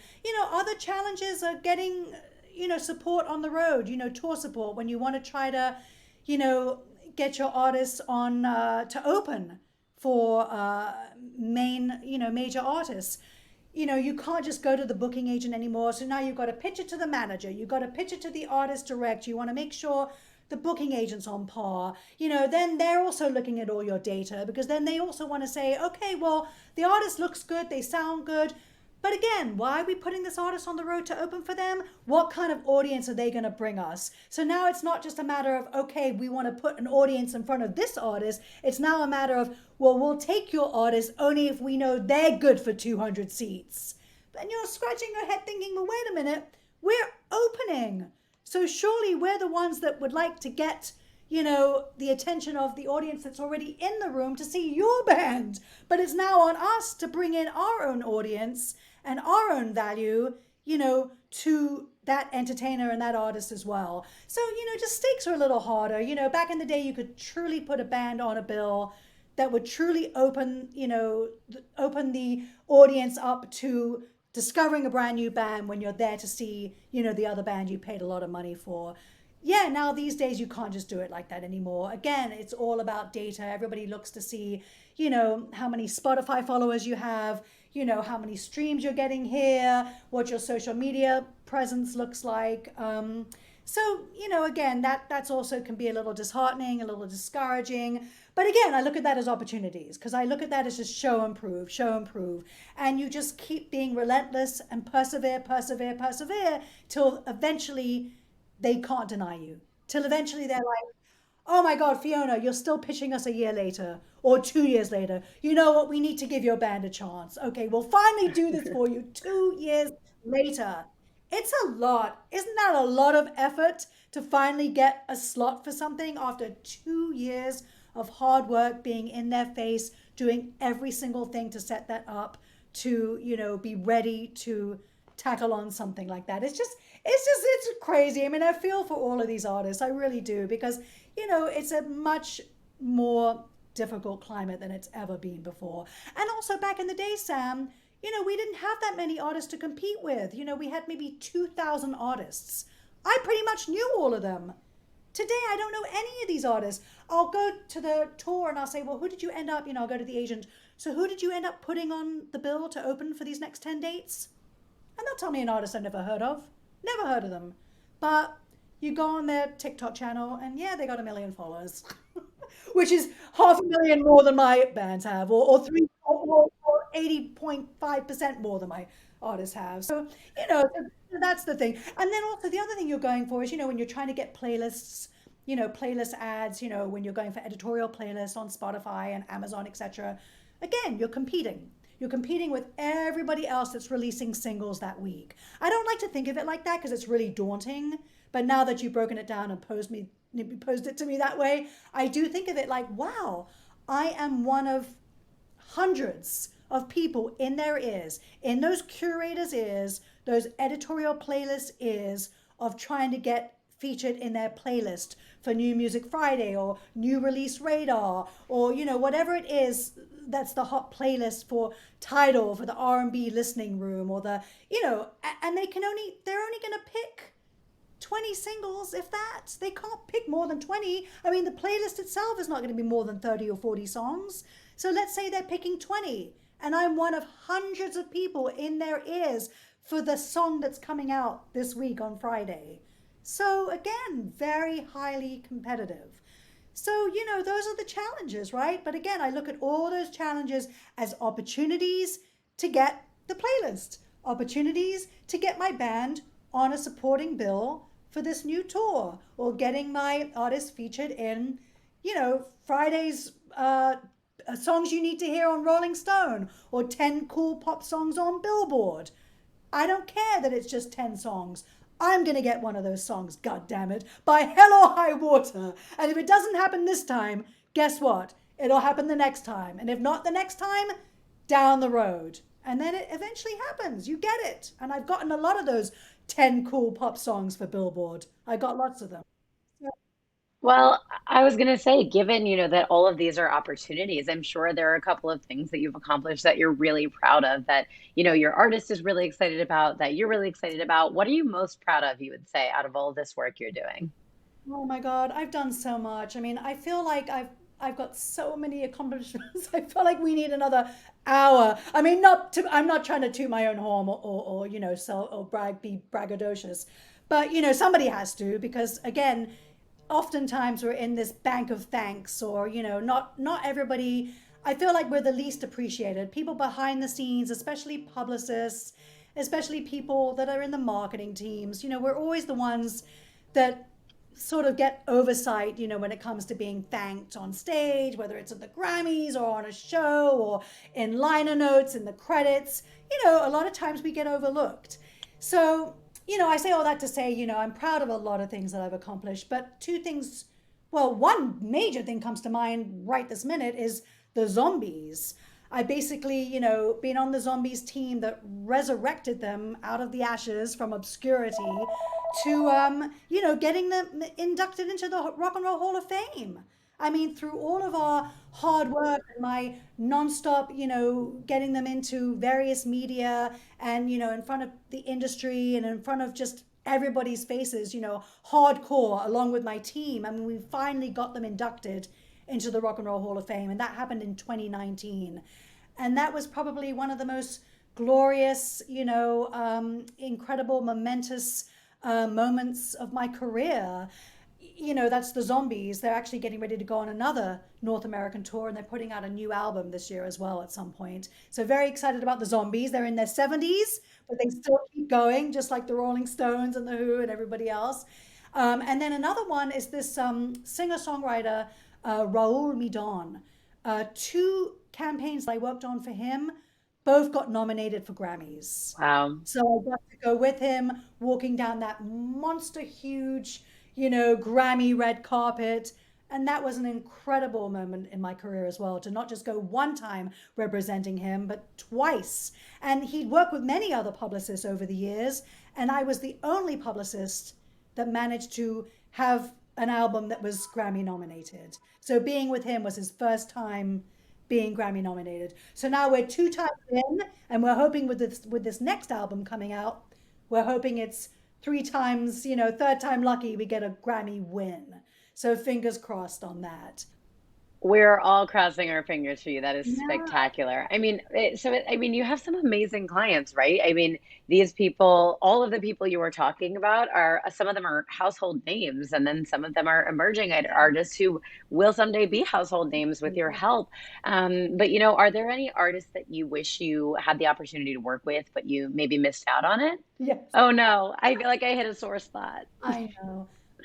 There's a lot. There's a lot. I mean, I've just, you know how they say you shouldn't have regrets? Screw that. Screw that. I have regrets, okay? Let's just be frank. I have regrets. Fair. One of them is a band that I think you know of, because they definitely got huge, and especially on the festival market, or the festival circuit, I should say. They're called Tank and the Bangers. Yeah. They are a band from New Orleans. Okay. Wow. I am besides myself. So about 6 years ago or 5 years ago, about a year before they won the Tiny Desk competition, because that's really what ended up putting them on the map. Because once they won Tiny Desk, then all of a sudden they were on the festival circuit. Then all of a sudden they had all this incredible press, then the record deals and blah, blah, blah, blah, blah. Anyway, so for 5 to 6 months straight, their manager called me almost every week. Like, Fiona, we're back in New York. I want you to come see Tank and the Bangers. We really would love to talk to you about doing PR. Fiona, can you make it? Fiona, we're opening up for such and such at Brooklyn Bowl. Fiona, we're here at this other place in Brooklyn. Fiona, we've got this gig in Manhattan. Can you meet us? And unfortunately, during that time, it was so hectic for me, so busy. Either I was on the road, either I was traveling at a conference, either I was, in the midst of doing my own campaigns with having shows that particular night in New York. I just was never, ever able to get it together, to see the band, to meet the manager, to even have a real conversation on the phone other than, 2 minutes on the phone saying, yes, I'm interested, I'd love to come check you out, but never actually getting to the point where I did. And that's a big regret. I mean, who knows if I would have stayed being their publicist, but it's a regret to even know that I missed the opportunity to meet the band and even know that I could have possibly done some PR for them. And knowing the type of job that I do, I know I would have killed it with them and they would have stayed working with me. So, that's a missed opportunity. Another opportunity that I missed out on that I completely regret is is an artist that, was like an incredible, he's an incredible rapper that I discovered very early on in his career, called Atmosphere, from Minneapolis. Have you heard of him? Atmosphere. No. His name is Slug. Probably one of the incredibly gifted lyricists on the underground, backpack scene, probably worldwide. And he's gone on to sell millions of records. And the fact is, many, many, many, many years ago, when I started a record label, when we had MF Doom, and even before I signed other artists like Black Alicious to 321 Records, because I've had various record companies over the years. When I put out Black Alicious and did a compilation called Connected, I drove in a blizzard to Minneapolis in 1998 because I'd heard of a band called Atmosphere. They were very underground. They were just very local, just in Minneapolis, had a big following in Minneapolis, but nowhere else. Went to go see them. I think the club was called First Avenue. Fell in love, desperately wanted to sign them. Went back to New York. Stayed in touch, ended up bringing them to South by Southwest.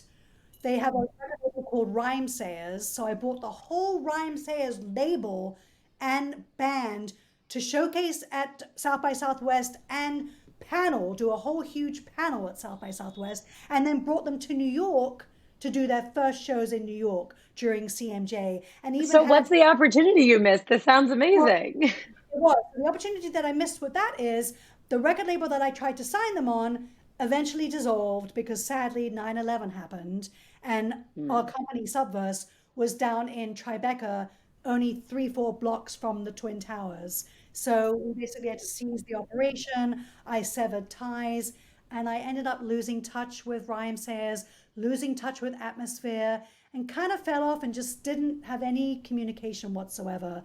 And I feel like had I stayed in touch, had I have, with all the work that I'd done with Atmosphere and all the buzz that we'd created together, I'm sure I would have stayed very much on their team even 20 years later and being part of the success story of Rhyme Sayers and atmosphere. But sadly, I just fell out of touch. And we did reconnect, a few years ago, like 5, 6, 7 years ago. But honestly, that almost felt like, hey, I'm back now that you're successful. Just didn't feel right, so. Yeah. Well, and similarly to kind of, all those challenges and obstacles presenting themselves as opportunities, I mean, regardless of there being regrets, at the end of the day, you wouldn't be where you are right now without every decision you made in the past or every accident or every stroke of luck or misfortune or any of it. It all comes back to it contributes to exactly where you are today. And I think the future of the business is going to present a lot more opportunities for you and for these artists who are emerging now, who are just kind of starting their careers, but are, on the precipice of something amazing. So, I'd love to hear from you about where you see the business going. I mean, what will it look like in the future, the near future, the long-term future, and how do you prepare for that? I think I mentioned that a little bit before when we talked about the future and how I stay relevant and, working in NFTs and blockchain and crypto and all of the different technologies that you have to embrace being in this business. But, as far as where I see it going, I mean, you're already seeing, trips to the moon and trips to Mars. I always used to say jokingly, I'd love to be the first promoter to do a tour on Mars. Yeah. I feel like the space odyssey is definitely a new frontier of where things will go in terms of touring at some point, whether it's 2030, 2040, 2050, or even when I'm long gone, that remains to be seen. But, obviously things are moving very, very fast. But I feel like as long as you can embrace all these new technologies, you just have to just be ready for everything that comes your way. Just technology, just learning and understanding all the new technology. And the technology that we have now in blockchain, which is huge, the technology that we have in, the non-fungible tokens, like how we're able to, save a piece of art and how we're able to use that digitally and how we're able to have our wallets and how we're able to secure our wallets and how eventually the tradition of banking as we know it is going to be severed. That institution is going to eventually crumble. I mean, I'm pretty sure all of that's going to crumble and we're somehow going to be working in crypto, in the next 10 years. I mean, already certain companies and certain entrepreneurs are already dealing in crypto where they're just even having their salaries in crypto or their exchanges or their, paying expenses in crypto. We're going to see more of a shared economy. We're going to see more of an open source community where everything's more trusted, in just an open source with easy communication and access, even more at our fingertips. The globe is going to get even smaller. Things are going to shrink as things open up. It's going to shrink to the extent that we don't really have to leave our rooms, but we can do, business globally, in a second, just by, something that we're doing with a transaction. We're doing that now. None of that's changed, none of that's going to change that much more, except with the way we're doing our transactions. The way we're doing this virtual music conference is going to look very different in 10 years as well. It may not be the platforms that we're using anymore. It may be completely different platforms. The bandwidth's going to be much faster. We're already having broad bandwidth, but even the broad bandwidth today is not going to be as fast as it will be in 10 years.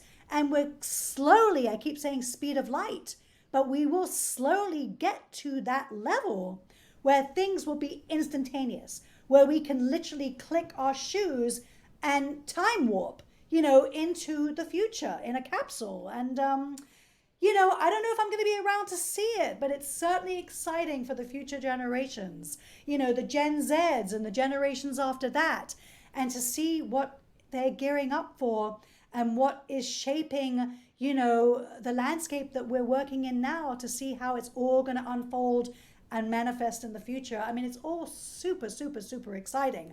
And that's honestly what drives me the most, is the opportunities that exist in the endless ways that we can market and promote with these new platforms and new features. It's just exciting to learn that they exist and that they, are cropping up every single day. it keeps me on my A game. It keeps me, alert and abreast of everything that I should be, focused on and just putting my energies into, and allows me the resources that I wouldn't ordinarily have if I wasn't forward thinking and innovative with the, the business acumen that I have. So as we look into the future, there are currently millions of artists trying to break through and climb to the top with success and celebrity. And that number of artists is only going to get bigger as, as we start to have more stars. And as you said before, as the playing field begins to level out even more.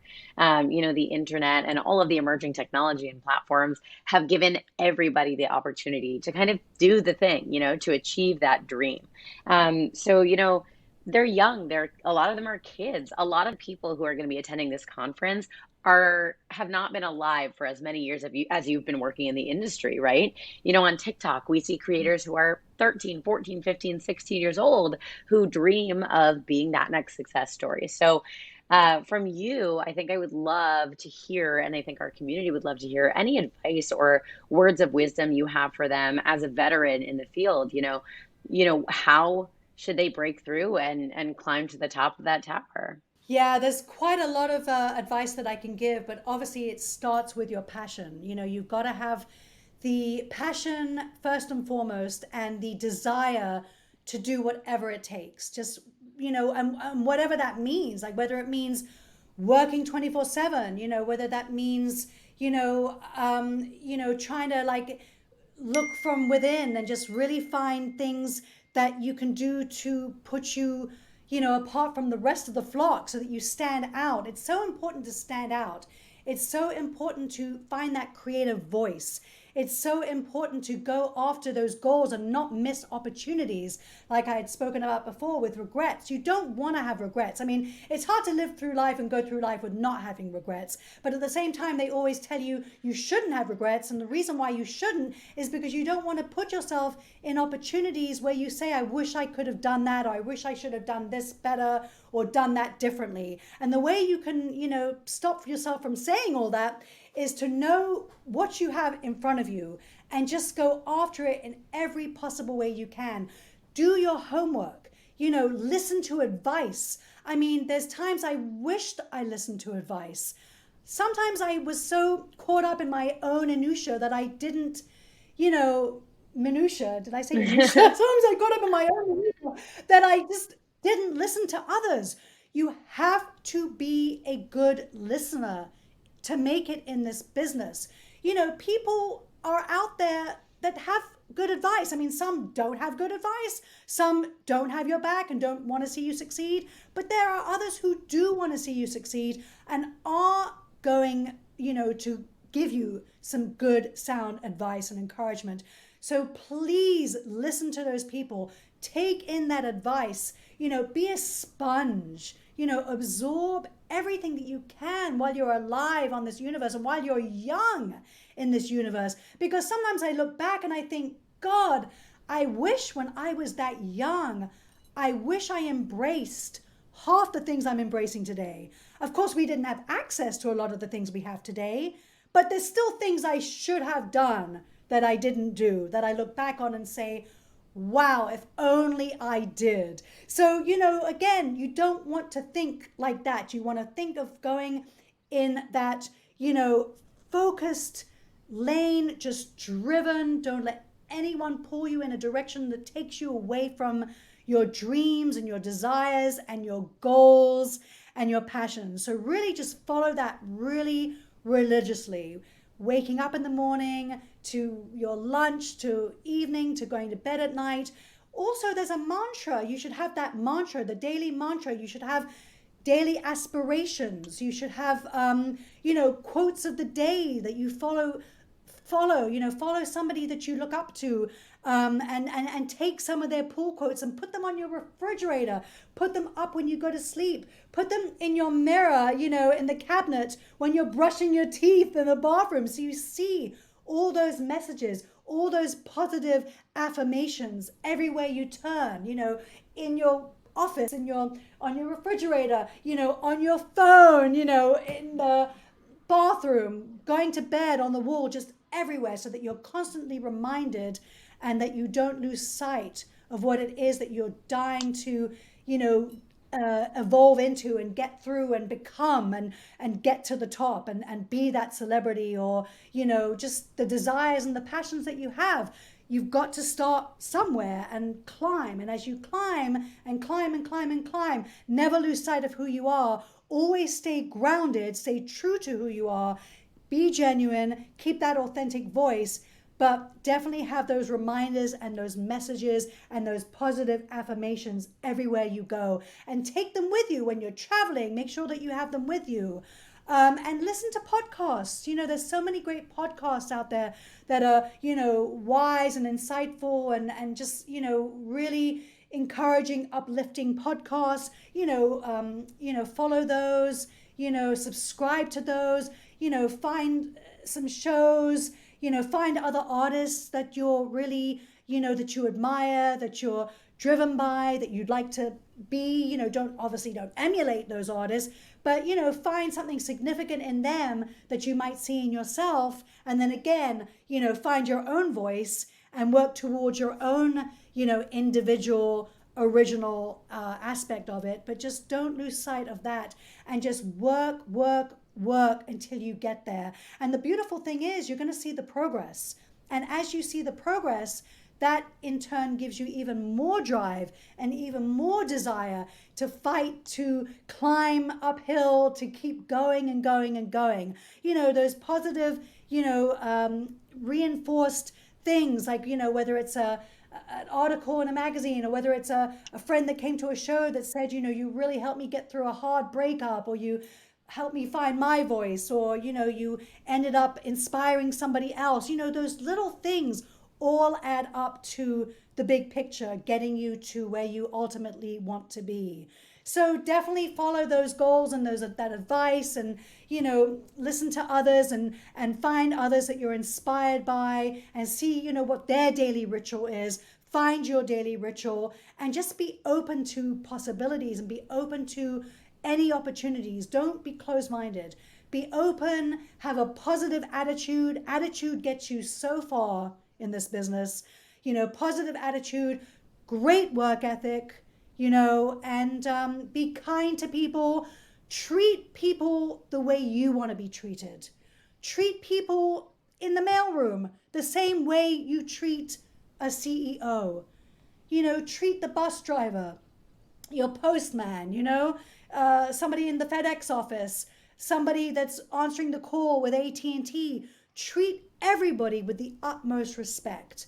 And doing all of that stuff is going to, in turn, bring all of this karma and all of this positivity that you're creating around you, is going to bring all of this stuff to you, as long as you keep that dream alive, and as long as you mentally envision and have, the vision to see everything unfold. You're going to win. You have all of those things in place. You are going to win. It's impossible to do it any other way, and it's impossible to not get to that end goal, to be the celebrity you're dying to be, to be the success that you're dying to have. Whatever drives you, wherever you want to take it, you're going to get there. Well, Fiona, thank you so much. I think, everyone in our community can benefit from this advice, especially considering how long you've been in the industry, how successful you've been during that time. And, I know that our community is going to be so excited to hear all of this, and, is going to feel really inspired by your wisdom. So thank you so much for speaking with us today. I appreciate it. I know everybody else does too. And we are so grateful to have had you on our panel today. Oh, thank you so much, Samantha. This has been so much fun. And I hope that it brings a lot of, knowledge, wisdom, encouragement, and inspiration to all the people that are going to be joining the Virtual Music Summit. I'm so excited for you guys. I love Fiverr. Keep doing what you guys are doing, and thank you again for having me. Amazing. Thank you, Fiverr community. We will see you later.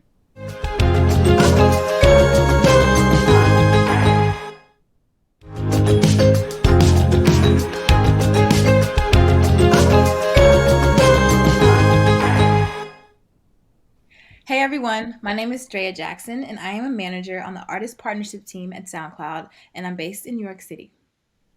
Hi everyone, My name is Emma Lentz. I'm a coordinator on the label partnerships team at SoundCloud, and I'm based in Los Angeles. So on my side of the fence, on the artist partnership side, my role focuses on identifying and empowering emerging independent artists with the tools, support, and strategies to help them build and grow a career and community on SoundCloud. Right, Andrea and I work very closely together, but on my side, I work on managing external relationships with our label partners and optimizing their clients and artists' engagement on SoundCloud. So as some of you may or may not know, which is why you're probably here today watching this video, SoundCloud offers so many features that make it the only place where artists can interact and listen, or not interact and listen, but can interact directly with listeners and shape culture every single day.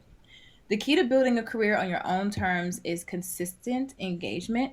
So today we're going to talk you through some of those features and discuss creative ways to directly interact with and grow your community and your tribe on SoundCloud. Yes, so let's jump in. So here you'll see the first thing we want to talk about is optimizing your profile on SoundCloud. Now your profile is going to be your blueprint, your business card, if you will, and here we're going to talk a bit about all the different tools you can use on SoundCloud to optimize your profile, really get it looking nice, so that your brand is consistent, and so that your fans can get to know who you are. So you've got your banner art, you've got your avatar, or what most would call a profile picture. You can link out to all your socials, as you can see in the bio and the description.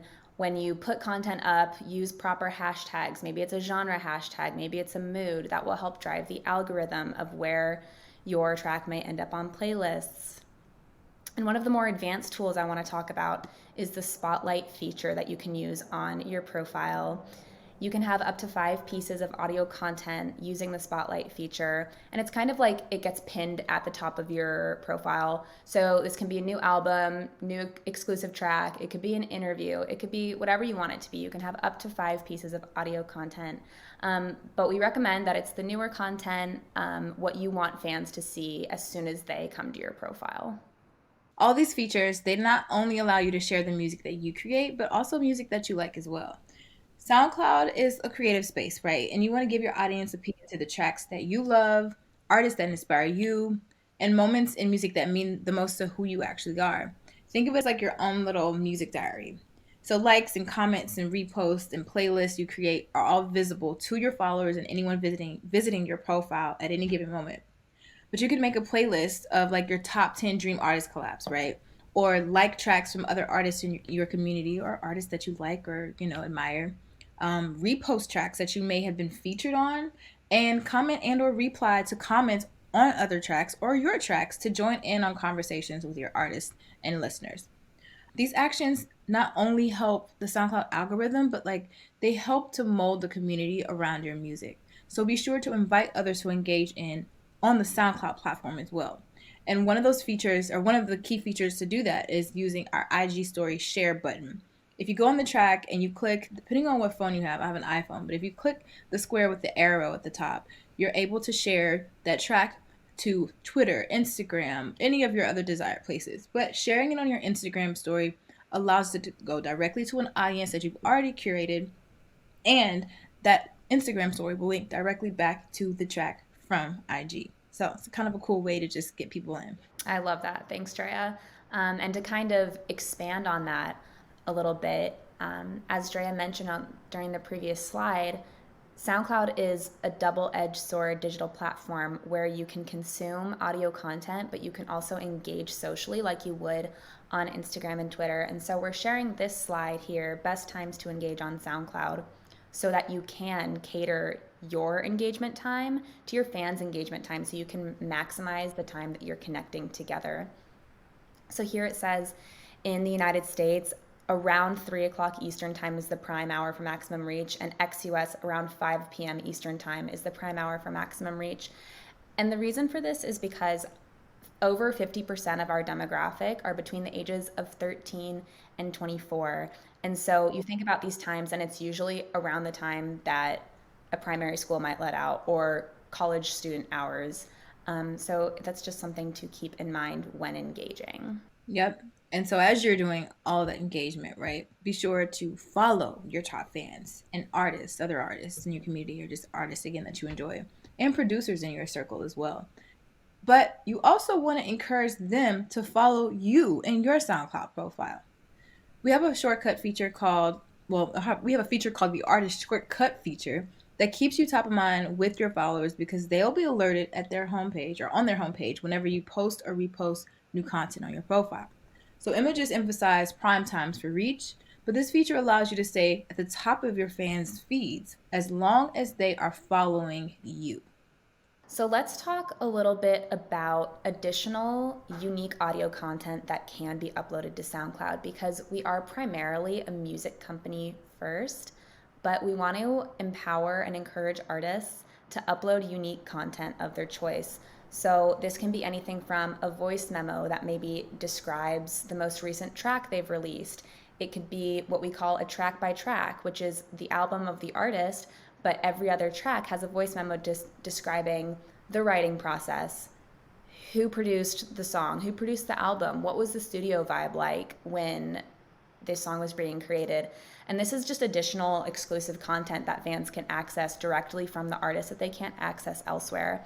Maybe you're active on Clubhouse, maybe you had a great interview or you did a great podcast. You can always strip that audio and upload it directly to SoundCloud to maximize your reach with that content. Okay, so we just talked about all the interaction features and the types of content you can share, but now let's talk through some creative ways that you yourself can use a combination of these things, right, to create unique moments with your fans on the platform and beyond. So you can incentivize your fans with a contest, or you can host a Q&A for your audience with an AMA, or what we call Ask Me Anythings. You could give fans a sneak peek or exclusive peek into what you got coming up next with a teaser campaign, or you can reward high-value listeners with top fan activations. So on this next slide here, we're going to dive into a little bit more about what a contest might look like on SoundCloud. Some of the various types of contests that an artist can host on SoundCloud and how we at SoundCloud can support those contests are remix contests, top fans contests, drop a verse contests. All of these can look a little bit different, but the most common that we see and the one I'd like to hone in on a little bit right now is called the remix contest.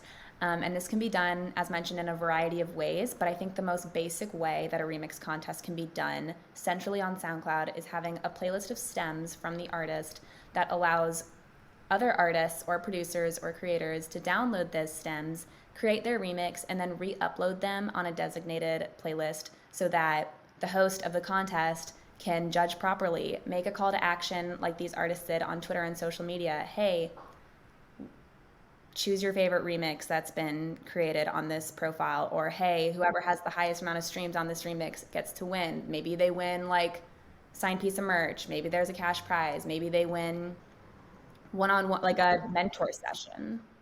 So that's a remix contest, and they're very common, and they're a great way to drive engagement on platform, and they're a great way to also meet fellow artists on platform as well. So speaking of meeting fellow artists, you can kind of meet your fellow fans as well with AMAs. They're a really great way to have a close-knit moment with your fans, right? So you can select a day and a time that you're going to be active on the platform. And then you're going to select a track that you want everyone to engage with. Then you're going to use your socials to announce that you're going to have this moment, right, where you're going to be literally in real time, live on the track, answering questions from your fans and replying directly to them. Make sure when you make that announcement, though, that you be sure to list out or link the track in that tweet or that link in bio or however method that you're going to be announcing it. And then you also want to encourage fans to follow your profile as well and emphasize the fact that they will be commenting directly on the track's waveform during the block of time that you had already committed to. Then in real time, like I said, you'll respond straight to each of those fans by replying to their respective comments. Another thing I like to add when I'm talking about these two is that you can even use social media not retroactively, but after the fact, to call out some of your favorite questions and responses from listeners, and even highlight some of those folks and maybe tag them or post them on your story. Really get them excited about the content and the time that they spent with you. Awesome. let's talk about track and album teaser campaigns. If you're working closely with an artist, if you are an artist, you'll know that teasing clips of songs that may be officially released at some point, or maybe the artist is just considering releasing, is an excellent way to kind of gauge what your audience wants from the artist and what resonates with your audience. And something we say quite often here at SoundCloud is that the artist audience is the artist currency. So a way that you can create a teaser campaign or an album teaser campaign on SoundCloud is to upload maybe a 30-second snippet of an upcoming track. As mentioned, you can do a track or a full album. And then a call to action, take it to socials. Hey, I have an exclusive teaser for my fans on SoundCloud. Let's get it to 500 comments. Let's get it to 5,000 plays. Some sort of numerical value that can have the fans band together and reach a goal. And the reward is, hey, if we surpass this number, if we get to this number, I'll drop the full track on SoundCloud. The benefit of that teaser is that all the engagement you may gain from the 30-second clip, whether those are reposts, likes, comments, etc., all you have to do is swap the audio for the full track. And so all that engagement will remain on the full song. Okay, so we've talked about all that engagement. We've been talking about engagement this whole time, right? But again, engagement is key. But let's talk about how you can track that engagement and track your growth. The Artist Insight tool, or the SoundCloud's Insight tool, allows the artists to tap into their top listeners, top cities, countries, plays on top songs, top playlists, top plays from the algorithm or from certain playlists or from certain devices like iOS versus Android or desktop. A pro tip here is that you want to make sure you can monitor activity during specific time frames, right? So if you have a single coming out and you want to see what your plays were, or not plays were, but what your engagement was before that single came out, and maybe how consistent you were able to keep that engagement up once that single momentum kept driving it. Or an album release. Things like that help you kind of shift your strategies around moments that meant a lot to your listeners. You can also schedule tours around your top cities too, right? Like, if some people don't know that they have top fans in, what country will I mention? In Brazil or something like that. You really never know where you have listeners coming from.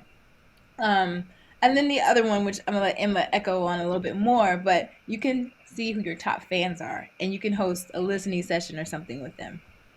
That's so awesome. Thank you, Drea. To Drea's point, if you're an artist, please use your insights. There's so much value to be found there. And one of our favorite insight tools that the artist can access is the top 50 fans, your global top 50 fans. It is a team favorite feature.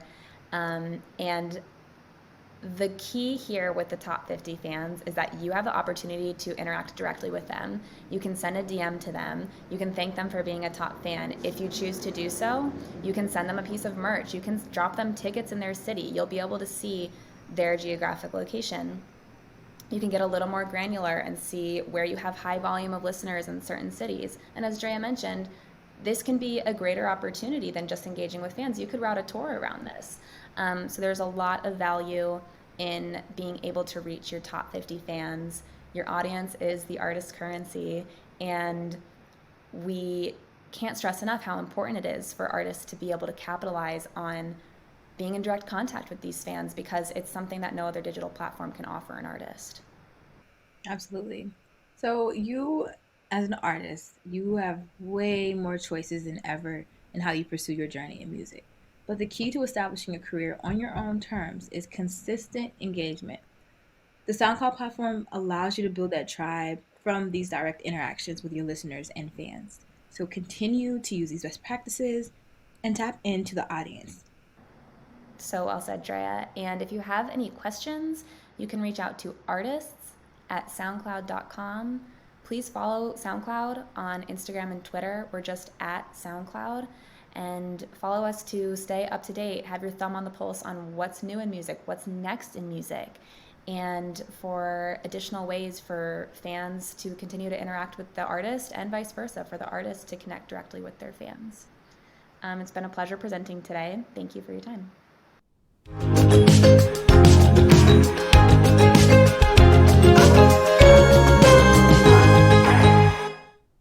My name is Tommy Jones, and I am so excited be here with you today at Now Playing. To understand how to write better songs, we first better understand what we mean by the word better. And that's a subjective phraseology, is it not? Because you might want to write songs for you, or you might want to make a career out of writing songs for other people. You might want to make a career out of writing songs like the heroes that write the songs that you love, and or your version of success may be that you want to write something you've never heard before. But I think what we can all agree is, in order to write better songs, we've got to be able to sustain ourselves. And the first thing that we should learn about writing songs is what the masters did to write things that were considered classic and or great. There are patterns. There's definite things that they're using, they're doing. There's tips and tricks that they learned from the people that they loved. And I want to kind of unroll the covers on that. And I want to explain sort of how that works, what the pattern is in certain things that they're doing, and how those patterns apply to you, not just as you're learning how to write songs, but as a songwriter in today's current environment. Look, the bottom line is, if you want to learn how to make money writing songs, you've got to learn how the people that you love made money writing songs. So as I said, my name is Tommy Jones, and I wanted to explain a little bit about myself so that you understand how I sort of created and cultivated these theories that I have on writing songs. I've been signed to publishing deals, songwriting staffs, and record firms to write specifically for artists and businesses. Songs that I have written have appeared in movies, Amazon Prime films, albums, the radio, curated official playlists like Spotify's Brand New Nashville playlists, musical theater, My Mother's Car, jazz festivals, major compilations, a weird Applebee's with broken speakers. They've appeared a lot of places. I've also written, performed, and worked with Grammy-winning producers and songwriters, major artists, major touring acts, award-winning instrumentalists, current top 40 band members, legendary country artists, and my songs have been performed by hit-making studio and road musicians. Here at Fiverr, I'm a top-rated seller and a pro seller. I'm the guy that production firms call when they have a brand new artist or when a movie is looking for a certain type of sound, a certain type of song. I'm a guy that you can call and say, hey, I'd like to hear Roy Orbison from 1960, sound sort of modern-ish with a take on the Eagles that would fit for the country music landscape of today. And because I understand the patterns of these things, you can come to me and I can kind of put them all together in a great big stew and then serve them back to you. And that is sort of what my job is like. But I'm a behind-the-scenes guy. I'm so behind the scenes that catering doesn't even know who I am. That's always been my dream, right? To be the guy who writes music for others. More than all that, today, while I still perform a lot of these tasks, and yes, they do pay the bills, I'm first and foremost a husband and a father. My work with Fiverr has ensured that I can use the tools of this platform to control my business, attract brand new clients of the same repertoire that they had previous to that, work at a pretty extensive and high level, and do so in sweatpants. Today I want to talk to you about better songs. So let's first decide on this. We can all agree that music is subjective. We can also all agree that tons of music sound the same. And that's not necessarily a bad thing. There's a reason why that's true. That's because music lives inside formulas. Knowing these formulas well, at the very least, make you more aware of how to obtain more clients or more folks that like that sort of music. Step number 1, writing better songs equals writing more songs. The only way to write better songs is to write more. You know, we've all heard the old adage that it takes 10,000 hours to master a craft. But the truth is that that's probably missing a zero. Songwriting, like music, it works in grooves. It works in patterns. I'm going to preface some of these tips by saying the only way to utilize some of the more granular tips or some of the tips that talk about how to uncover patterns is to do it every single day. You got to make it count. Give yourself an hour a day. Keep logs and lists. Make phrases, journals. Listen to what's being said to you out there. Keep a good list of the brand new sayings that people are saying. Be in the groove of the environment that you're in. Extract the linguistics that's being used around you on a daily basis to better uncover the human condition, right? To be in the groove and to feel that actual progression, it's got to be a daily activity. You've got to afford yourself the opportunity. Make it a chore to sit down and to just write more. especially if you don't want your material to be on repeat. The only way to stretch is to finalize that idea that you're working on and push past that concept. If you're a writer, you write. It's the same type of priority as having to pay your bills or having a stockpile of Swiss rolls in your closet that your children may or may not know about. So for our first exercise, we're going to emphasize writing more. So let's keep a journal. Let's keep a list. Let's keep phrases. Let's write this down, have an open note. Maybe it's going in your phone. Maybe it's an actual physical piece of paper that you've got right now and that you keep on you at all times, so that when you hear something that strikes up, it pricks up your ear, you think, you know what, that would be something good to write about, and it sends you to your instrument of choice to practice on your craft. Either way, put a time into your phone where you know, hey, I'm going to get off of work every day at blank time, and at blank time, I'm going to be sitting down at the piano, the guitar, the spoons, the washboard, whatever it requires, and I'm going to start writing songs at that moment every single day without exception. Number 2. Writing better songs equals writing different kinds of songs.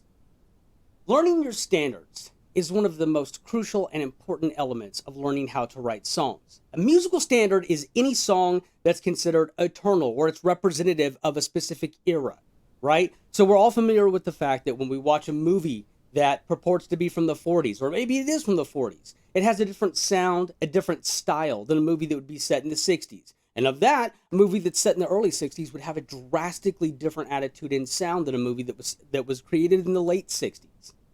To write better songs, you have to have an understanding between the different musical eras and the different musical patterns that those eras are using. Make a list of every single genre that you can think of. Now, this is a difficult exercise, but it's an exercise that will pay you over and over and over again, both in your creative approach to writing songs and your ability to attract clients. So let's go with this. Make a list of every genre that you can think of and every decade in which that genre thrived. Research the top 50 songs of each genre and make multiple lists for genres that change drastically in every decade. So what do I mean by that? If we open up on the 1960s, we can see what's called an around the horn progression. Now, some of you may be familiar with what's called the Nashville number system. For some of you that are not, you need to become invested in what this number system represents, because your ability to talk with other songwriters or producers is contingent on the basis of whether or not you understand how to speak musician. The Nashville number system was created because all of the keys seem to rhyme. The key of G sounds like E, sounds like C, sounds like D if you're on stage. And the last thing you want to do is yell across the stage to somebody, hey, key of G, and they hear E, and the next thing you know, you've train wrecked the show. So for that, what we've invented is called the Nashville number system. Now, with the Nashville number system, whatever key you're in is in the one. So when I refer to the early 60s had a chord progression called around the horn, what I mean by that is it was a chord progression that went 1, 6 minor, 4, 5, and then back to the 1 again, which goes 1, 6 minor, 4, 5.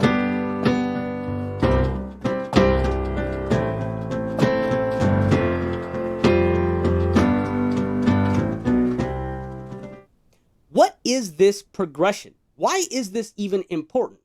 Well, you'll find it in such songs as Earth Angel or Tears on My Pillow or every single song that seemed to be released in 1962 to 1964. Now, why is this timeline important?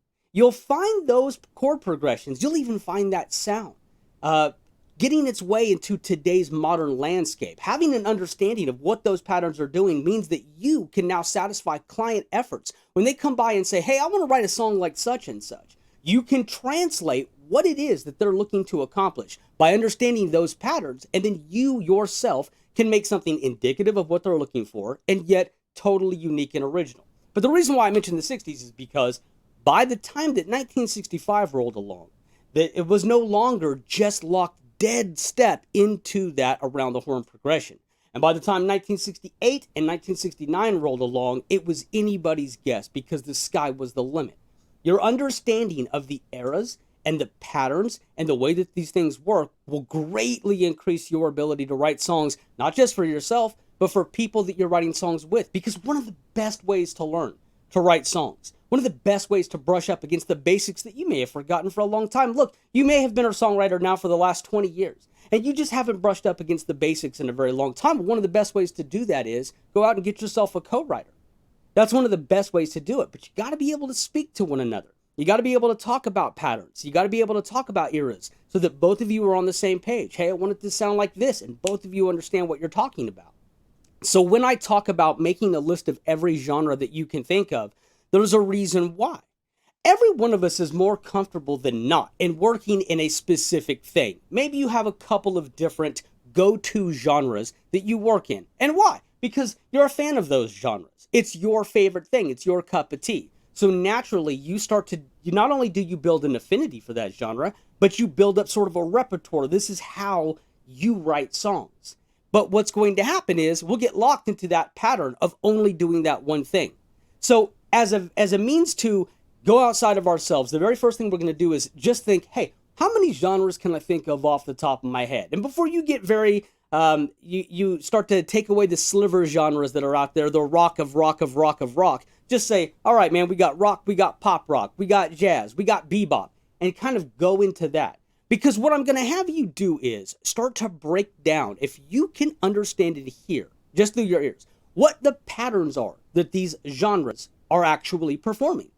Now, not only do you want to know what genre that you're referring to, but sometimes when we say genre, we even mean a specific decade or era, right? And the reason for that is because if we're talking about swing music, well, we're probably not talking about the 1970s by and large. And we're certainly not talking about music today. There is some decades that's associated to swing music or bebop jazz. So when you look at the genres and you look at the decades, now I want you to extract the 50 biggest hits of those genres. That's a large task. It's a task that'll take you a long time. But here's the deal. Songwriting is a large task. And it's a task that's going to take you a long time. Namely for the rest of your life, if you're going to become better at it. How is it that these masters even came up with these patterns? And how is it that these masters came up with these words? And why did it work? And why did the public love it so much that they wanted absolutely more of it? And we got to understand how music got to where it is right now only through understanding where music was already. Sometimes those places, they're one and the same. Every once in a while, music aligns itself with the past, and then it happens again, much like everything else. So number 2, the exercise for writing better songs equals writing different types of songs. This exercise is to be feared. It is to be respected. It is to be absolutely adhered to. It is to bring the shakes and the panics to your knees as the world falls down around you. Write down every genre that you can possibly think of. All the genres that you know off the top of your head. Write down the decades that those genres were really popular over. And if you don't know, then you're going to have to Google it. And then write down the 50 top #1 songs of that genre. Not 49, not 47, go all the way. This is an exercise that will take you a long time to accomplish, but I guarantee you that if you discover this music and you listen to it, you try to hear what's happening in terms of patterns, you have no alternative but to become a more aware and an even better writer than you are currently. We can agree that all music makes a pattern, even if that pattern is chaos. These patterns are a foundation that you will draw from to construct your songs.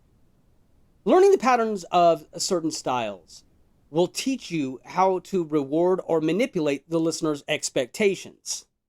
Recognize the instrumentation, every single instrument that you hear. Obviously, when we're listening to early rock and roll of the 1950s, 54 to 56, you're not going to hear the same type of instrumentation that you might hear if you're listening to swing of the 1930s or 40s.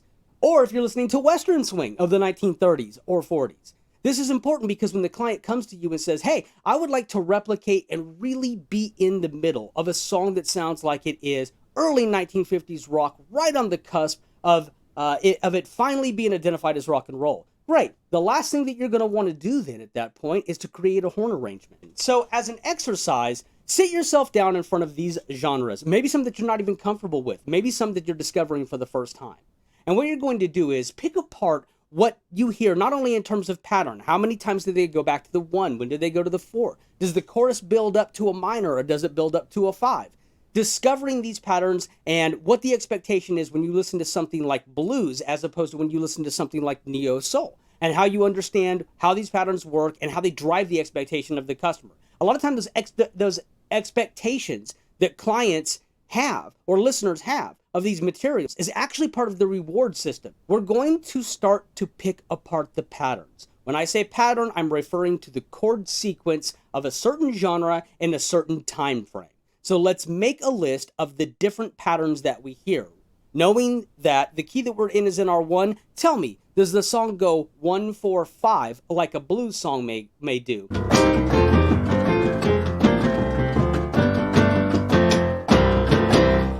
Of course, there's infinite patterns to learn from. Jazz, bebop, soul, neo-soul, R&B, blues, the list is endless.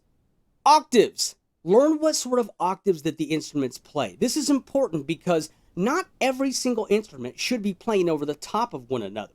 What you might be doing on your bass, as we understand, is different than what you're probably doing on the piano, is different than what you're probably doing with your horn lines. Challenge.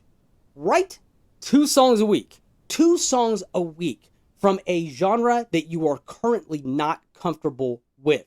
You want to go outside of yourself to find, are there words that apply to me? Are there arrangement techniques that apply to me? Is there chord sequences that apply to me? And you may not think that that's the case, or it may shock you to find out that some of the things you've always loved has already incorporated things that you didn't know you love yet. Write 2 songs a week outside of the genre of your comfortability. All right, let's move on. Writing better songs equals writing better lyrics. So yeah, music has had senseless lyrics since the dawn of man. Since the first cave person beat on a wall and made nonsensical sounds come out of their mouth that no one understood and said to themselves, hey, I like the beat. Yes, we have had bad lyrics in music. However, when you're teaching yourself songwriting, one of the best, most important ways to go about it is to understand and navigate the linguistics that's being used, how it operates in that timeline, and why certain things are chosen to reflect back humanity's need to understand the human condition. When you're writing lyrics, it's always important to start with the basics, no matter where you're at on your journey, no matter how comprehensive of a lyricist that you consider yourself to be. So when we speak to the basics, let's start here. Songs should have an absolute structure, a beginning, a middle, and an ending. Now, I know a lot of you are contrarian, and I know a lot of you like to point to exceptions to philosophize as to why those are rules. Those are exceptions. The bottom line is, when it comes to writing songs, you should have a beginning, a middle, and an end. Or at the very least, you should know how to write songs that have a beginning, a middle, and an ending. Let's talk about redundancies, right? Let's talk about, a lot of times, brand new songwriters have a great idea for a song. In fact, they may even have a great idea for a hook of a song. They know they're going to tell their story from verse 1 and get themselves into the hook in the chorus. And that's about as much as they have. They stumble on the concept of, oh no, now I have to say more things. But I said everything I wanted to say. And how do I get over that? So what we're going to do is we're going to strike down any single instance of redundancy that happens in your song, even if that means you have to do a ton more thinking about what's going on in your song. Ask more questions about your characters. What time is it in the song? What is the main character wearing in this song? What were they doing 10 minutes before the song started? How you answer these questions will determine the words that you will use to catapult a mood for the people that are listening. Have you heard a song that sets an image in your head, and even though the song doesn't tell you the time, the image is clearly day or night in your mind? This is most likely due to the words that the songwriter is using. The same should be true for your song. At 3:30 in the morning, a guy in pajama pants eating Jell-O just 10 minutes before the song started, he doesn't have the same motivations as a woman in her office in a power suit having just attended a high-level meeting. You have to know your character's motivations. You have to know their way of being. It's going to impact the way that they say the things that they say. Not every character speaks the same. Not every character's actions are the same. Not every character's motivations are the same. And that brings us to a very important philosophy about songwriting.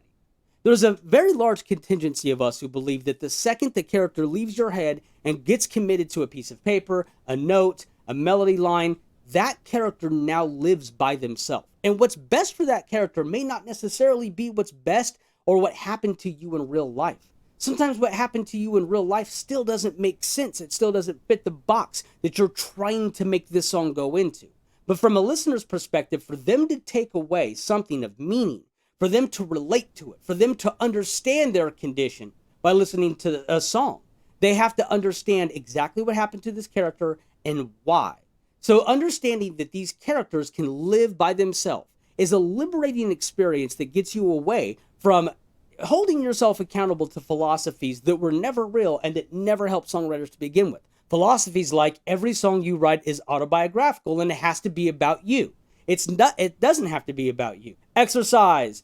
When you get stuck, write down 10 questions about the characters and make yourself answer them. 10 questions. So let's say right now you've got verse 1 and you've got a chorus. And you know these things are killer. You came in with the intro, you got your verse, you got your chorus, right? And you're thinking to yourself, this is amazing. It's just that it's 45 seconds worth of music and I need to figure out what I'm trying to do next.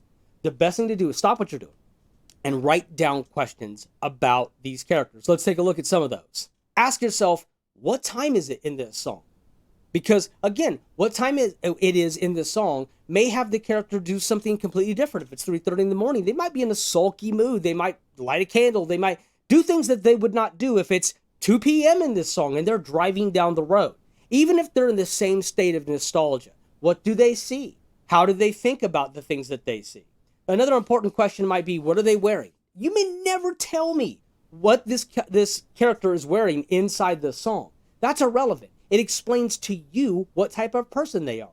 A guy who wears flip-flops every day is different than a guy who wears a power suit every day.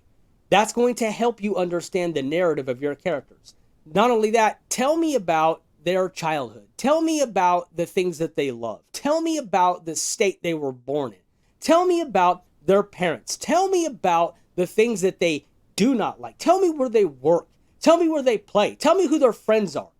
10 questions that are designed to solicit and obtain more information about who this character is. With these answers, you might just stumble on, oh, this is the next thing that happens in my song. This is verse 2. This is the thing that I'm trying to build the bridge toward, right? So ask more questions. Now, finally today, I would like to end at the very beginning. I would like to talk to you guys about the device of an intro. In fact, let's say it like this. Writing better songs equal writing better intros.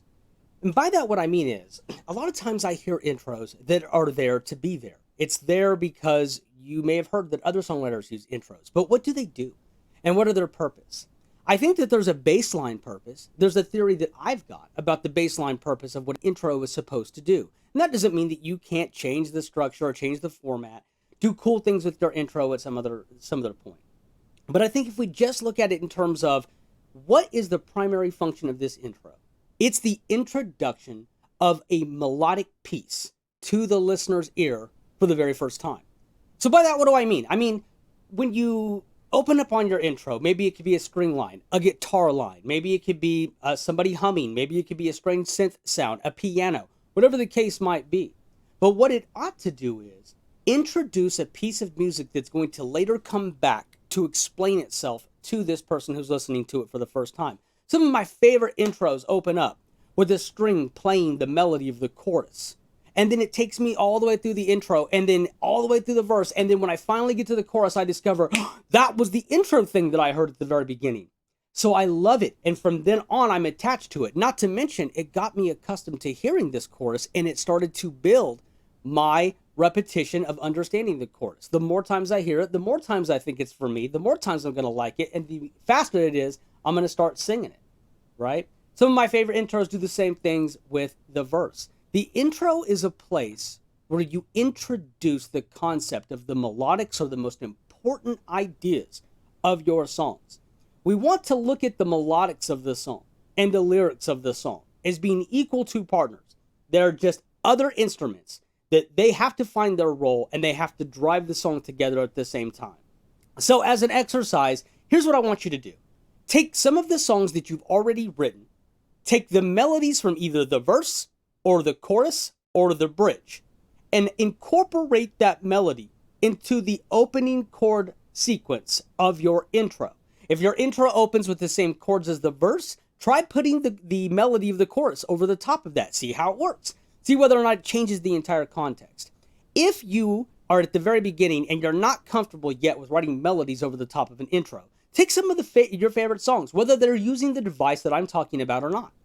Incorporate the chorus melodics at the very beginning of the intro and see how you like it. Intros serve a very specific purpose. And with that said, I would like to speak now about the bridge. Take me to the bridge! When we're talking about bridges, a lot of times I see that songwriters will suggest a bridge because they feel that their song is now stale. They'll feel that the chord sequence that they are in the middle of, they've played enough. This is not a good reason for a bridge. A bridge is a very large piece of real estate in this 3.5-minute song. It's an important piece of real estate.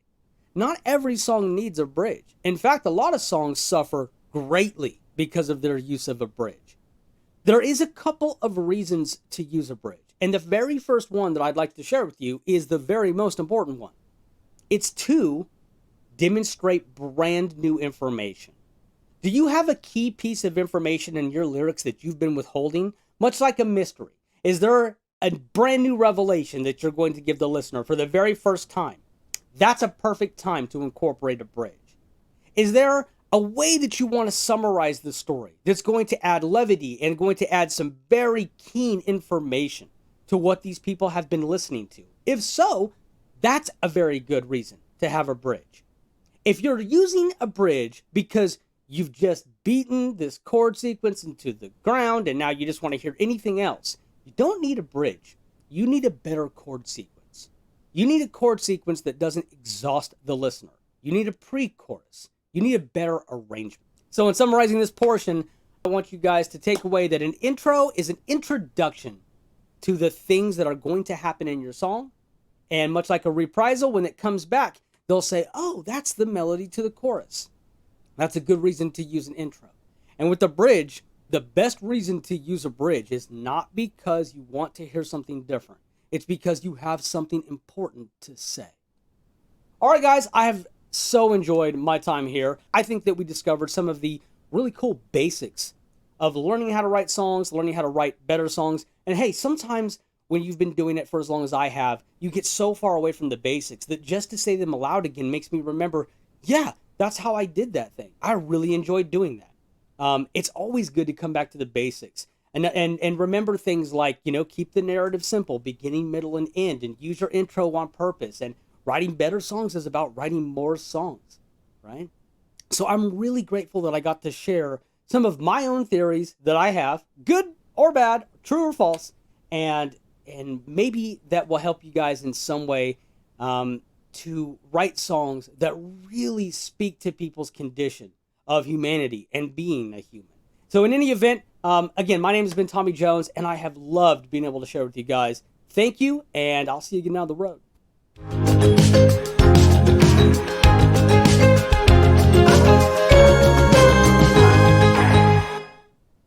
Hello, I am Dan Buick.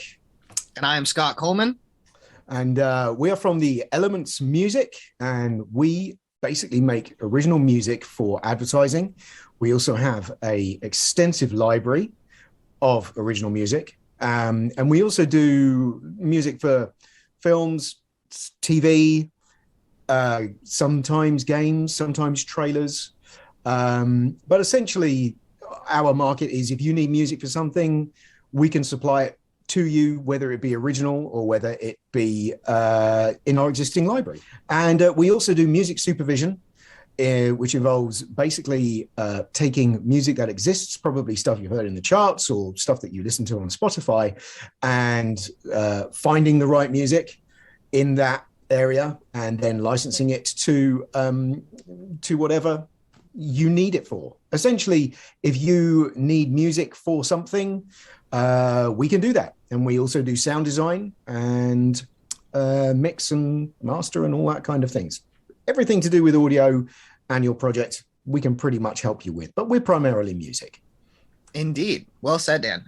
Yeah, we're kind of a one-stop shop as far as it goes for a music house. And today we kind of want to talk to you guys about music for media and how music creators should really, be as informed as possible when it comes to this part of our industry.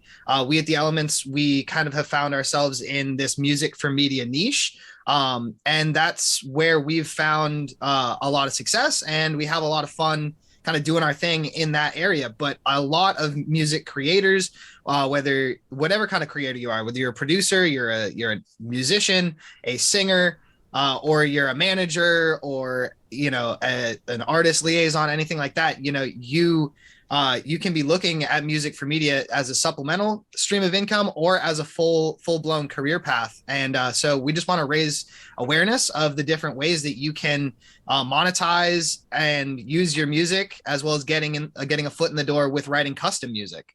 It's a much overlooked revenue stream, which as streaming becomes sort of less profitable, and there are no hard, mechanical sales anymore.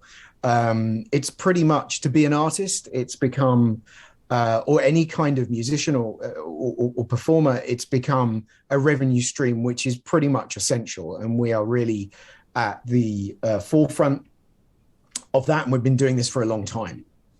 Before it was even sort of a thing that people really needed as part of their revenue stream to be an artist. We were doing it long before then. And we're still doing it now. So we're hoping that the information that we give you today will open your eyes in regards to how you can start exploiting this and how to get into it and what's required from you, and lots of tips and tricks along the way. So. Yeah, exactly. And, a few things on that is, as music has kind of infiltrated pretty much every aspect of our society, it's in, it's on YouTube ads, it's on Spotify, it's on TikTok, it's not just on TV and on the radio anymore. And, advertising has taken on a lot of different areas, and, music has gotten its way into different forms of media in a lot of different ways.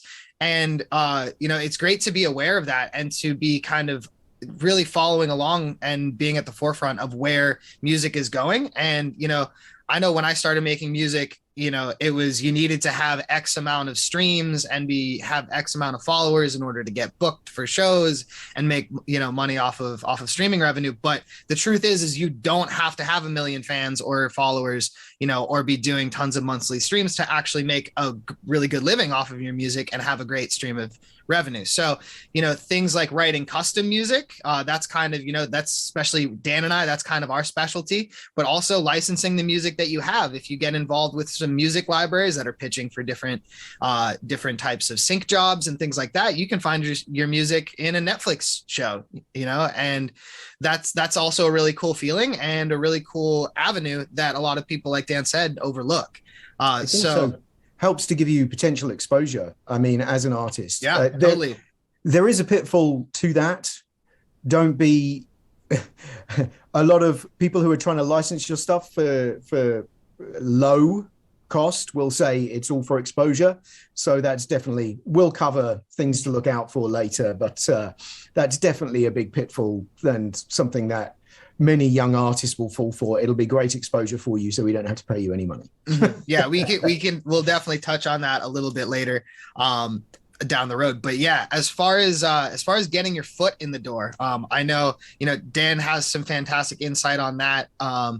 But yeah, I mean, in general, getting to know the players in whatever avenue you're looking to get into. If you're looking to, get your music into licensing libraries or sync libraries that are pitching for things like TV shows and movies and advertising, it's really good to do some back end research and find out, what companies have libraries, what companies are looking for music, but also really importantly, do you think your music will be a good fit for their library? You generally don't want to be sending out, blanket emails to every library with a link to 150 of your latest tracks. You really want to hone that down to, like 5 or 10 of your best tracks, research the company a little bit, say why you reached out, you know, maybe comment on some previous work that you've seen them do, or, you know, maybe you have, you know, someone who's pointed you in the direction of this library, you know, make an introduction. You know, it's all about relationships at the end of the day. And yeah, I can see Dan's nodding that like he's got some stuff to add. So I'll let you jump right in. Yeah, I would say one of the key points of what Scott was saying in regards to sending 5 or 10 of your best tracks is that these days and in this market, music for media, there's not really room for ad or commercial music anymore. When I say commercial, I mean music made for commercials, TV commercials. There's not really room for that. If you send us like 10 tracks and they all sound like demo tracks, you're not going to get any traction with that. These things need to sound finished, polished, like proper finished records, you know, and that's vitally important. And that's one of the reasons why we say, just send us 5 or 6 things. You know, if you've got a sweet spot creatively, and I know that we're going to go into this more, if you've got a sweet spot creatively that you know you are writing stuff that sounds really legitimate in that area, send those tracks. You're way more likely to get good ears on those and people going, oh, wow, this person's really great at hip hop, or this person's really great at, you know, at rock, or, and they've got the sonic down and they've got what the drums need to do and how the guitars need to sound and how the, you know, how the bass needs to rock, et cetera, et cetera. Send a small amount of tracks that sound really great and you're really, really proud of. Mm-hmm. Yeah, and they can be a range of different styles if you are comfortable and good with those styles. Play to your strengths, obviously, you know, and you know, but versatility, if that's one of your strengths, obviously, you know, share your versatility. But like Dan's saying, really, you know, authenticity is key. So, you know, whatever you're making, you got to be, you know, you got to be really legit in your production, in your sonics, in your composition, you know, for whatever style you're doing. You know, if you're a hip hop producer, maybe don't send that one orchestral track that you made 2 years ago because you want to appear versatile. You know, you're not gonna be competing against the people who do orchestral stuff. You know, you're gonna be put into the pool of people that, you know, do hip hop or, you know, whatever it is your niche is. So playing to your strengths can be you know, a really important thing off the bat, especially as you grow, you know. And I wonder if we've got a little bit, I took you a little bit off the topic here. I wonder if we should steer back onto exactly who you should be reaching out to. Yeah, as far as getting your foot in the door. You know, like I said, depending on what you're looking to get into, whether that's custom music, whether that's, you know, sound design, whether that's, you know, licensing your existing tracks. Maybe you're the manager for a band and, you know, an independent band, and you want to get their music catalog working in the background for them. A great thing to do would be to research, you know, non-exclusive libraries and, you know, make introductions and build a relationship. And, you know, hopefully you can establish a good working relationship with that library and get some placements for your clients. Or if you are, you know, an independent artist yourself, doing that on your own. So, yeah, I mean, the libraries, music supervisors, often those, you know, music supervisors are the people who are reaching out to these libraries in many cases, and they're looking for music from the libraries, and they're the ones who end up making the decisions. But also building a relationship with them can be really important. And then, you know, music houses like ours who do custom music, if that's your bag, and you really want to get into doing custom stuff, you know, it's just about looking up the players, you know, finding some of your favorite commercials or trailers, you know, that you've seen, or, you know, video game composing companies, you know, look into who did the work. And composing trailer houses as well. Trailer houses, yes. Yeah. And, you know, do it, just really looking at what they've done, finding stuff that resonates with you and, you know, plays to your strengths, and, you know, make an introduction and try to build a relationship with them. And, you know, even if you're, you know, somewhat early on in your music production career, it's good to be, you know, building a spreadsheet of contacts that you want to hit up down the line, you know, once you have a good breadth of work to present. So, yeah, I mean, I don't know if you have anything else to add, but, you know, I think. Well, I mean, if you engage well with the music house, and the person who ends up listening to your music has some kind of foresight and maybe can see how you could develop, they're going to give you some creative feedback, and you can take that on board. All feedback is useful feedback, because be under no illusion, you could be an incredible musician. You could completely, you can be an amazing music theorist. But there is definitely a skill set that comes along with writing music for picture and writing music for sync in general. It is something that is acquired over time. And I don't know how much we want to go into this later on, Scott, and correct me if I'm wrong, but there are certain things that you can do as an artist to practice this skill, whether it be trying to write your own scores to things that exist out there already and seeing what you can come up with, learning, watching other people's work and seeing where they're hitting cues and where they're working out about tempo mapping and how to make things emotionally move with the picture that's going on. One of the primary issues that I, many years ago when I first started out, was I would always try to make my music too prominent, your music is just part of a much bigger machine. Yeah, and I think so. To kind of put some brackets around what I think Dan is saying is, because both Dan and I came from writing records, and so writing music for media is a bit of a transition. It's a different animal, and especially nowadays, it's kind of part production and part composing, but that compositional element and that scoring element is super important and is a very different kind of skill set as far as arranging a score versus arranging, for songwriting and production. So I think that developing that skill set, like Dan said, there's some techniques to really practice that and really hone in on that, because it does take a lot of practice.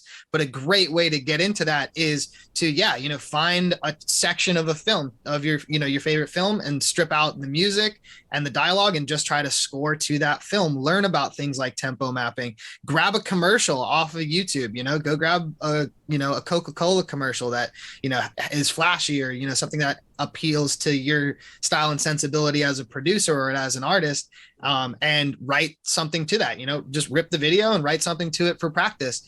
And, really just getting reps at it is the only thing that, gets that, but also getting getting feedback from, people who do work with film and media, so if you can find, directors who are doing, indie films, and they've got a picture that needs music and, they're, it's kind of a win-win for both, you're getting experience, they're getting, essentially a low cost score, or something like that. But those are all great ways to learn. And I do think that that's a really important thing to kind of talk about off the bat, as developing these skills is pretty important.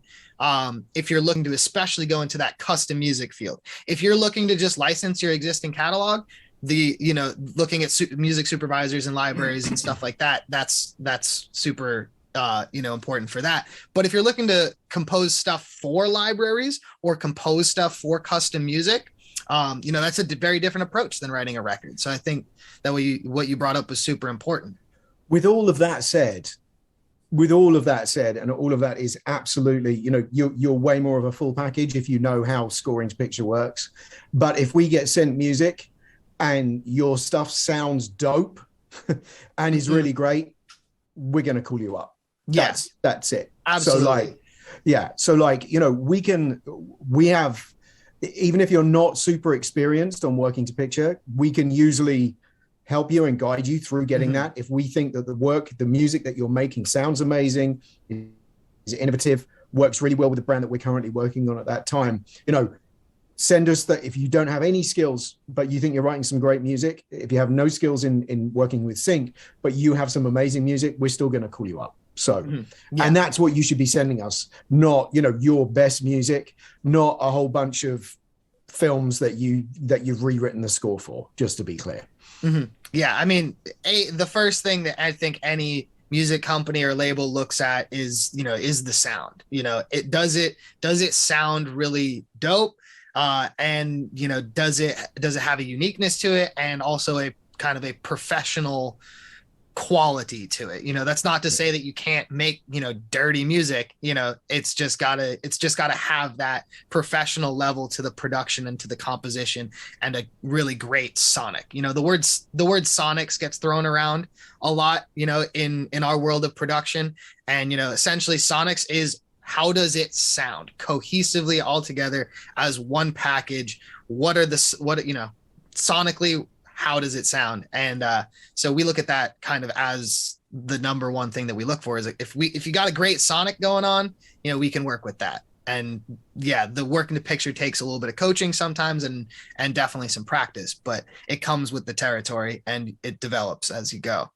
At least I'm gonna take the mantle of being interviewer a little bit. I like this idea of potentially us going backwards and forwards. So Scott, let's say you're writing some dope music, okay? As I'm sure all the people who are watching this are right now. Congratulations. And you want to get in touch with the music house, and their emails, obviously the easiest way to outreach, really. You don't want to be phoning people. Everyone gets so much spam, which I am actually receiving right now as we're doing this, a spam call. Tell me about the email that you write. Oh, that's a great question, Dan. I think, yeah, the email that you write to, as your introduction email, there's a sweet spot, because you want to keep it simple, but you don't want to be overly wordy, but if it's just a, hi, I'm this person from here, whatever, check out my music, here's a link, that's not enough. I think the first thing you do is you research the company a little bit. You've obviously found, their website or some work that they've done that resonated with you, and that's why you're reaching out. So I think off the bat, you want to mention, I've seen some of your work. I loved that, the Audi commercial that you guys did last year. I saw that on TV, and immediately the music jumped out, and I can tell that you guys are, a company that really appreciates a high level of quality in their music. And I would love to be considered to work with you guys on your original music jobs. And then you provide a link or two to, like we said, 5 or 10 of your absolute best tracks. Maybe you've got some work that you have done to picture in the past. You've had, some music of yours synced. And you basically just put the ball in their court and say, that you've seen great work from theirs, and that you'd love to be considered to work with them, and show them what you got. And and a big thing too is there's going to be a lot of people that you don't hear back from. There's going to be a lot of those emails that you send out and you don't hear anything back. And so you just got to be patient and be cool. It's sometimes it can be cool to do a follow-up if they have reached back out and then the thread went dead, to follow back up. But yeah, generally you don't want to be pushy. You got to respect people's time and keep it simple while giving them, while making a genuine connection. You don't want to just be like, hey, I saw you guys make cool stuff, here's my stuff. Make it a little bit more personalized than that. And which I think kind of brings us right into our next point, which is a really underrated aspect of being a producer or a composer or, anyone in this music for media space, is your communication skills. And I will say, just before we move on to the next stage, we were talking about emails, and I'm sorry to interrupt you there, Yeah, Scott. no. We know we're talking about emails, but let's not also forget LinkedIn is a good place to reach out to folks. Facebook groups. There are some actually really great composers who are in sync, who are working within the sync realm. There are some great Facebook groups for those guys and girls, and you can reach out to them, see if you can get in, see what their approach is. They speak very openly. LinkedIn is always a good approach. I like LinkedIn because it feels like a more professional approach, rather than getting hit up on Insta or tweeted at. But, I think sometimes it can be, more personal if you do it that way. But I would say probably LinkedIn, if you're pretty serious about things, LinkedIn is always a good approach. We're businesses at the end of the day. That's a nice approach. But obviously email is kind of the standard, but like Dan said, LinkedIn can be good, Facebook groups can be good, depending on what niche you're in. Instagram may be more relevant, something like Instagram or Twitter. If you're more in the dance music space or the hip hop space or the modern pop space or something like that, and there is someone that you follow that it works in sync or something like that, and you do have a rapport, you can't spam DM people, but like we said, put out a nice message, and that might be the Instagram might be an appropriate way to reach out to that person. But we're always looking for those young, new, fresh talent who are working. Absolutely. Who are working at the bleeding edge of what's happening right now. We're always looking for those people. Mm-hmm. Yeah, because music trends shift really fast, and relying on jack of all trade composers for a lot of things, I think our industry used to do a lot more. Was lean into those jack of all trades style guys. It's harder and harder for those composers and producers to keep up with really what is right at the forefront. Absolutely. Genres like pop that move so fast, and hip hop that's come so far into the forefront and melded its way into so many different kinds of things. That specific skill set applies, to people who have done that style and have come up with that style. So, that authenticity is that key factor. Authenticity is a very big word in music for sync these days. If there's any kind of takeaway, don't ever try to write music for a commercial. Don't ever try to do that. You want to write great music, and if it works with a commercial, great. And then that's where you start, and then you hone your skills where you can take all of the things that you learn in regards to making great sounding music, and then you start crafting your skills as a sync composer. Yeah, totally. The whole ethos of our company is that we don't produce ad music, we make real records for media. And in that process, in that ethos, basically means that, we'll never sacrifice authenticity or dumb down our process when writing original music, because, that's not what our clients come to us for. They don't come to us for commercial music. They come to us because they want something that sounds legitimate and authentic and dope and works to their brand. And that's what we pride ourselves in as a company. And that's kind of our overall ethos, is making real records for media. So I know that we were going to move on to onto how essentially the communication works between somebody like us and a composer, but perhaps we should rewind just a touch, because we've covered on how maybe you should be approaching people, but okay, maybe the next step might be, what's our expectation of the composer? What should they have? What should they have available to them? What should they be able to react to? And then maybe we could talk about how the communication works. If you have the things that we need you to have, then we could talk about the communication after that. So that's a great point. Kind of rewinding to the importance of having the tools accessible to you, especially in today's modern world, having a home studio setup, or, being able to, work from, not necessarily needing a full size studio to get the job done, because a lot of the times you don't, and I know, I've worked in and out of being a bedroom producer at different points in my life, working in big studios, working remote.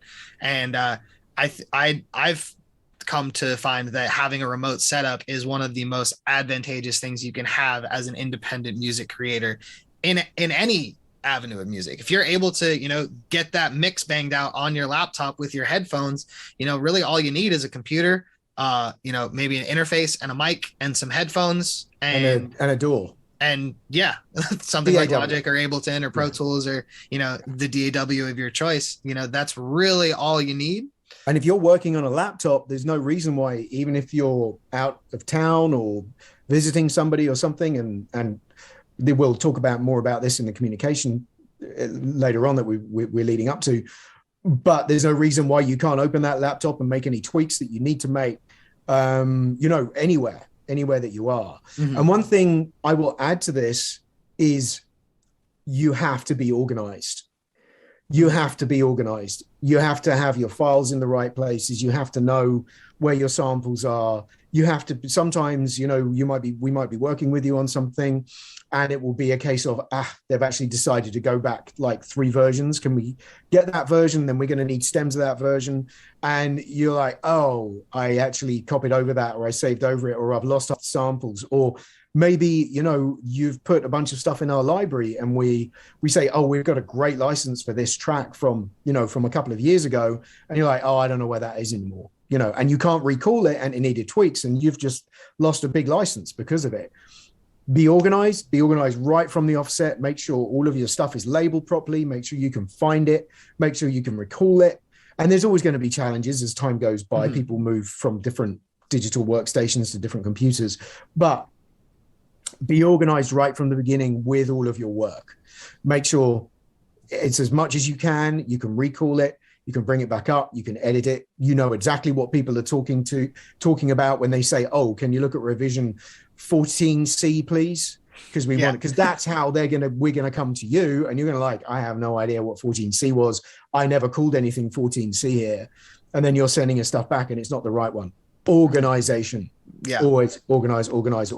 Yeah, we call it housekeeping around here. It's good, you got to keep your house in order.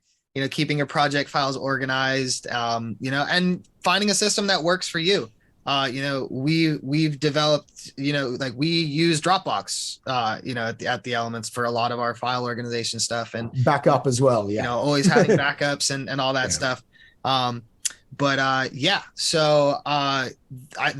a super important point that DB made to circle back to is, being able to work remotely, whether you're a session musician, a singer, a producer, mixing engineer, whatever, having, the ability to on a dime be like, oh, well, I've got, I can just pop that session open and bounce out some stems, and there you go. You send that off, and you get yourself a nice license off of a track that maybe you made a year or 2 ago that's just sitting on a hard drive, and that can be great. So yeah, having those things organized. If you're in a band and you're working with an engineer or something like that, make sure that somebody's got your files, or you have a great relationship with that engineer where you can hit them up and be like, hey, this label wanted stems, or this music library wants stems for a license or something like that. So great point. And I think that brings us, around to communication and how hugely important that is, when you're able to have a good back and forth with a company. Oftentimes jobs and licensing jobs can get really dragged out for, sometimes 3 months, 6 months or so, bouncing things back and forth with a client, running things up the flagpole. So yeah, Dan, why don't you kind of speak to what's really advantageous when it comes to working with an artist, composer, as far as communication, whether that's on the housekeeping side or on the creative side? Okay, so communication is very deep. What do we look for? Who are do you know what? Let me posture it like this. Which composers do we go back to time and time again? Mm-hmm. First of all, they're the composers who have a great attitude. If they're generally positive, they never make us feel like it's an inconvenience. Having a great attitude speaks volumes, Absolutely. Essentially that's, customer service. As an individual are your customer service, selling what you're selling as an individual is a huge deal for us. We are dealing usually with multiple jobs at the same time, and maybe even multiple tracks having multiple revisions. And the fact that you're coming back and you're being, yeah, cool, it's great, or you're articulating to us what you don't understand really well is another really important point. So, understanding the verbiage and the vocabulary, musical vocabulary is really, really important, and making sure that you really listen to what we're asking you to do. If there's a revision on something and we ask you to very specifically do something and you come back and go, oh, well, I thought this would work better. We're not asking you because we think that's what we want. We're asking you because that's what our client has asked us to get you to do. So, sometimes it's a little bit music by numbers, but, a lot of the time it's just, there are very good reasons for these things. There'll be, it will be because it's something to do with the brand or the picture, or the edit needs to happen differently, or the sound is clashing sometimes with the VO, right? Mm-hmm. So which I just want to jump in and say that, because this all just comes down to you can't take it personally, you know, and having kind of thick skin, you know, like when someone comes back, especially if we're talking about creative feedback here, you know, because that's such a crucial part of this process. And when somebody comes back with creative feedback, you know, and they want you to change something about the track that you've written, you can't be so precious about, you know, like, oh, well, I really loved that vocal line that I spent, you know, 2 hours trying to get right. It's like, oh, well, we can't have that vocal line. The client wants to trade out that lyric. So as much as we might even love that lyric that you put together and think that it works great, we have to, you know, if you want to get the check, you know, we got to change the lyrics. So, you know, that's something, is you can't be super attached and take things super personally. You need to go in realizing that is going to happen. Mm-hmm. So, you know, if there's something that you feel super precious about and you love it, make out very clear from the start that this is, you know, this really can't be edited for whatever reason. Maybe you can't recall the session, but yeah, communication is absolutely key. And like I say, really listening and exercising the you know, as hard as you can, as well as you can, to adhere to what we've asked you to do. So with that said, you know, what does a brief look like, and what can you expect to, what is expected of you when you get a brief from us? And Scott, why don't you take us away? Yeah. So, I mean, for starters, I think it's really cool that, you know, the steps we've kind of laid out prior kind of all lead up to this point, you know, especially if your goal is to start writing custom music, you know. So, wow, awesome. You've gotten your first brief, you know. So I think give yourself the absolute best chance of nailing this brief, you know, and the chances of you nailing your first brief and, you know, landing that placement are, you know, pretty slim if it's your first try. It happens. But we've seen it happen, and, you know, it's like hitting a grand slam on your first at bat. You know, it's an awesome feeling. But the first thing that you want to do when you receive a brief is you should read it thoroughly. Then you should read it again thoroughly. And then you should probably read it one more time at least to make sure that you have really absorbed all of the words on that page, because I can guarantee you that brief was written very carefully with very specific reasons for the words that are in that brief. So you want to look for descriptive language. Adjectives are your friend. And, you know, like we talked about earlier, musical vocabulary, you know, as it pertains to composition and production, and looking for those buzzwords off the bat. What can you grab from, you know, just from the words on the page that create a vibe, you know, looking for words that describe, you know, maybe what's the tempo, what's the instrumentation, what's the feeling that you want to evoke with this track, and then what's the structure of the track. Do you have some things that you need to follow or be mindful of? Is there a VO? Is there a picture that you're working to? Are you working before the picture so that you have to kind of give the editors something to work off of with, you know, little dropouts and little things that spice up the arrangement? So really looking at— Is there a reference track? And that's what I was just going to get to next. Are there any reference tracks? You know, sometimes there's just one, sometimes there's multiple, sometimes there's none. You know, and in the case of there being several reference tracks potentially, or, you know, an inspirational playlist, it's great to listen to those tracks and really absorb them, you know, once or twice, just kind of passively, just listen to them. Don't try to overanalyze the arrangements. Don't try to, you know, overanalyze them. Just listen to them, you know, grab a cup of tea, grab a cup of coffee, listen to the references, put your feet up, put your headphones on, you know, vibe out a little bit, kind of just catch a vibe of what's going on, as far as the inspiration for what the client is liking or the creatives are liking. And then from there, maybe listen to the playlist through again with a little bit more of an analytical, you know, angle, you know, analyzing the instrumentation, analyzing the arrangement, you know, what about this track might the client like, or finding what we like to call connective tissue between those different references that you can kind of triangulate. You know, maybe the client really likes the bass line of one of these other tracks, but it likes the grittiness of the drums on this other track, but it kind of likes the emotion and the tempo of this other track. How can you combine those? And then to be super duper hyper aware of not getting too close to any of the references, because this is the number one thing when dealing with a brief that has references, is you cannot infringe in any way on that reference. You know, there are certain things that, you know, you can't copyright, like a tempo or, you know, necessarily an exact chord change or something like that. But, you know, if you're getting too close to even just the overall vibe, you're oftentimes going to come up against a musicologist at some point that will probably make you make some changes.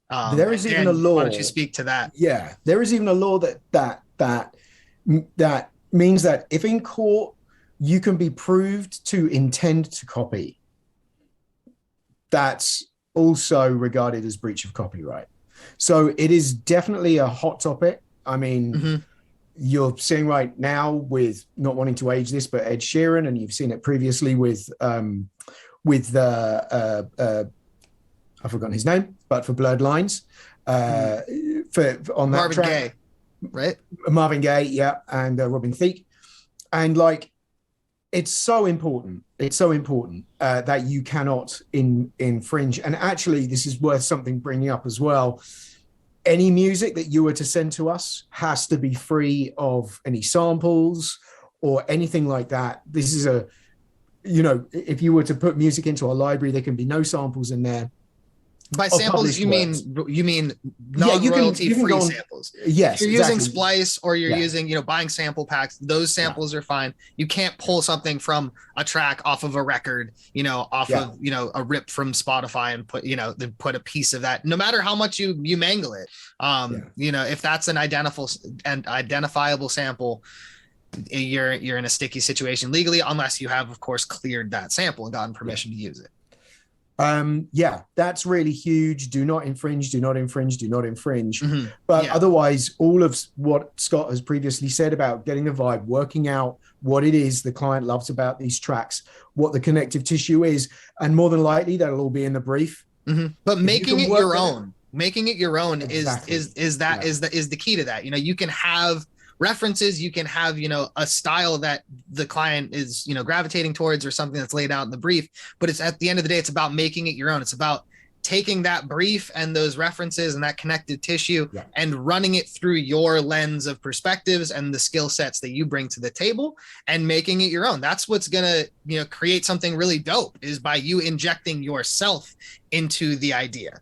And that's what's going to make it an original idea. And that's oftentimes, those are the projects that win placements, you know, are the ones where it's unique, but it's also what the client's looking for, you know, and it has all the ingredients. Yeah, exactly. And yeah, I mean, that's really all, you know, we already covered creative feedback. Obviously that's kind of, you know, we kind of jumped ahead into creative feedback, but that's kind of that next process of writing to a brief, is once you send off your demo, which your demo should be mixed, mastered, sound great, sonics should be on point. It shouldn't be an unfinished thing.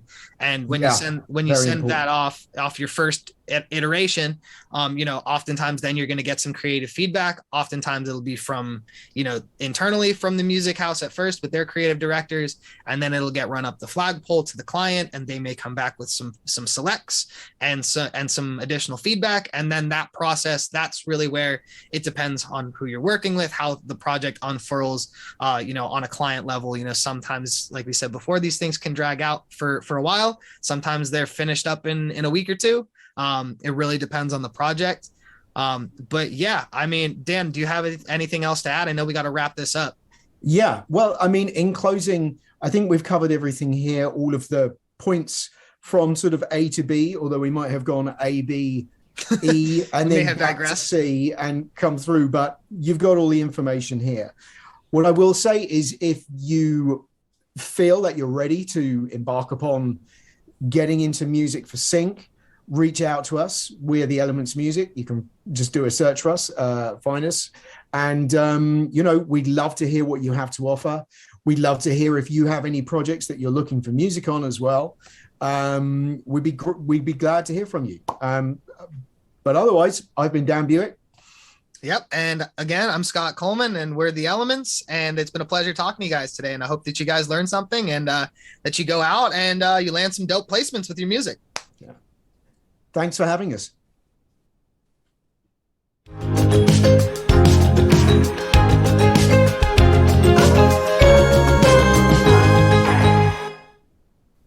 Hey, what's up? Welcome. My name is Adam Fine. I'm the head of music and audio here at Fiverr. Hope you guys have been having an awesome day to it now playing.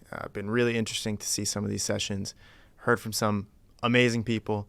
I want to take a few minutes though and jump in and dive a bit deeper into what Fiverr is. I know you've heard it here and there in some sessions, but I want to explain what Fiverr is and how it can be a tool for musicians. A bit about me before jumping into it. I've been producing for pretty much my whole life. Started with piano, then drums and guitar. Quickly got into production. Have been doing a mix of projects. Started kind of stuff for me. Then I was working on a bunch of projects for other artists. Now I've kind of gone back and mixed the two while I'm working at Fiverr. And I've been able to amass over 30 million streams on different projects combined. So music has been a huge part of my life for my whole life. And in recent years, as I've become more of a power user of Fiverr, I've really found the value in being able to work with people from around the world, collaborate with like-minded people, but also with people from different perspectives. And I want to just give a bit of that background and a bit of context as to what I do with Fiverr and what you can do with Fiverr as a musician. As a musician in 2022, I think it can be really tough sometimes. You're expected to do a lot, I guess, do everything. We heard yesterday from Jake, who is a producer, engineer, musician, singer, but then also he's a social media marketer. He's so many different things. But oftentimes it can be a little overwhelming to really do all of that on your own and specialize in everything. And maybe you're good at a few things, but not good at other things. Beyond that, it can be really tough sometimes to kind of be by yourself. Obviously, I produce. I know sometimes it's the best to just be in your own room, be with you and your thoughts and your music and your DAW, and create. That's probably all of our happy places. But we don't have coworkers. We don't have a lot of people that we can bounce ideas off of. And that's where I think Fiverr really comes into play and is a great resource to really build your virtual band. I think we're all sometimes stuck in our own heads, and getting other people involved and collaborating with different people in different parts of the process is a great way to level up and take your music to the next level, no matter what you're working on. So I know many of you here have been on Fiverr for years, but at the same time, there's a bunch of you here that have probably only heard of Fiverr for logo design or come across it here or there. But I want to explain how Fiverr can be a really valuable resource for you in your music creation journey, no matter what you do. If we look at kind of the timeline of what needs to go into creating a song, let's just say, there's writing and ideation. Then you go to production, putting everything together and bringing that idea to life. Then step 3, you can call it packaging, which is putting this song into a approachable and consumable package for audiences to listen to. And then there's promotion, really everything about getting it out there, getting your name out there, and making sure that your music is heard by the people that should be hearing it, which is everyone. So Fiverr is uniquely positioned because we have over 550 categories of services on Fiverr. So you may have heard of some of the popular ones like logo design and web design, but there's anything you can think of when it comes to these steps and so many different things around them. So let's dive a bit deeper into what you can find to help you in this checklist of creating a song. Step 1, you need an idea. You need to find a way to start. and that's with writing and ideating your idea. Luckily, we have tens of thousands of songwriters from around the world that'll help you get started. There are songwriters that focus in over 30 genres, and I'm sure many more niche ones that we can't even track and see. There are songwriters that are lyric focused, so people that help you write your lyrics or develop your lyrics first. But then there's also plenty of songwriters on the platform that help with composition. So they'll take your lyrics and figure out, how do we turn this into a melody? How do we structure it out? And really build the song from there. The other thing, which has been really exciting in my craft, in my production recently, is using kind of alternative musicians or collaborators to spark ideas or spark concepts. So sometimes I use a session musician or producer that remixes my song or takes something and gives it new life. I use that to create new ideas. So for example, I got a electric guitar player to just play me some loops, and I gave him kind of a few reference tracks, and that kicked off my songwriting process for that song in particular. So lots of different things you can find to get that idea started and get your song going, or to take your already written song and kind of flesh it out a little more. After that, you need to produce it. You need to bring it to life. Many of you are producers. Some of you come more from songwriters. But here, it never hurts to collaborate with someone that does this professionally for a living. And we have some extremely talented producers on Fiverr. There are producers that are Grammy nominated, producers that have gotten hundreds of millions of streams and have worked on some really exciting projects. And in a few clicks, we get to work with them. And not only work with them, but get their feedback, opinion, and input on our songs, which is sometimes even more valuable than getting them in our project. So we have producers from around the world, again, in over 30 genres, and I'm sure even more that are more niche and more specific. The other thing is you can work with a producer in any capacity. So it can be a producer that comes in and completely produces your track from start to finish. But it can also be someone that helps you with just a small section or small idea or sound design of a certain synth in the bridge. You're able to find anything simply by searching for, if you're looking for a synth sound designer, you can find that. But if you're looking for someone to produce your whole song, super easy to find that as well. The other thing is production can often be something tough to budget for. It can sometimes be really expensive. The convenient thing about Fiverr is we have people offering their services at any price point. So you can work with a talented producer for $20. At the same time, you can find these Grammy-nominated producers ready and willing to work for a few hundred. But everyone is there and available and eager to hear your projects and work on them. Besides straight producers that help you with your projects, you're going to need some other people to kind of bring your song to life. So one example of that is session musicians. These are just a few of the instruments that we have on Fiverr.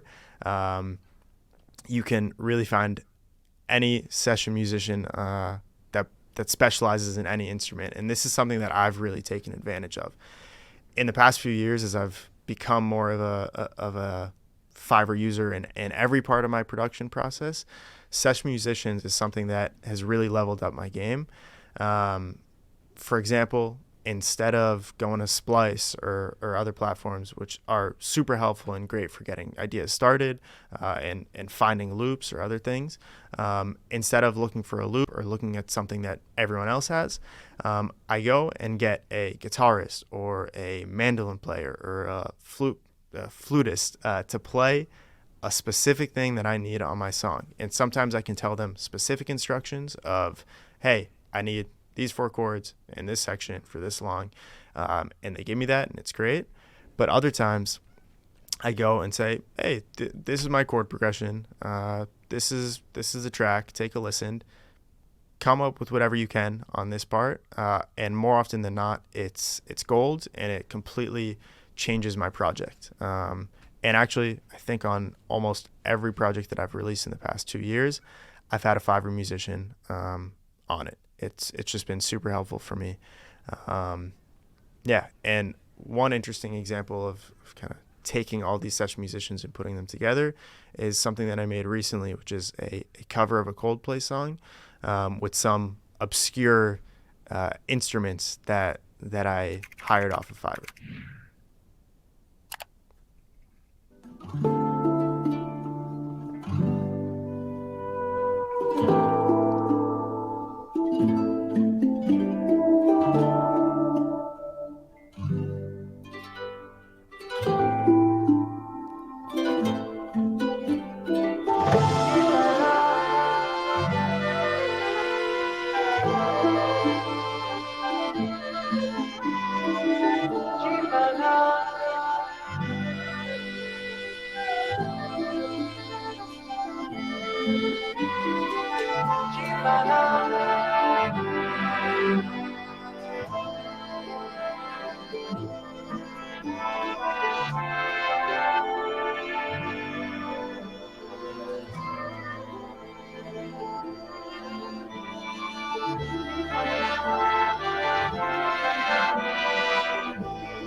Awesome.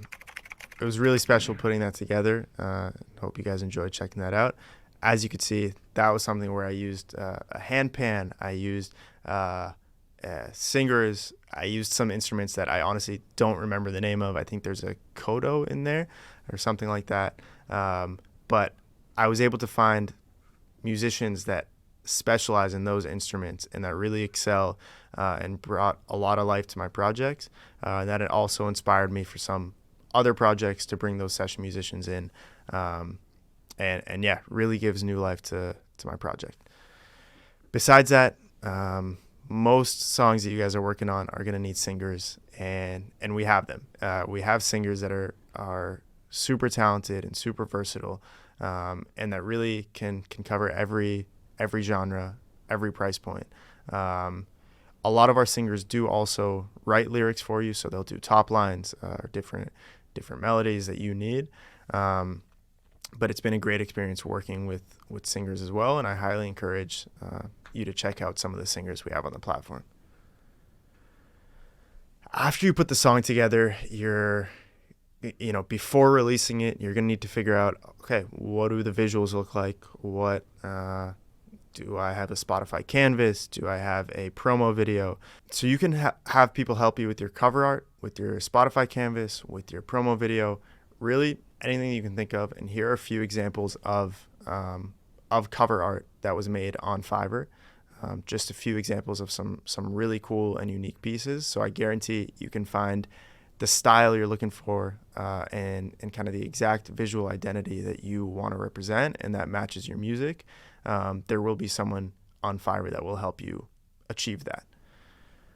After that, you got to get it out to the world. You made this awesome song. You made the cover art. Everything is set. And we have people that can help you get it out and get it in front of people. I find it sometimes frustrating to kind of take the music and then make it a business of figuring out, okay, now I'm a salesman. I'm not just a musician. And I find it really frustrating to sometimes focus on the other stuff that's not my music. I feel like I enjoy doing the music. I don't as much enjoy doing the marketing, the promotion, playlisting, all those different things. So for me, it really helps to partner with someone that has done that before, that cares about that side, that wants to help when it comes to promotion, placement. And so on Fiverr, these are just a few of the examples of services you have. You have people that help you pitch to playlists, people that help you run your music ads, and lots of different things. And also people that will advise you on next steps of how to approach certain strategies, whether it's promotion or touring, different things. a bunch of people that are experienced, have done it before, and are ready and willing to help. So that's just an idea of everything. Once you set those 4 steps, I think you're set. There's not much else you need besides that. You come up with the idea, you bring that idea to life, you make sure that idea is packaged and ready to distribute to the world, and then you need to get it in front of people and promote it. And exploring Fiverr, you quickly see that you don't have to be alone in that quest to get your music out there. You can do really well just in the music side, and add people to your band, to your virtual band, that are there and willing to help you. I think it's really important that as we go out and make our music and send it to the world, that we're not doing it alone, that we have people that care and that are invested, helping us in our project and in our quest to get our music heard. And Fiverr is there for that. We're looking to change how musicians around the world collaborate together and make it easier to make your music pro standard, to get it in front of people, and to reach your goals, whatever that may be. With that, I'll close things off. If you guys have any questions, drop them in the chat. I'll be responding on how to get set up on Fiverr and how to make sure that you find what you need. So enjoy the rest of day 2.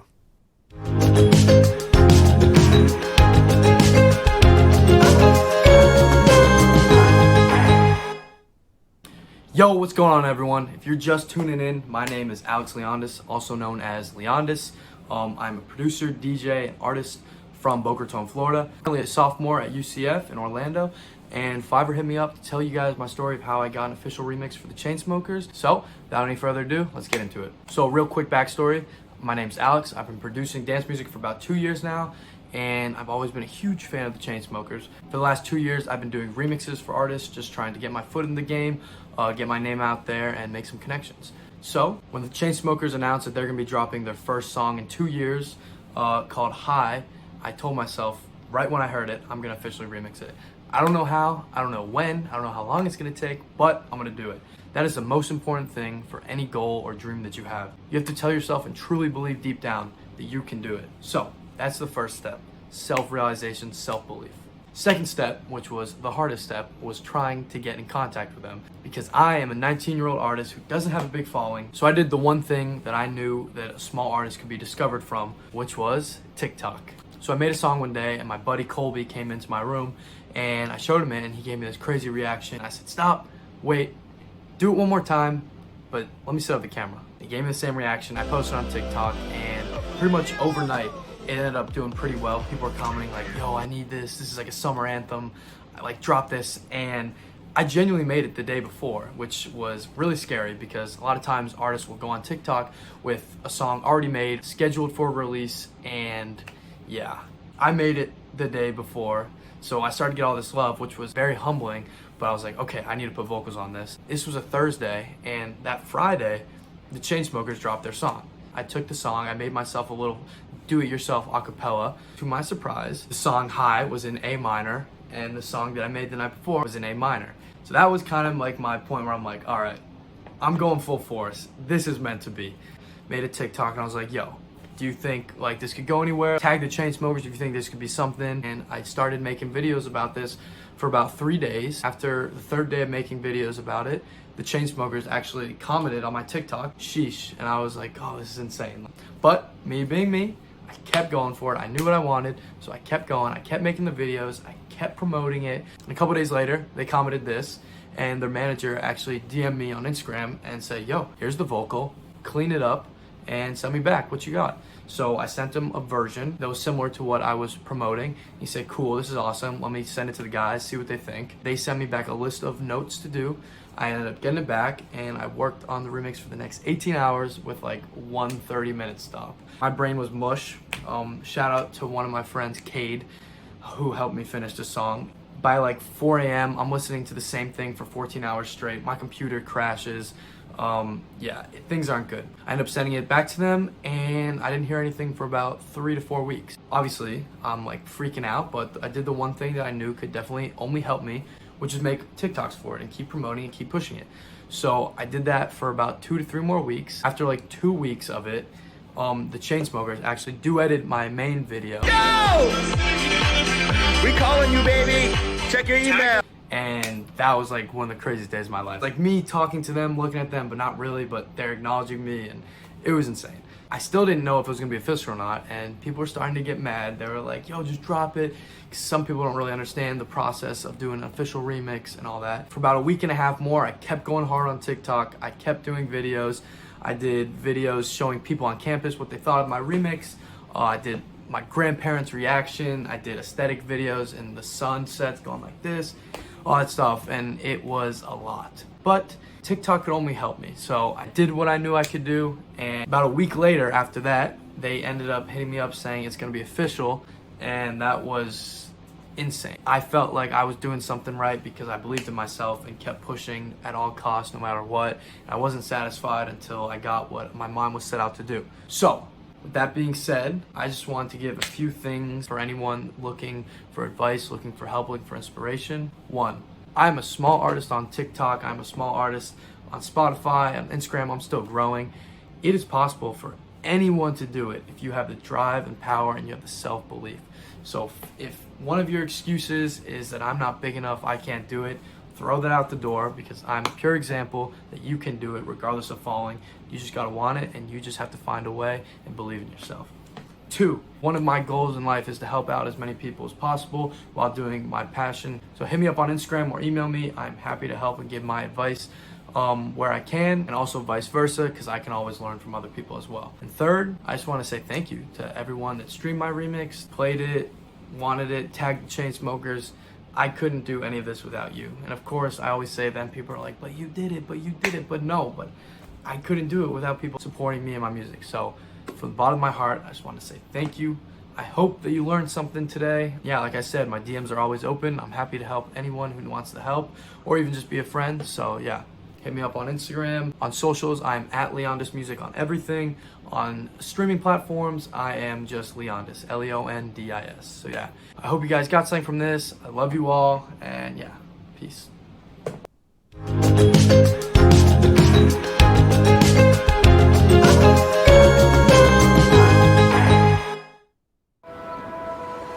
Yo, what's up everyone? My name is Leondis. Shout out to Fiverr for having me. About to go 30 minutes, some unreleased tunes, some new stuff, some stuff you've heard, and everything in between. Let's do it.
We gon' party like it's your birthday. We gon' sip Bacardi like it's your birthday. And you know we don't give a fuck, it's not your birthday. You can find me in the club bottle full of bug. Mama, I got what you need if you need to feel buzz. I'm into having sex, I ain't into making love. So come give me a hug if you're into getting rough. You can find me in the club, bottle full of bug. Mama, I got what you need if you need to feel a buzz. I'm into having sex, I ain't into making love. So come give me a hug if you're into getting rough. You can find me in the club, bottle full of bug. Mama, I got what you need if you need to feel a buzz. I'm into having sex, I ain't into making love. So come give me a hug if you're into getting rough. You can find me in the club, bottle full of bug. Mama, I got what you need if you need to feel a buzz. I'm into having sex, I ain't into making love. So come give me a hug if you're into getting rough. You can find me in the club.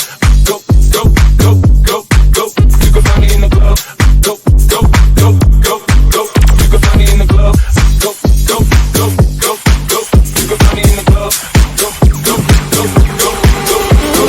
This looks like a job for me, so everybody just follow me, cause we need a little controversy, cause it feels so empty without me. I said this looks like a job for me, so everybody just follow me, cause we need a little controversy, cause it feels so empty without me. Yeah, this looks like a job for me, so this looks like a job for me, so this looks like a job for me, so this looks like a job for me, so this a job for me, so everybody just follow me, cause we need a little controversy, cause it feels so empty without me.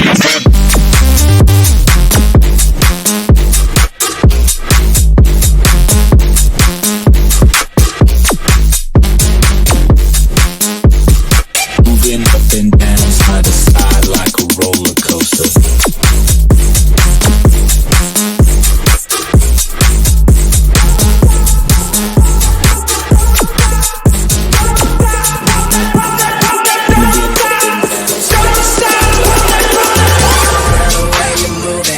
Got me in a trance. DJ turn me up. Ladies, this your jam. I'm a superstar. You don't lose some fans. And I'ma throw this money while you do it with no hands. I'm talking to the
That don't kill me, can only make me stronger. I need you to hurry up now, cause I can't wait much longer.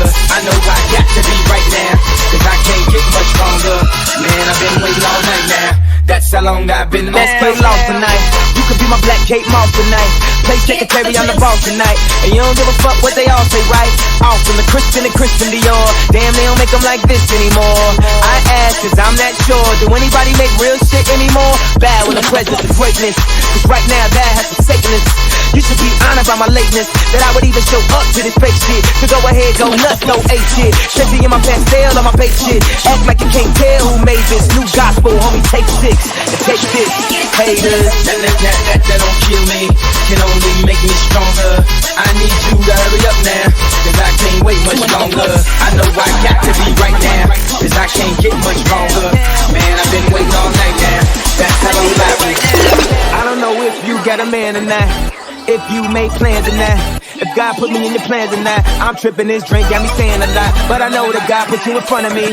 So how the hell could you front on me? It's 1,000 yous, it's only one of me. I'm tripping, I'm caught up in the moment, right? Took a Louis Vuitton down night, so we gon' do everything the kind like. Heard they do anything for a Klondike, well I'll do anything for a blind dyke. And she'll do anything for the limelight, and we'll do anything when the time's right. Baby, you're making it. That don't kill me, can only make me stronger. I need you to hurry up now, cause I can't get much longer. I know I got to be right now, cause I can't get much longer. Man, I've been waiting all night now. I need you right now. You know how long I've been on ya. This break is on Apollonia. This OK had isotona. Don't act like I never told ya. Don't act like I told ya. Don't act like I. Spending all my nights alone, waiting for you to call me. You're the only one I want by my side.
play. There's a little there on the soft track. Sipping on some from a big sack. Hang skirt on the Maybelline. Slipping through the moves of the man. Wasn't there long after me. Chasing you like a sour whiskey. Burning, going down.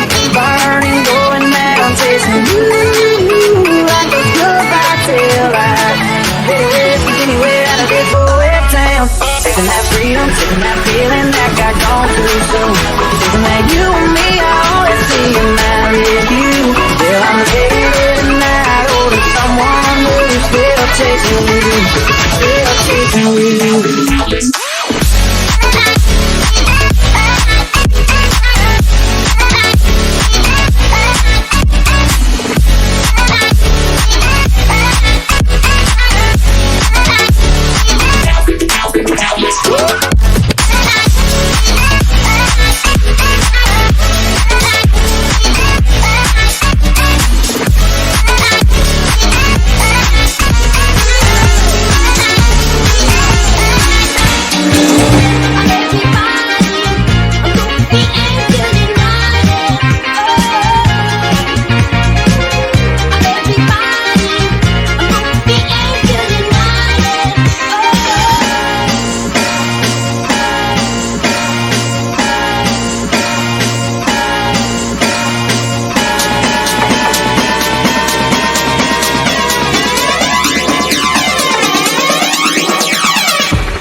Ladies, I need you to sing this one with me if you know it.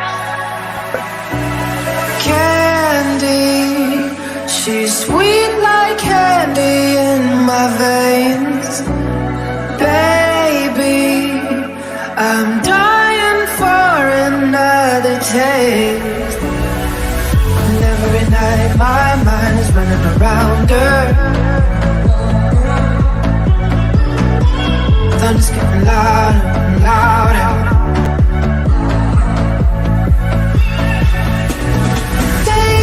You're like lightning in a bottle. I can't let you go now that I got it. And all I need is to be struck by your electric love.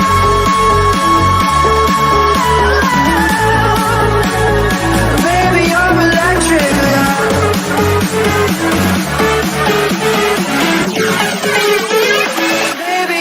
Fuck you.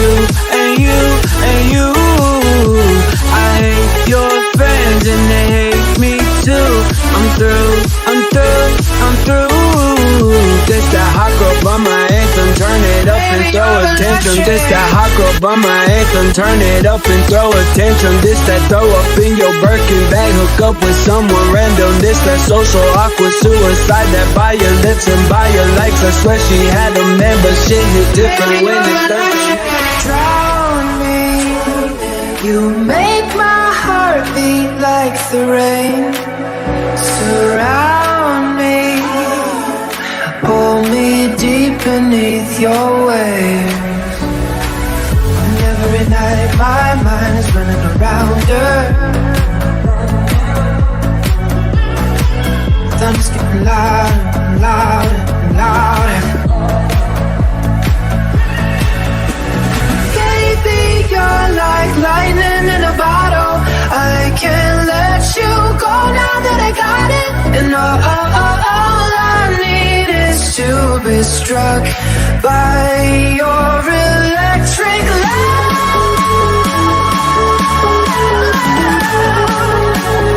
Baby, your electric love.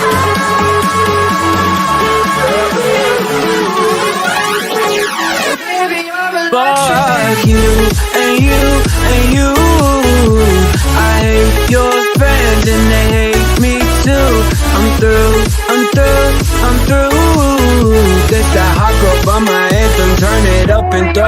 tantrum. This that hot girl by my anthem. Turn it up and throw a tantrum. This that throw up in your Birkin bag. Hook up with someone random. This that social awkward suicide. That by your lips and by your legs. I swear she had them there, but shit, you different when it's perfect. Got some things on your mind. I would hate to see you cry. Ego take this way you find happiness. That's the only place you find happiness. Off too many drugs is so bad for us. One too many drinks and you had enough. Murdered my ego when you walked away. It hurt my ego when you walked away. Gave you my all that wouldn't make you stay. Murdered my ego when you walked away.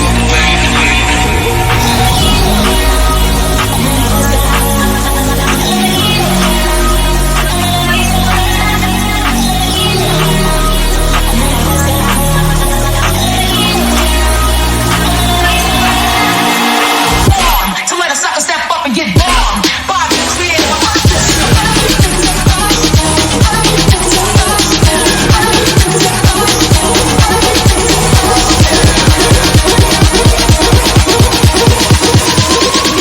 Murdered my ego when you walked away.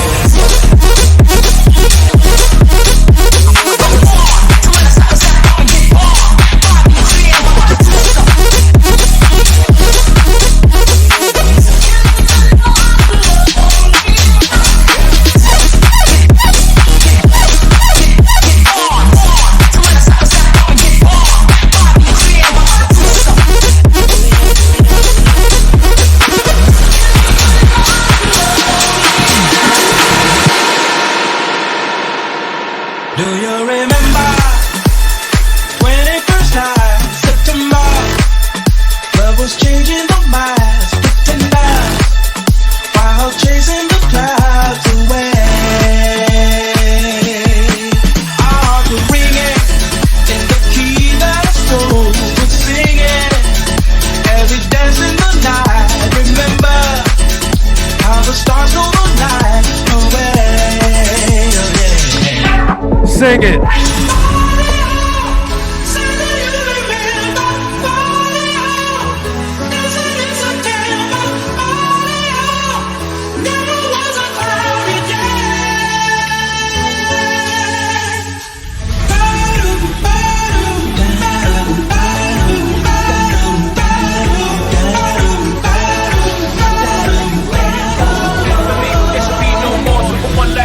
Make some noise. Get him, Jay. Who you know fresher than whole? Riddle me that. The rest of y'all know where I'm lurking at. Can none of y'all mirror me back? Yeah, hear me rappers like Angie rapping his prime. Young H.O. rap great bed. Back to take over the globe and break bread. I'm in Boeing jets, low express. I was country, but the blueberry still connect. On the low, but the yacht got a triple deck. But when you young, what the fuck you expect? Yeah. Grand opening, grand closing. Goddamn your manhole, crack the can open again. Who you gonna find open a hand with no pen? Just draw for inspiration. Who you gonna see you can't replace him? Cheap imitation for this generation. Encore, you want more. Cook and roll with the Brooklyn balls. One last time, I need y'all to roll. Now what the hell are you waiting for? There should be no more. One last time, nigga, make some noise.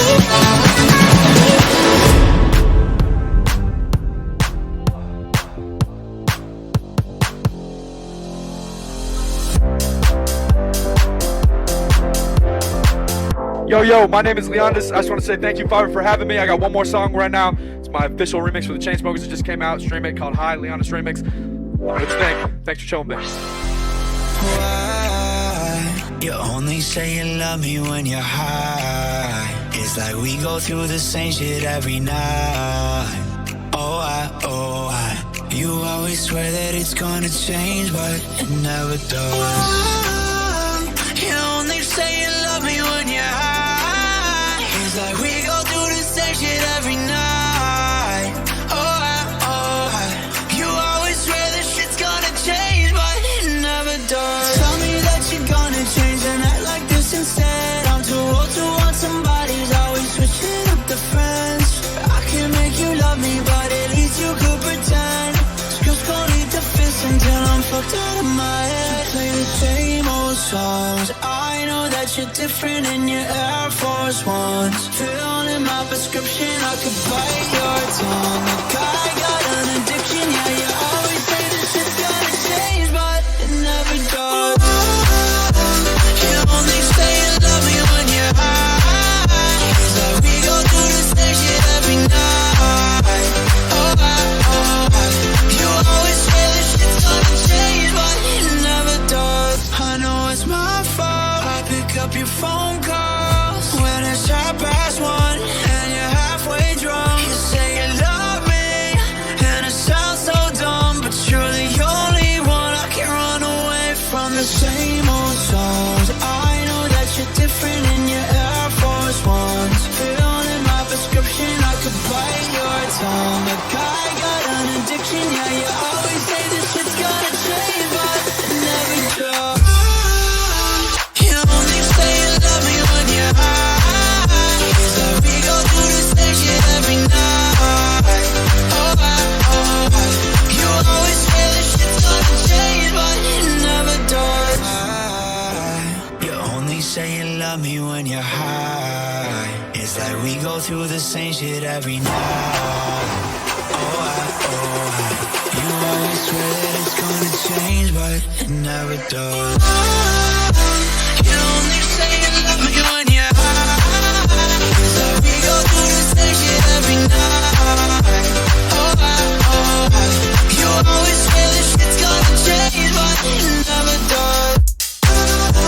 You only say you love me when you're high. It's like we go through the same shit every night.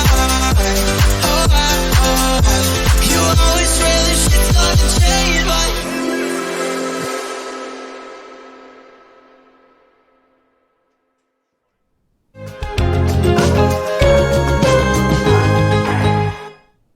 Hey everyone, I'm here from Fiverr. I'm back. And on that note, I will say that's a wrap on day 2 of Now Playing by Fiverr. And that's a wrap on all of Now Playing by Fiverr. We had an amazing 2 days. I didn't think we could top day 1, but we may have, although it's close. Day 2 was amazing. Awesome hearing from T-Pain, answering all our questions. AYOKAY, YouTube, SoundCloud, many, many more. But just a few of the awesome people and companies that we heard from. The goal here was really to give our vibrant community of hundreds of thousands of musicians, producers, engineers, anything you can think of, give you all tools and resources to level up your career, face any challenge you may be having, and generally keep up with trends in the changing industry. I know it's really tough to do your job, which is create music, be creative and artistic, while also having to deal with everything else around it, whether it's figuring out where the money comes from, how marketing works, all these different things that a modern day artist needs to be aware of. And for me, this event helped figure out what we should be keeping in mind and what are the ways to make money in 2022 as an artist, and how you can get your music out there. And I hope it did the same for you as well. This is just the tip of the iceberg. Although this was an amazing, exciting event, this is just scratching the surface of the Fiverr music and audio community, and what we do in the world of music and audio. We'll be continuing to put on remix contests, workshops, webinars, events like this, and lots more content that is there to help the community, help people reach the next level, whatever that may be. If you want to stay involved, you can reach the community, send suggestions in our forum, in the Fiverr Music and Audio Forum. You can find it through the Fiverr website, and we'll be posting the link in the chat now. And don't hesitate to reach out, share ideas. We really enjoyed putting this on, and we think this is just the start. And we'll have lots more like this if you guys found it useful. On that note, before wrapping things up, I wanted to remind everyone that Fiverr and our community have teamed up to donate funds to the Ukrainian Red Cross. which is providing vital aid to the people of Ukraine during this difficult time. If you're able to, please join us in supporting this cause. It's really important for us and for everyone to help if we can. So that's all for you guys. Hope you enjoyed, and we will see you on the next one. It's been a wrap on Now Playing by Fiverr.